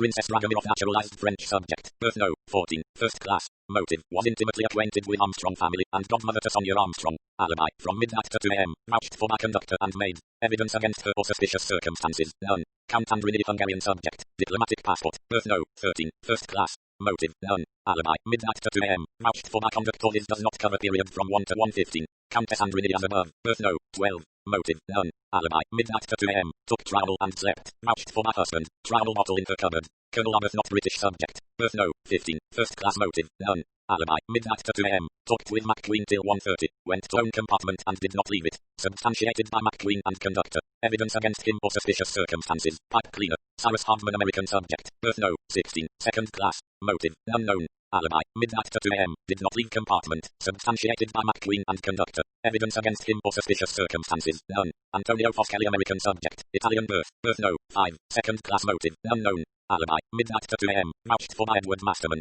Evidence against him or suspicious circumstances. None, except that weapon used might be said to suit his temperament. By M'Bauck. Mary Debenham, British subject. Birth no. 11. Second class. Motive. None. Alibi. Midnight to 2 a.m. Vouched for by Greta Olsen. Evidence against her or suspicious circumstances, and her refusal to explain same. Hildegard Schmidt, German subject. Birth no. 8. Second class. Motive, none. Alibi, midnight to 2 a.m. Vouched for by conductor and the mistress. Went to bed. Was aroused by conductor at 12:38 approx and went to mistress. Note, the evidence of the passengers is supported by the statement of the conductor that no one entered or left Mr. Ratchett's compartment between the hours of midnight to 1 o'clock when he himself went into the next coach and from 1:15 to 2 o'clock. That document, you understand, said Poirot, is a mere piece of the evidence we heard, arranged that way for convenience. With a grimace Mbauk handed it back. It is not illuminating, he said. Perhaps you may find this more to your taste, said Poirot with a slight smile as he handed him a second sheet of paper. 2. 10 questions. On the paper was written, things needing explanation. The handkerchief marked with the initial H. Whose is it? The pipe cleaner. Was it dropped by Colonel Arbuthnot, or by someone else? Who wore the scarlet kimono? Who was the man or woman masquerading in wagon-lit uniform? Why do the hands of the watch point to 1:15? Was the murder committed at that time? Was it earlier? Was it later? Can we be sure that Ratchett was stabbed by more than one person? What other explanation of his wounds can there be? Well, let us see what we can do, said Mbauk, brightening a little at this challenge to his wits. The handkerchief to begin with. Let us by all means be orderly and methodical. Assuredly, said Poirot, nodding his head in a satisfied fashion. Mbauk continued somewhat didactically. The initial H is connected with 3 people: Mrs. Hubbard, Miss Debenham, whose second name is Hermione, and the maid Hildegard Schmidt. And of those 3? It is difficult to say, but I think I should vote for Miss Debenham. For all one knows, she may be called by her second name and not her first. Also there is already some suspicion attaching to her. That conversation you overheard, mon cher, was certainly a little curious, and so is the refusal to explain it. As for me, I plump for the American, said Dr. Constantine. It is a very expensive handkerchief that, and Americans, as all the world knows, do not care what they pay. So you both eliminate the maid? Asked Poirot. Yes, as she herself said, it is the handkerchief of a member of the upper classes. And the second question, pipe cleaner. Did Colonel Arbuthnot drop it, or somebody else? That is more difficult. The English, they do not stab. You are right there. I incline to the view that someone else dropped the pipe cleaner and did so to incriminate the long-legged Englishman. As you said, Poirot, put in the doctor, 2 clues is too much carelessness. I agree with Mbauk. The handkerchief was a genuine oversight and no one will admit that it is theirs. The pipe cleaner is a faked clue. In support of that theory, you notice that Colonel Arbuthnot shows no embarrassment and admits freely to smoking a pipe and using that type of cleaner. You reason well, said Poirot. Question no. 3 who wore the scarlet kimono, went on Mbauk. As to that I will confess I have not the slightest idea. Have you any views on the subject, Dr. Constantine? None. Then we confess ourselves beaten there. The next question has, at any rate, possibilities. Who was the man or woman masquerading in wagon-lit uniform? Well, one can say with certainty a number of people whom it could not be. Hardman, Colonel Arbuthnot, Foskelly, Count Andrini and Hector McQueen are all too tall. Mrs. Hubbard, Hildegard Schmidt and Greta Olsen are too broad. That leaves the valet, Miss Debenham, Princess Dragomirov and Countess Andrini, and none of them sounds likely. Greta Olsen in one case and Antonio Foskelly in the other both swear that Miss Debenham and the valet never left their compartments. Hildegard Schmidt swears to the princess being in hers, and Count Andrini has told us that his wife took a sleeping draught. Therefore it seems impossible that it can be anybody, which is absurd.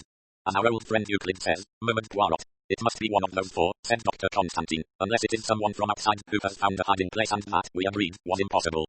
Mbauk had passed on to the next question on the list. No. 5. Why do the hands of the broken watch point to 1:15? I can see 2 explanations of that. Either it was done by the murderer to establish an alibi and afterwards he was prevented from leaving the compartment when he meant to do so by hearing people moving about, or else wait, I have an idea coming.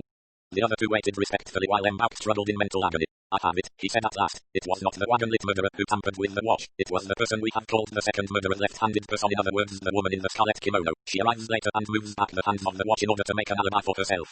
Bravo, said Dr. Constantine. It is well imagined, that. In fact, said Poirot, she stabbed him in the dark, not realizing that he was dead already, but somehow deduced that he had a watch in his pajama pocket, took it out, put back the hands blindly and gave it the requisite vent. Mbauk looked at him coldly. Have you anything better to suggest yourself? He asked. At the moment no, admitted Poirot. All the same, he went on, I do not think you have either of you appreciated the most interesting point about that watch. Does question no, 6 deal with it? Asked the doctor. To that question, was the murder committed at that time 1:50? I answer, no. I agree, said Mbauk. Was it earlier? Is the next question. I say yes. You too, doctor? The doctor nodded. Yes, but the question was it later, can also be answered in the affirmative. I agree with your theory, Mbauk, and so, I think, does Poirot, although he does not wish to commit himself. The first murderer came earlier than 1:15, the second murderer came after 1:15, and as regards the question of left-handedness, ought we not to take steps to ascertain which of the passengers is left-handed? I have not completely neglected that point, said Poirot. You may have noticed that I made each passenger write either a signature or an address. That is not conclusive, because some people do certain actions with the right hand and others with the left. Some write right-handed, but play golf left-handed. Still it is something. Every person questioned took the pen in their right hand with the exception of Princess Dragomirov, who refused to write. Princess Dragomirov, impossible, said Mbauk. I doubt if she would have had the strength to inflict that particular left-handed blow, said Dr. Constantine dubiously. That particular wound had been inflicted with considerable force. More force than a woman could use. No, I would not say that, but I think more force than an elderly woman could display, and Princess Dragomirov's physique is particularly frail. It might be a question of the influence of mind over body, said Poirot. Princess Dragomirov has great personality and immense willpower, but let us pass from that for the moment. To questions nos. 9 and 10. Can we be sure that Ratchet was stabbed by more than one person, and what other explanation of the wounds can there be? In my opinion, medically speaking, there can be no other explanation of those wounds. To suggest that one man struck first feebly and then with violence, first with the right hand and then with the left, and after an interval of perhaps half an hour inflicted fresh wounds on a dead body, well, it does not make sense. No, said Poirot, it does not make sense, and you think that two murderers do make sense? As you yourself have said, what other explanation can there be? Poirot stared straight ahead of him. That is what I ask myself, he said. That is what I never cease to ask myself. He leaned back in his seat. From now on, it is all here. He tapped himself on the forehead. We have thrashed it all out. The facts are all in front of us, neatly arranged with order and method. The passengers have sat here, one by one, giving their evidence. We know all that can be known from outside. He gave an affectionate smile at M'Bauk. It has been a little joke between us, has it not? Tha's business of sitting back and thinking out the truth. Well, I'm about to put my theory into practice before your eyes. You two must do the same. Let us all three close our eyes and think. One or more of those passengers killed Ratchet. Which of them?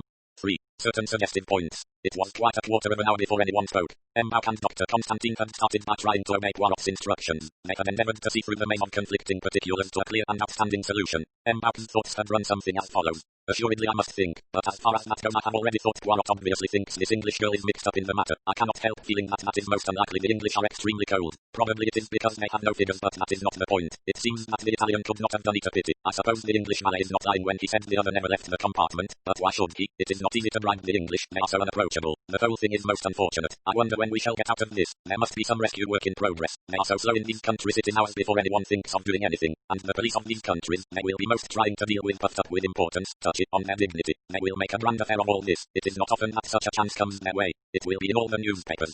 And from there on M'Bauk's thoughts went along a well-worn course which they had already traversed some 100 times. Dr. Constantine's thoughts ran thus.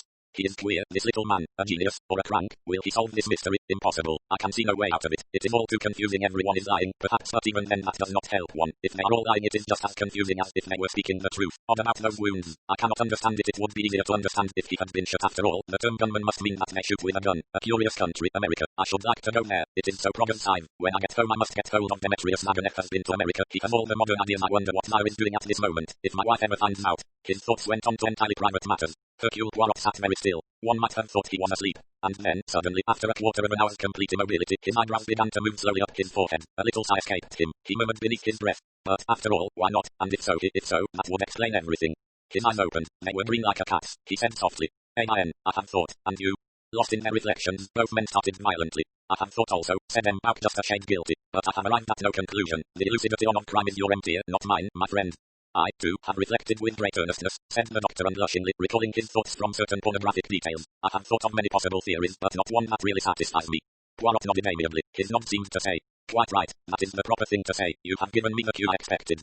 He sat very upright, threw out his chest, caressed his moustache, and spoke in the manner of a practiced speaker addressing a public meeting. My friends, I have reviewed the facts in my mind, and have also gone over to myself the evidence of the passengers with this result. I see, nebulously as yet, a certain explanation that would cover the facts as we know them. It is a very curious explanation, and I cannot be sure as yet that it is the true one. To find out definitely, I shall have to make certain experiments. I would like first to mention certain points which appear to me suggestive. Let us start with a remark made to me by M'Bauk in this very place on the occasion of our first lunch together on the train. He commented on the fact that we were surrounded by people of all classes, of all ages, of all nationalities. That is a fact somewhat rare at this time of year. The Athens-Paris and the Bucharest-Paris coaches, for instance, are almost empty. Remember also one passenger who failed to turn up. It is, I think, significant. Then there are some minor points that strike me as suggestive. For instance, the position of Mrs. Hubbard's sponge bag, the name of Mrs. Armstrong's mother, the detective methods of M. Hardman, the suggestion of M. McQueen that Ratchet himself destroyed the charm note we found, Princess Dragomirov's Christian name, and a grease spot on a Hungarian passport.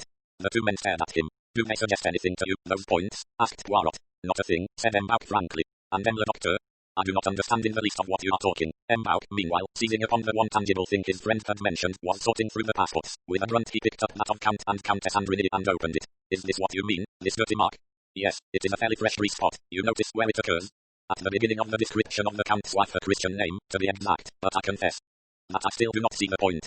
I am going to approach it from another angle. Let us go back to the handkerchief found at the scene of the crime. As we have stated not long ago, 3 people are associated with the letter H: Mrs. Hubbard, Miss Debenham, and the maid, Hildegard Schmidt. Now let us regard that handkerchief from another point of view. It is, my friends, an extremely expensive handkerchief, an object de luxe, handmade, embroidered in Paris. Which of the passengers, apart from the initial, was likely to own such a handkerchief? Not Mrs. Hubbard, a worthy woman with no pretensions to reckless extravagance in dress. Not Miss Debenham, that class of English woman has a dainty linen handkerchief, but not an expensive wisp of cambric costing perhaps 200 francs, and certainly not the maid. But there are 2 women on the train who would be likely to own such a handkerchief. Let us see if we can connect them in any way with the letter H. The 2 women I refer to are Princess Dragomirov, whose Christian name is Natalia, put in Embauch ironically. Exactly, and her Christian name, as I said just now, is decidedly suggestive. The other woman is Countess Andrini, and at once something strikes us. You, me, then. Her Christian name on her passport is disfigured by a blob of grease. Just an accident, anyone would say, but consider that Christian name, Elena. Suppose that, instead of Elena, it were Helena. That capital H could be turned into a capital E and then run over the small E next to it quite easily and then a spot of grease dropped to cover up the alteration.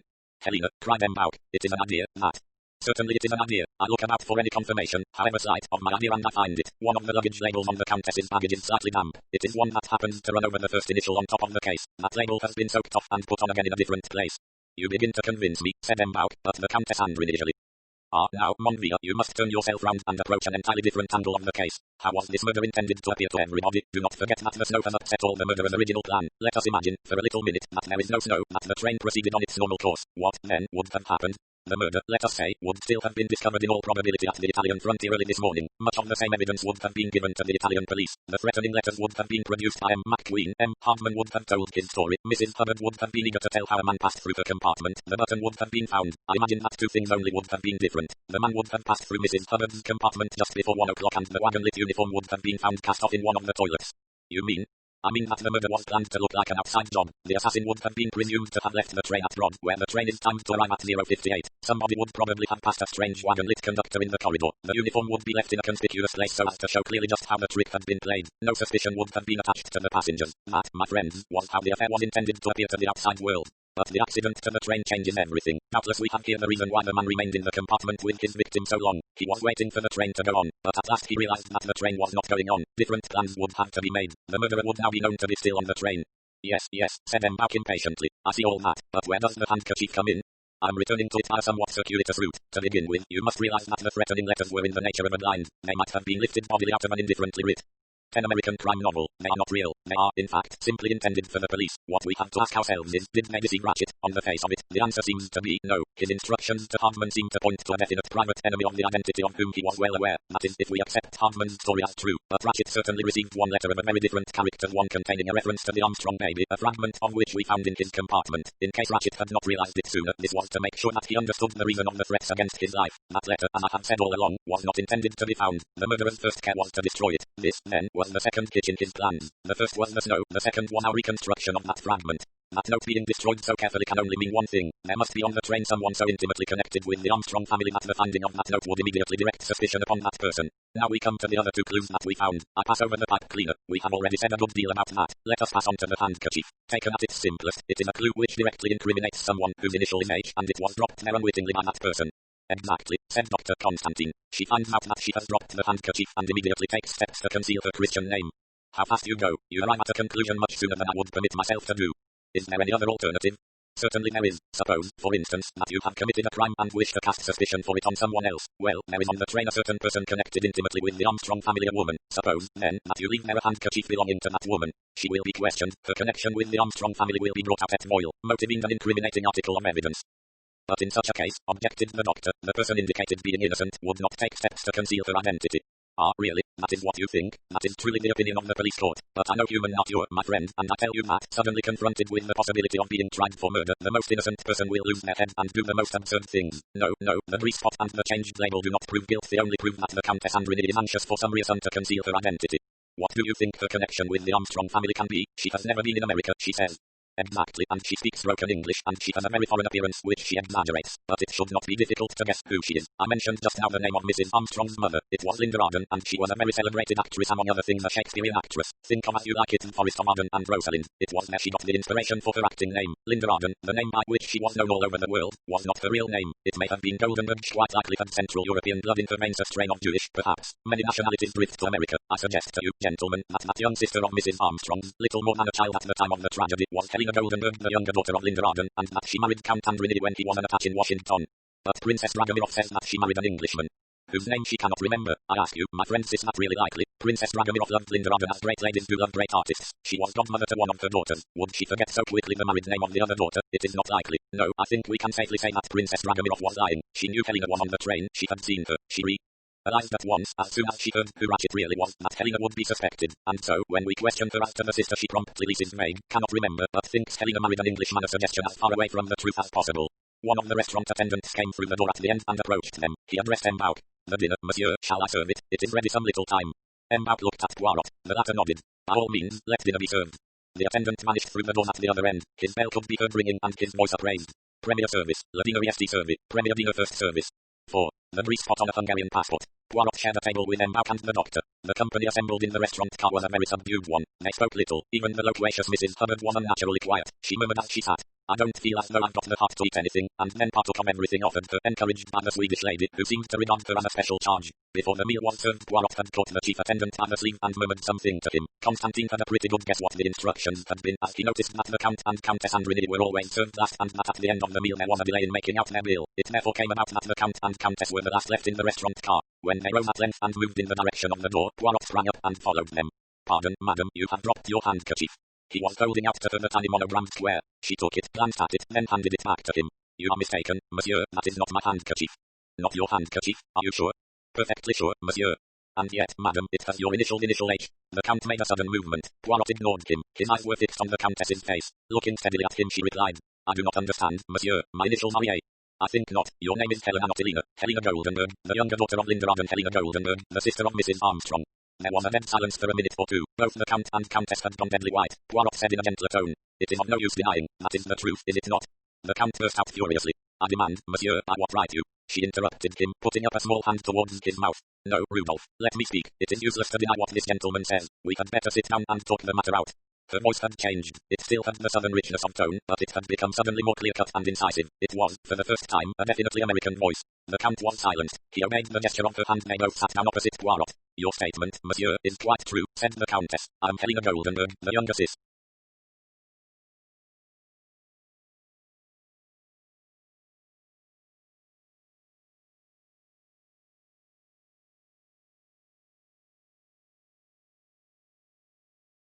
of Mrs. Armstrong.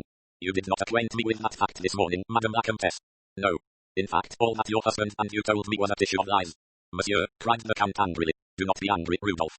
Poirot puts the fact rather brutally, but what he says is undeniable. I'm glad you admit the fact so freely, madam. Will you now tell me your reasons for so doing and also for altering your Christian name on your passport?" "That was my doing entirely," put in the Count. Helena said quietly, "Surely, Poirot, you can guess my reason. This man who was killed is the man who murdered my baby niece, who killed my sister, who broke my brother-in-law's heart, three of the people I loved best and who made up my homely world." Her voice rang out passionately. She was a true daughter of that mother, the emotional force of whose acting had moved huge audiences to tears. She went on more quietly. "Of all the people on the train, I alone had probably the best motive for killing him." "And you did not kill him, madam?" "I swear to you, Poirot, and my husband knows and will swear also that, much as I may have been tempted to do so, I never lifted a hand against that man." "I too, gentlemen," said the Count. "I give you my word of honor that last night Helena never left her compartment. She took a sleeping draught exactly as I said. She is utterly and entirely innocent." Poirot looked from one to the other of them. "On my word of honor," repeated the Count. Poirot shook his head slightly. "And yet you took it upon yourself to alter the name in the passport?" "Monsieur Poirot," the Count spoke earnestly and passionately, "consider my position. Do you think I could stand the thought of my wife dragged through a sordid police case? She was innocent, I knew it, but what she said was true because of her connection with the Armstrong family. She would have been immediately suspected. She would have been questioned and arrested, perhaps. Since some evil chance had taken us on the same train as this man Ratchet, there was, I felt sure, but one thing for it. I admit, monsieur, that I lied to you all, that is, saving one thing. My wife never left her compartment last night." He spoke with an earnestness that it was hard to gainsay. "I do not say that I disbelieve you, monsieur," said Poirot slowly. "Your family is, I know, a proud and ancient one. It would be bitter indeed for you to have your wife dragged into an unpleasant police case. With that I can sympathize. But how, then, do you explain the presence of your wife's handkerchief securely in the dead man's compartment?" "That handkerchief is not mine, monsieur," said the Countess. "In spite of the initial H. In spite of the initial, I have handkerchiefs not unlike that, but not one that is exactly of that pattern. I know, of course, that I cannot hope to make you believe me, but I assure you that it is so. That handkerchief is not mine. It may have been placed there by someone in order to incriminate you." She smiled a little. "You aren't asking me to admit that, after all, it is mine, but indeed, Poirot, it isn't." She spoke with great earnestness. "Then why, if the handkerchief was not yours, did you alter the name in the passport?" The Count answered this. "Because we heard that a handkerchief had been found with the initial H on it. We talked the matter over together before we came to be interviewed. I pointed out to Helena that if it were seen that her Christian name began with an H, she would immediately be subjected to much more rigorous questioning. And the thing was so simply to alter Helena to Elena was easily done." "You have, la Comtesse, the makings of a very fine criminal," remarked Poirot dryly. "A great natural ingenuity and an apparently remorseless determination to mislead justice." "Oh, no, no," the girl leaned forward. "Poirot, he explained to you how it was." She broke from French into English. "I was scared, absolutely dead scared, you understand. It had been so awful that time, and to have it all raked up again, and to be suspected and perhaps thrown into prison. I was just scared stiff, Poirot. Can't you understand at all?" Her voice was love-like, rich, pleading, the voice of the daughter of Linda Arden, the actress. Poirot looked gravely at her. "If I am to believe you, madame, and I do not say that I will not believe you, then you must help me." "Help you?" Yes, the reason for the murder lies in the past, in that tragedy which broke up your home and saddened your young life. Take me back into the past, mademoiselle, that I may find there the link that explains the whole thing. What can there be to tell you? They are all dead, she repeated mournfully. All dead, Robert. So now, darling Daisy. She was so sweet, so happy, she had such lovely curls. We were all just crazy about her. There was another victim, madam, an indirect victim, you might say. Poor Suzanne, yes, I had forgotten about her. The police questioned her. They were convinced she had something to do with it. Perhaps she had, but if so, only innocently. She had, I believe, chatted idly with someone, giving information as to the time of Daisy's outings. The poor thing got terribly wrought up. She thought she was being held responsible. She shuddered. She threw herself out of the window. Oh, it was horrible. She buried her face in her hands. What nationality was she, madam? She was French. What was her last name? It's absurd, but I can't remember. We all called her Suzanne, a pretty laughing girl. She was devoted to Daisy. She was the nursery maid, was she not? Yes. Who was the nurse? She was a trained hospital nurse. Stengelberg her name was. She, too, was devoted to Daisy and to my sister. Now, madam, I want you to think carefully before you answer this question. Have you, since you were on this train, seen anyone that you recognized? She stared at him. No one at all. What about Princess Dragomirov? Oh, her, I know her, of course. I thought you meant anyone from that time. So I did, madam. Now think carefully. Some years have passed, remember. The person might have altered their appearance. Helena pondered deeply. Then she said, no, I'm sure there is no one. You yourself, you were a young girl at the time, did you have no one to superintend your studies or to look after you? Oh, yes, I had a dragon, a sort of governess to me and secretary to Sonia combined. She was English, or rather Scotch, a big, red-haired woman. What was her name? Miss Freebody. Young or old? She seemed frightfully old to me. I suppose she couldn't have been more than 40. Suzanne, of course, used to look after my clothes and made me. And there were no other inmates of the house. Only servants. And you are certain, quite certain, madame, that you have recognized no one on the train? She replied earnestly. No one, monsieur, no one at all. 5. The Christian name of Princess Dragomirov. When the Count and Countess had departed, Poirot looked across at the other two. You see, he said, we make progress. Excellent work, said Embaut cordially. For my part, I should never have dreamed of suspecting Count and Countess Andrini. I will admit I thought them quite hors de combat. I suppose there is no doubt that she committed the crime. It is rather sad. Still, they will not guillotine her. There are extenuating circumstances. A few years imprisonment, that will be all. In fact, you are quite certain of her guilt. My dear friend, surely there is no doubt of it. I thought your reassuring manner was only to smooth things over till we are dug out of the snow and the police take charge.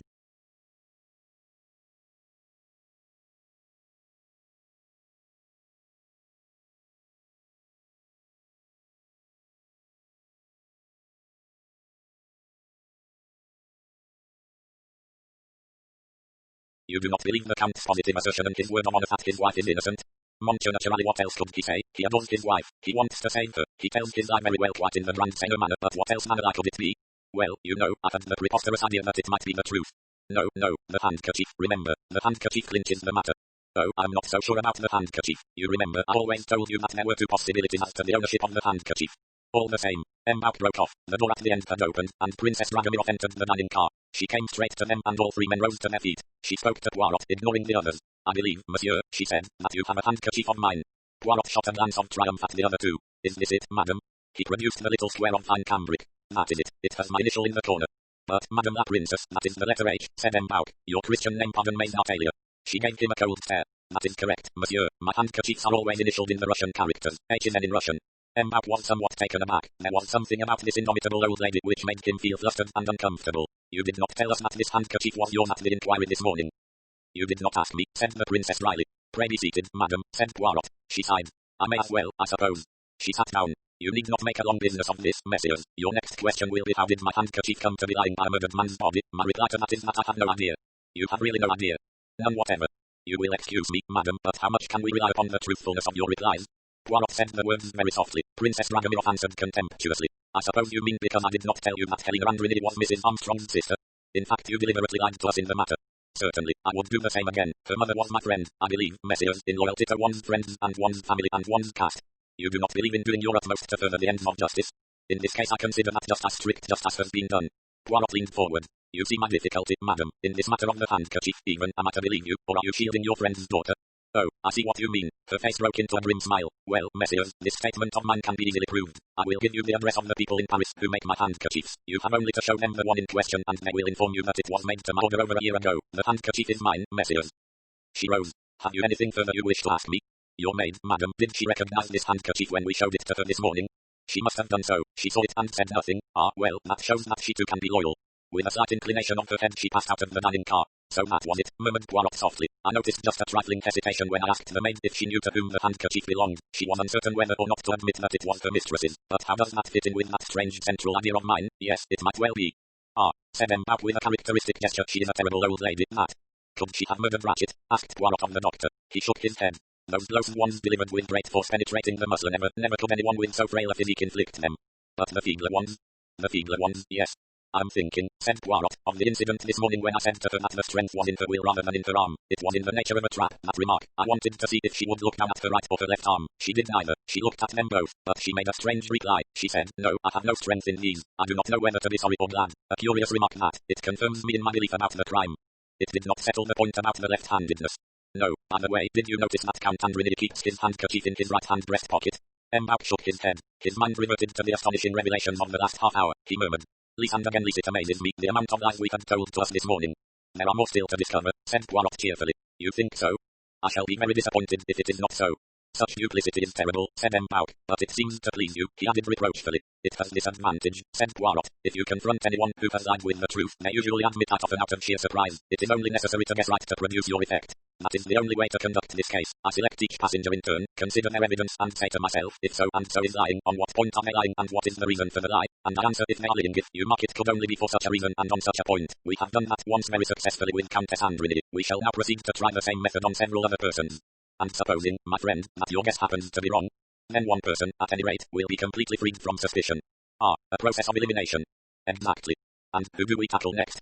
We are going to tackle that Pucker Sahib, Colonel Arbuthnot.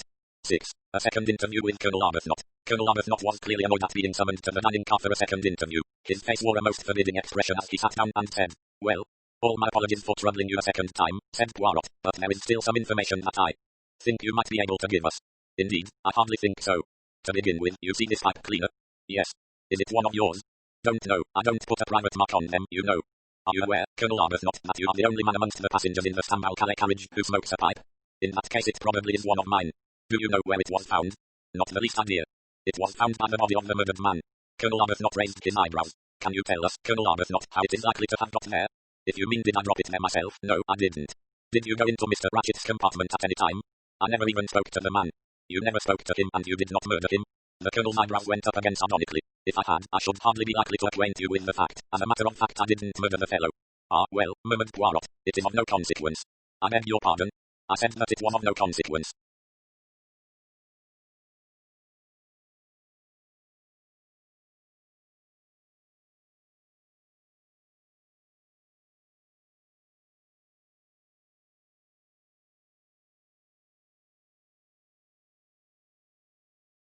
Oh, Arbuthnot looked taken aback. He eyed Poirot uneasily. Because, you see, continued the little man, the pipe cleaner, it is of no importance. I can myself think of 11 other excellent explanations of its presence. Arbuthnot stared at him. What I really wished to see you about was quite another matter, went on Poirot. Miss Debenham may have told you, perhaps, that I overheard some words spoken to you at the station of Conyers. Arbuthnot did not reply. She said, not now, when it's all over, when it's behind us. Do you know to what those words referred? I'm sorry, M. Poirot, but I must refuse to answer that question. Portboy. The Colonel said stiffly. I suggest that you should ask Miss Debenham herself for the meaning of those words. I have done so. And she refused to tell you? Yes. Then I should think it would have been perfectly plain even to you that my lips are sealed. You will not give away a lady's secret. You can put it that way if you like. Miss Debenham told me that they referred to a private matter of her own. Then why not accept her word for it?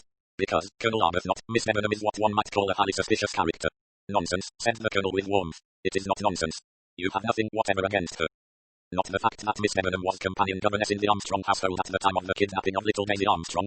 There was a minute's dead silence. Poirot nodded his head gently. You see, he said, we know more than you think. If Miss Debenham is innocent, why did she conceal that fact? Why did she tell me that she had never been in America? The Colonel cleared his throat. Aren't you possibly making a mistake? I'm making no mistake. Why did Miss Debenham lie to me? Colonel Arbuthnot shrugged his shoulders. You had better ask her. I still think that you are wrong. Poirot raised his voice and called. One of the restaurant attendants came from the far end of the car. Go and ask the English lady in No. 11 if she will be good enough to come here. Bien, monsieur. The man departed. The four men sat in silence. Colonel Arbuthnot's face looked as though it were carved out of wood. It was rigid and impassive. The man returned. Thank you. A minute or two later Mary Debenham entered the dining car. 7. The identity of Mary Debenham. She wore no hat. Her head was thrown back as though in defiance. The sweep of her hair back from her face, the curve of her nostril suggested the figurehead of a ship plunging gallantly into a rough sea. In that moment she was beautiful. Her eyes went to Arbuthnot for a minute, just a minute. She said to Poirot, you wished to see me? I wished to ask you, mademoiselle, why you lied to us this morning. Lied to you? I don't know what you mean. You concealed the fact that at the time of the Armstrong tragedy you were actually living in the house. You told me that you had never been in America. He saw her flinch for a moment and then recovered herself. Yes, she said, that is true. No, mademoiselle, it was false. You misunderstood me. I mean that it is true that I lied to you. Ah, you admit it? Her lips curved into a smile. Certainly, since you have found me out. You are at least frank, mademoiselle. There does not seem anything else for me to be. Well, of course, that is true. And now, mademoiselle, may I ask you the reason for these evasions? I should have thought the reason left to the Poirot. It does not leap to mine, mademoiselle. She said in a quiet, even voice with a trace of hardness in it. I have my living to get. You mean? She raised her eyes and looked him full in the face. How much do you know, Poirot, of the fight to get and keep decent employment? Do you think that a girl who had been detained in connection with a murder case, whose name and perhaps photographs were reproduced in the English papers, do you think that any nice ordinary middle-class English woman would want to engage that girl as governess to her daughters? I do not see why not if no blame attached to you. Oh, blame it is not blame, it is publicity. So far, Poirot, I have succeeded in life. I have had well-paid, pleasant posts. I was not going to risk the position I had attained when no good end could have been served. I will venture to suggest, mademoiselle, that I would have been the best judge of that, not you. She shrugged her shoulders. For instance, you could have helped me in the matter of identification. What do you mean? Is it possible, mademoiselle, that you did not recognize in the Countess Andrini Mrs. Armstrong's young sister whom you taught in New York?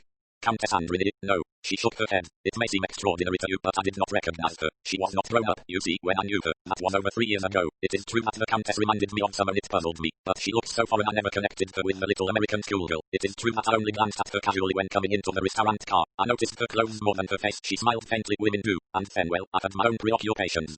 You will not tell me your secret, mademoiselle? Poirot's voice was very gentle and persuasive. She said in a low voice, I can't. And suddenly, without warning, she broke down, dropping her face down upon her outstretched arms, and crying as though her heart would break. The colonel sprang up and stood awkwardly beside her. Look here. He stopped and, turning round, scowled fiercely at Poirot. I'll break every bone in your damned body, you dirty little whippersnapper, he said. Monsieur, protested M'Bauc. Arbuthnot not have turned back to the girl. Mary, for God's sake. She sprang up. It's nothing. I'm all right. You don't need me anymore, do you, Poirot? If you do, you must come and find me. Oh, what an idiot I'm making of myself. She hurried out of the car. Arbuthnot, before following her, turned once more on Poirot. Miss Debenham's got nothing to do with this business, nothing, do you hear? And if she's worried and interfered with, you'll have me to deal with. He strode out. I like to see an angry Englishman, said Poirot. They are very amusing. The more emotional they feel, the less command they have of language. But M'Bauc was not interested in the emotional reactions of Englishmen. He was overcome by admiration of his friend. Mon cher, ruse test patent, he cried. Another miraculous guess, say formidable. It is incredible how you think of these things, said Dr. Constantine admiringly. Oh, I claim no credit this time. It was not a guess. Countess Andrini practically told me. Comment, surely not. You remember I asked her about her governess or companion. I had already decided in my mind that if Mary Debenham were mixed up in the matter, she must have figured in the household in some such capacity. Yes, but the Countess Andrini described a totally different person. Exactly, a tall, middle-aged woman with red hair, in fact, the exact opposite in every respect of Miss Debenham, so much so as to be quite remarkable. But then she had to invent a name quickly, and there it was that the unconscious association of ideas gave her away. She said Miss Freebody, you remember? Yes. You may not know it, but there is a shop in London that was called, until recently, Debenham Freebody. With the name Debenham running in her head, the Countess clutches at another name quickly, and the first that comes is Freebody. Naturally, I understood immediately. That is yet another lie. Why did she do it? Possibly more loyalty. It makes things a little difficult. Ma foi, said M'Bauc with violence. But does everybody on this train tell lies? That, said Poirot, is what we are about to find out. 8. Further surprising revelations. Nothing would surprise me now, said M'Bauc. Nothing. Even if everybody in the train proved to have been in the Armstrong household, I should not express surprise. That is a very profound remark, said Poirot. Would you like to see what your favorite suspect, the Italian, has to say for himself? You are going to make another of these famous guesses of yours? Precisely. It is really a most extraordinary case, said Constantine. No, it is most natural. M'Bauc flung up his arms in comic despair. If this is what you call natural, mon ami. Words failed him. Poirot had by this time requested the dining car attendant to fetch Antonio Foscari. The big Italian had a wary look in his eye as he came in. He shot nervous glances from side to side like a trapped animal. What do you want? He said. I have nothing to tell you, nothing, do you hear? Perdio, he struck his hand on the table. Yes, you have something more to tell us, said Poirot firmly. The truth. The truth. He shot an uneasy glance at Poirot. All the assurance and geniality had gone out of his manner. My oui, it may be that I know it already, but it will be a point in your favor if it comes from you spontaneously. You talk like the American police. Come clean, that is what they say, come clean. Ah, so you have had experience of the New York police? No, never. They could not prove a thing against me, but it was not for want of trying. Poirot said quietly. That was in the Armstrong case, was it not? You were the chauffeur? His eyes met those of the Italian. The bluster went out of the big man. He was like a pricked balloon. Since you know, we ask me. Why did you lie this morning? Business reasons. Besides, I do not trust the Yugoslav police. They hate the Italians. They would not have given me justice. Perhaps it is exactly justice that they would have given you. No, I had nothing to do with this business last night. I never left my carriage. The long face then. Englishman, he can tell you so. It was not I who killed this big-sized ratchet. You cannot prove anything against me. Poirot was writing something on a sheet of paper. He looked up and said quietly. Very good, you can go. Foscari lingered uneasily. You realize that it was not it that I could have had nothing to do with it. I said that you could go. It is a conspiracy. You are going to frame me, all for a pig of a man who should have gone to the chair. It was an infamy that he did not. If it had been me, I had been arrested. But it was not you. You had nothing to do with the kidnapping of the child. What is that you are saying? Why, that little one was the delight of the house. Tonio, she called me, and she would sit in the car and pretend to hold the wheel. All the household worshipped her. Even the police came to understand that. Ah, the beautiful little one. His voice had softened. The tears came into his eyes. Then he wheeled round abruptly on his heel and strode out of the dining car. Pietro, called Poirot. The dining car attendant came at a run. The tender Swedish lady. Bien, monsieur. Another, cried M'Bauk. Ah, no, it is not possible. I tell you it is not possible. Mon cher, we have to know. Even if in the end everybody on the train proves to have a motive for killing Ratchet, we have to know. Once we know, we can settle once for all where the guilt lies. My head is spinning, groaned M'Bauk. Greta Olsen was ushered in sympathetically by the attendant. She was weeping bitterly. She collapsed on the seat facing Poirot and wept steadily into a large handkerchief. Now do not distress yourself, mademoiselle. Do not distress yourself. Poirot patted her on the shoulder. Just a few little words of truth, that is all. You were the nurse who was in charge of little Daisy Armstrong. It is true, wept the wretched woman. Ah, she was an angel, a little sweet, trustful angel. She knew nothing but kindness and love, and she was taken away by that wicked man cruelly treated, and her poor mother and the other little one who never lived at all. You cannot understand, you cannot know if you had been there as I was, if you had seen the whole terrible tragedy. I ought to have told you the truth about myself this morning, but I was afraid. I did so rejoice that that evil man was dead, that he could not any more kill or torture little children. Ah, I cannot speak, I have no words. She wept with more vehemence than ever. Poirot continued to pat her gently on the shoulder. Never, I comprehend everything, I tell you. I will ask you no more questions. It is enough that you have admitted what I know to be the truth. I understand, I tell you. I now articulate with sobs. Greta Olsen rose and groped her way blindly towards the door. As she reached it, she collided with a man coming in. It was the valet masterman. He came straight up to Poirot and spoke in his usual, quiet, unemotional voice. I hope I'm not intruding, sir. I thought it best to come along at once, sir, and tell you the truth. I was Colonel Armstrong's Batman in the war, sir, and afterwards I was his valet in New York. I'm afraid I concealed that fact this morning. It was very wrong of me, sir, and I thought I'd better come and make a clean breast of it. But I hope, sir, that you're not suspecting Tonio in any way. Old Tonio, sir, wouldn't hurt a fly, and I can swear positively that he never left the carriage all last night. So, you see, sir, he couldn't have done it. Tonio may be a foreigner, sir, but he's a very gentle creature and not like those nasty murdering Italians. One reads about. He stopped. Poirot looked steadily at him. Is that all you have to say? That is all, sir. He paused, then, as Poirot did not speak, he made an apologetic little bow, and after a momentary hesitation left the dining car in the same quiet, unobtrusive fashion as he had come. This, said Dr. Constantine, is more wildly improbable than any Roman policier I have ever read. I agree, said M'Bauk. Of the 12 passengers in that coach, 9 have been proved to have had a connection with the Armstrong case. What next, I ask you, or should I say, who next? I can almost give you the answer to your question, said Poirot. Here comes our American sleuth, M. Hardman. Is he, too, coming to confess? Before Poirot could reply, the American had reached their table. He cocked an alert eye at them and, sitting down, he drawled out. Just exactly what's up on this train, it seems Birdhouse to me. Poirot twinkled at him. Are you quite sure, Mr. Hardman, that you yourself were not the gardener at the Armstrong home? They didn't have a garden, replied Mr. Hardman literally. Or the butler.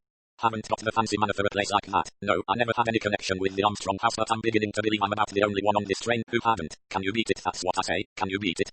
It is certainly a little surprising, said Poirot mildly.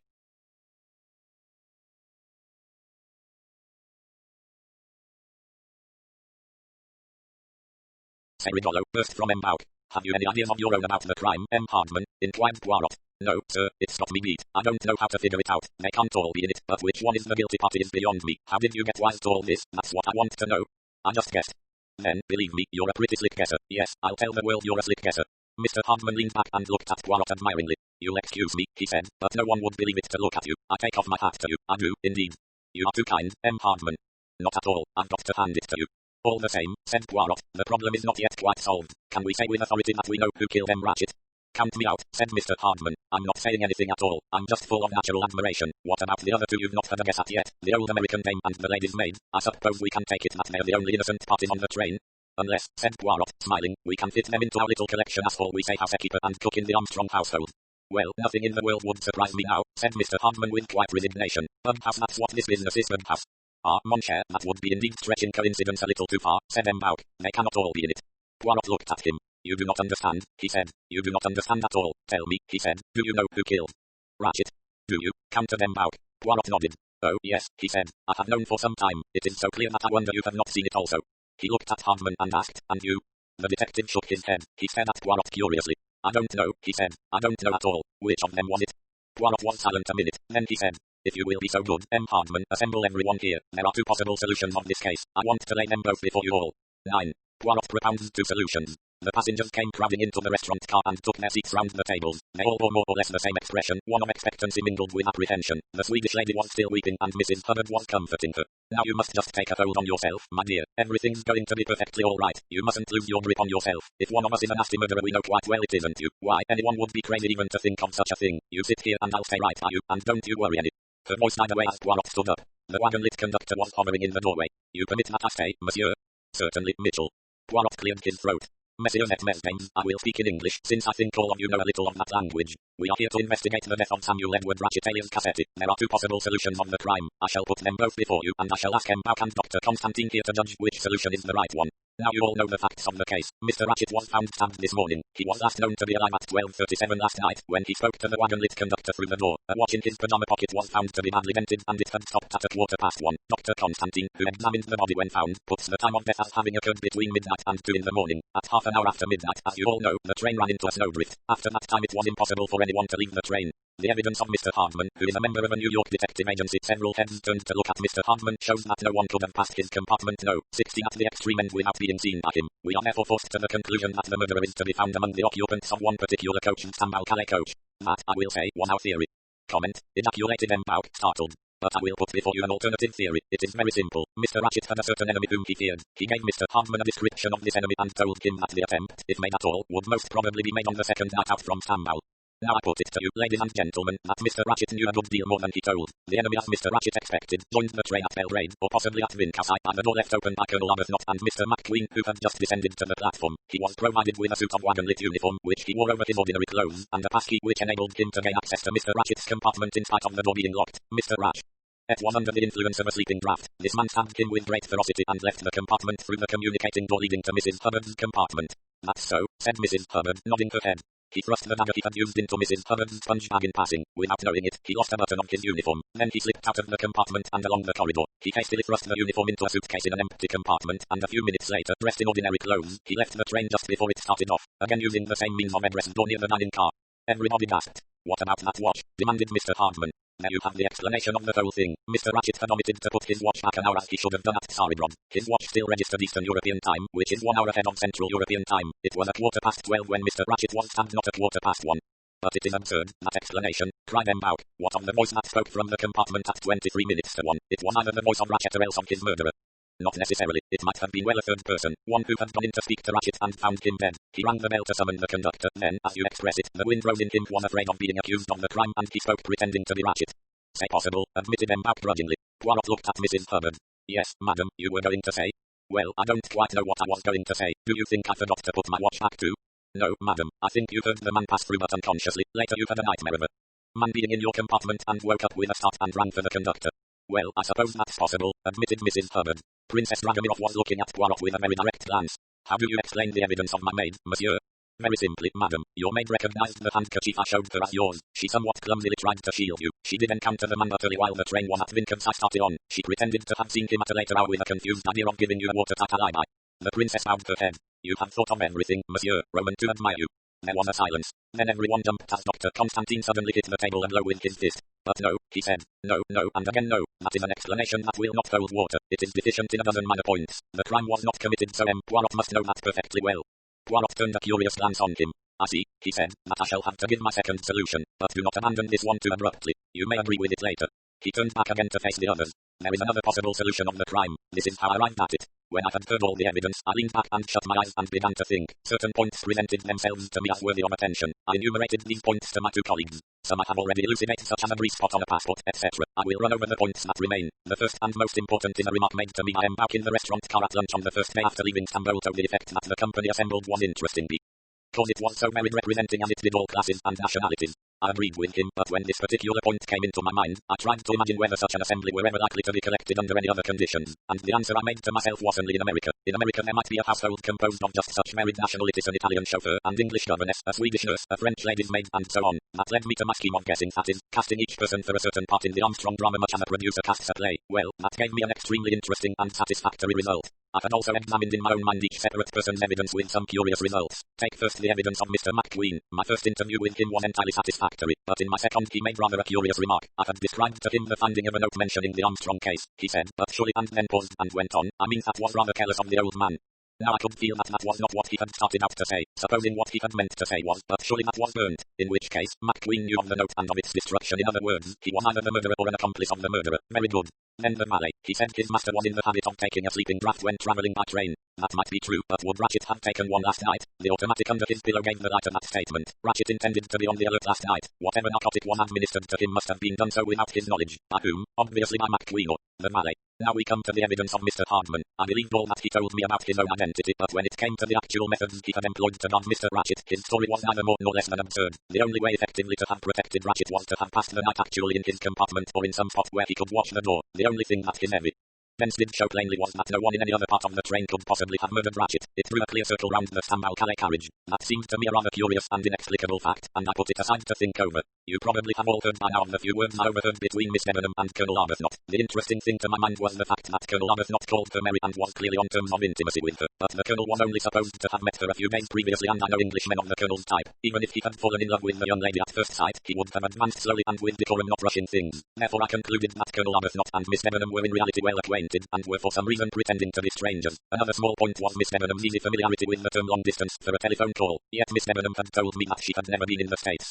To pass to another witness, Mrs. Hubbard had told us that lying in bed she was unable to see whether the communicating door was bolted or not, and so asked Miss Olsen to see for her. Now, though her statement would have been perfectly true if she had been occupying compartments NOS 2, 4, 12, or any even number where the bolt is directly under the handle of the door in the uneven numbers, such as compartment No. 3, the bolt is well above the handle and could not therefore be masked by the sponge bag in the least. I was forced to the conclusion that Mrs. Hubbard was inventing an incident that had never occurred. And here let me say just a word or two about times. To my mind, the really interesting point about the dented watch was the place where it was found in Ratchet's pajama pocket, a singularly uncomfortable and unlikely place to keep one's watch, especially as there is a watch hook provided just by the head of the bed. I felt sure, therefore, that the watch had been deliberately placed in the pocket and faked. The crime, then, was not committed at 1:15. Was it, then, committed earlier, to be exact, at 23 minutes to 1? My friend M. Baucad Vance has an argument in favour of it, the loud cry which awoke me from sleep. But if Ratchet were while drugged, he could not have cried out. If he had been capable of crying out, he would have been capable of making some kind of a struggle to defend himself, and there were no signs of any such struggle. I remembered that McQueen had called attention, not once but twice, and the second time in a very blatant manner, to the fact that Ratchet could speak no French. I came to the conclusion that the whole business at 23 minutes to 1 was a comedy played for my benefit. Anyone might see through the watch business. It is a common enough device in detective stories. They assumed that I should see through it, and that, pluming myself on my own cleverness, I would go on to assume that since Ratchet spoke no French, the voice I heard at 23 minutes to 1 could not be his, and that Ratchet must be already dead. But I'm convinced that at 23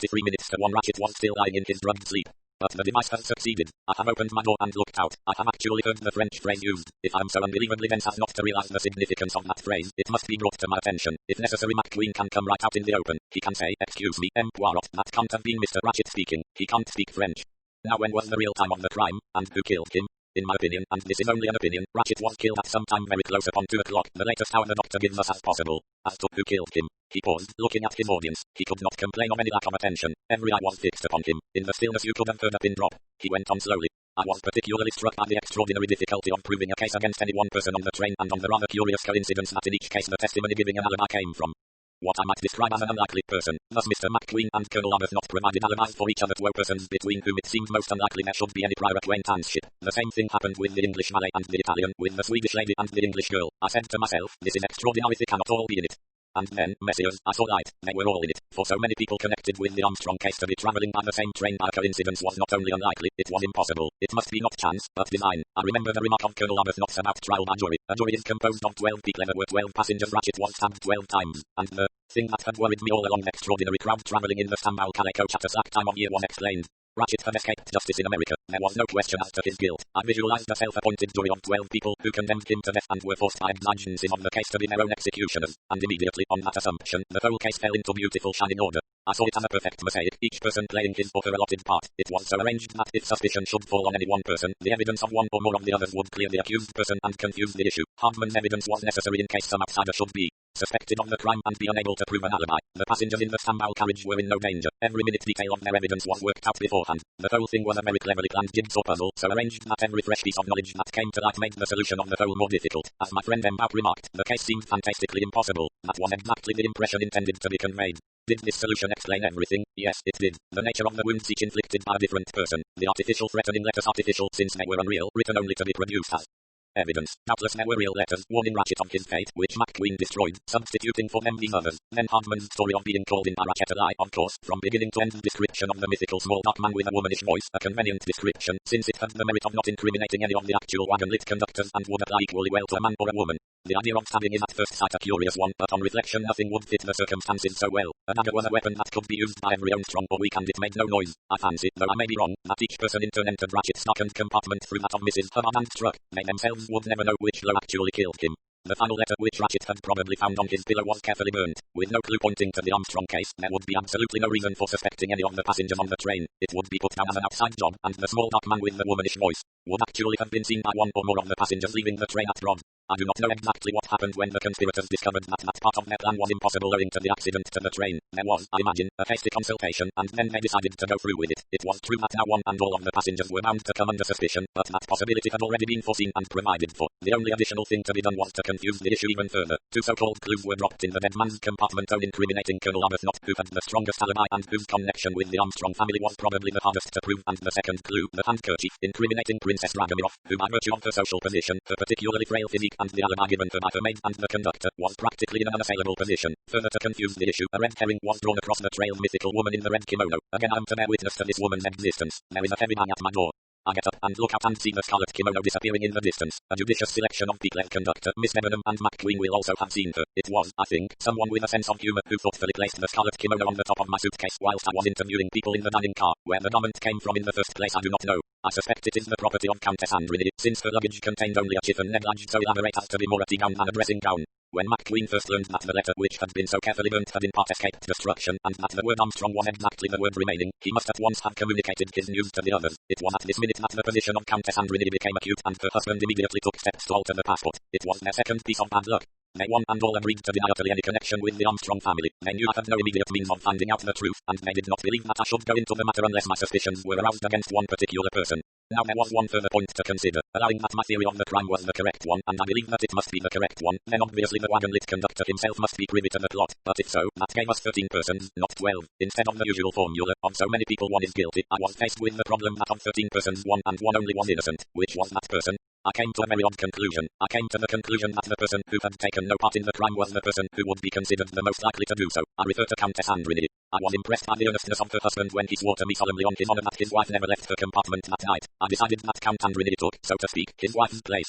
If so, then Pierre Mitchell was definitely one of the 12. But how could one explain his complicity? He was a decent man who had been many years in the employ of the company, not the kind of man who could be bribed to assist in a crime. Then Pierre Mitchell must be involved in the Armstrong case, but that seemed very improbable. Then I remembered that the dead nursery maid was French. Supposing that that unfortunate girl had been Pierre Mitchell's daughter, that would explain everything. It would also explain the place chosen for the staging of the crime. Were there any others whose part in the drama was not clear? Colonel Arbuthnot I put down as a friend of the Armstrongs. They had probably been through the war together. The maid, Hildegard Schmidt, I could guess her place in the Armstrong household. I am, perhaps, over-greedy, but I sense a good cook instinctively. I laid a trap for her, she fell into it. I said I knew she was a good cook. She answered, yes, indeed, all my ladies have said so. But if you are employed as a lady's maid, your employers seldom have a chance of learning whether or not you are a good cook.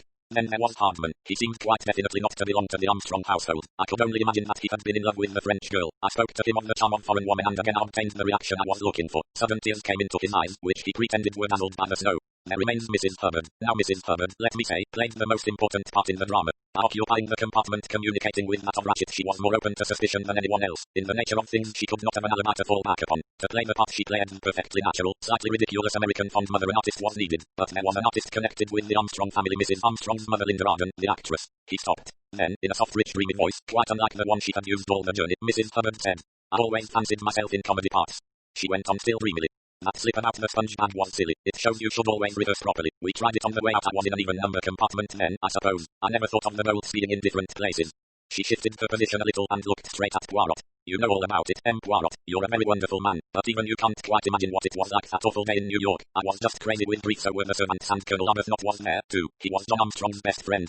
He saved my life in the war, said Arbuthnot. We decided then and there perhaps we were mad. I don't know that the sentence of death that Cassetti had escaped had got to be carried out. There were 12 of you, the rather 11. Suzanne's father was over in France, of course. First we thought we'd draw lots as to who should do it, but in the end we decided on this way. It was the chauffeur, Antonio, who suggested it. Mary worked out all the details later with Hector McQueen. He'd always adored Sonia, my daughter, and it was he who explained to us exactly how Cassetti's money had managed to get him off. It took a long time to perfect our plan. We had first to track Ratchet down. Hardman managed that in the end. Then we had to try to get Masterman and Hector into his employment, or at any rate one of them. Well, we managed that. Then we had a consultation with Suzanne's father. Colonel Arbuthnot was very keen on having 12 of us. He seemed to think it made it more in order. He didn't like the stabbing idea much, but he agreed that it did solve most of our difficulties. Well, Suzanne's father was willing. Suzanne was his only child. We knew from Hector that Ratchet would be coming back from the east sooner or later by the Orient Express. With Pierre Mitchell actually working on that train, the chance was too good to be missed. Besides, it would be a good way of not incriminating any outsiders. My daughter's husband had to know, of course, and he insisted on coming on the train with her. Hector handled it so that Ratchet selected the right day for traveling when Mitchell would be on duty. We meant to engage every carriage in the Stambul Calais coach, but unfortunately there was one carriage we couldn't get. It was reserved long beforehand for a director of the company. Mr. Harris, of course, was a myth, but it would have been awkward to have any stranger in Hector's compartment. And then, at the last minute, you came.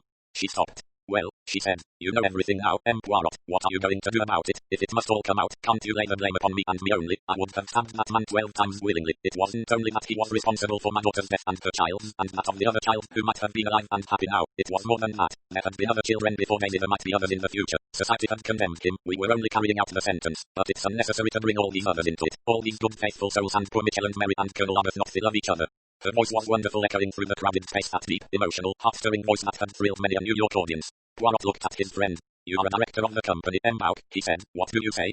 Bouck cleared his throat. In my opinion, Poirot, he said, the first theory you put forward was the correct one, decidedly so. I suggest that that is the solution we offer to the Yugoslavian police when they arrive. You agree, Doctor? Certainly I agree, said Dr. Constantine. As regards the medical evidence, I think that I made one or two fantastic suggestions. Then, said Poirot, having placed my solution before you, I have the honor to retire from the case. Asterisk, asterisk, asterisk. The Agatha Christie collection, the Hercule Poirot mysteries. Match your wits with the famous Belgian detective. The mysterious affair at Styles, the murder on the links Poirot investigates. The murder of Roger Ackroyd, the Big Four. The mystery of the Blue Train peril at End House. Lord Edgware dies. Murder on the Orient Express 3-act tragedy. Death in the clouds. The ABC. Murders. Murder in Mesopotamia, cards on the table. Murder in the Muse and other stories, dumb witness. Death on the Nile. Appointment with Death, Hercule Poirot's Christmas, Sad Cyprus. 1, 2, buckle my shoe.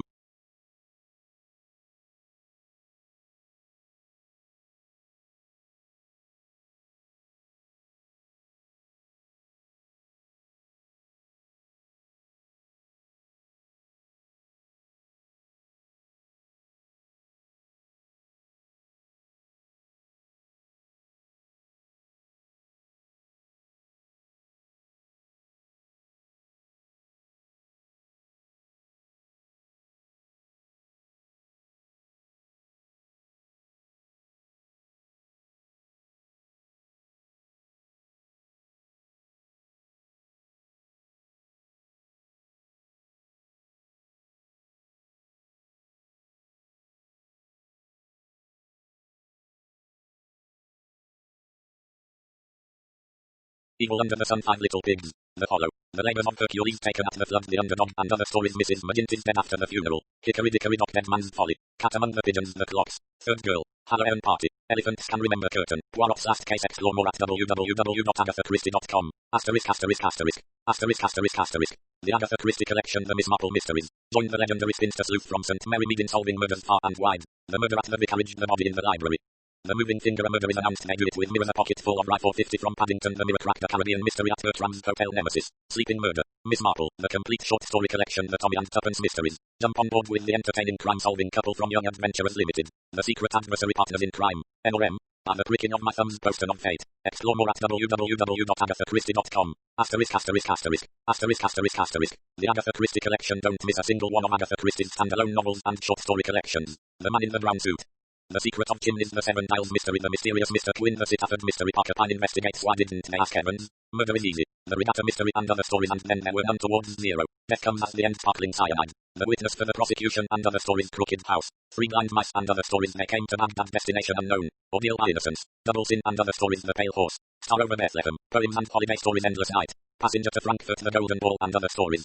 The Mousetrap and other plays, the Harlequin tea set. Explore more at www.agathachristie.com. Asterisk, asterisk, asterisk. About the author. Agatha Christie is the most widely published author of all time and in any language, outsold only by the Bible and Shakespeare. Her books have sold more than 1 billion copies in English and another billion in 100 foreign languages. She is the author of 80 crime novels and short story collections, 19 plays, 2 memoirs, and 6 novels written under the name Mary Westmacott. She first tried her hand at detective fiction while working in a hospital dispensary during World War I, creating the now legendary Hercule Poirot with her debut novel The Mysterious Affair at Styles. With The Murder in the Vicarage, published in 1930, she introduced another beloved sleuth, Miss Jane Marple. Additional series characters include the husband and wife crime-fighting team of Tommy and Tuppence Beresford, Private Investigator Parker Pine, and Scotland Yard Detectives Superintendent Tattle and Inspector Japp. Many of Christie's novels and short stories were adapted into plays, films, and television series. The Mousetrap, her most famous play of all, opened in 1952 and is the longest-running play in history. Among her best-known film adaptations are Murder on the Orient Express 1974 and Death on the Nile 1978, with Albert Finney and Peter Ustinov playing Hercule Poirot, respectively. On the small screen, Poirot has been most memorably portrayed by David Suchet, and Miss Marple by Joan Hickson, and subsequently Geraldine McEwen and Julia Mackenzie. Christie was first married to Archibald Christie and then to archaeologist Sir Max Mallowan, whom she accompanied on expeditions to countries that would also serve as the settings for many of her novels. In 1971 she achieved one of Britain's highest honours when she was made a Dame of the British Empire. She died in 1976 at the age of 85. Her 120th anniversary was celebrated around the world in 2010. www.agathachristie.com. Visit www.authortracker.com for exclusive information on your favourite HarperCollins authors. The Agatha Christie Collection. The Man in the Brown Suit, The Secret of Chimneys, The Seven Dials Mystery, The Mysterious Mr. Quinn, The Sitaford Mystery, Parker Pine investigates Why Didn't They Ask Evans, Murder is Easy, The Regatta Mystery and Other Stories. And Then There Were None Towards Zero. Death Comes at the End, Sparkling Cyanide, The Witness for the Prosecution and Other Stories. Crooked House, Three Blind Mice and Other Stories. They Came to Baghdad.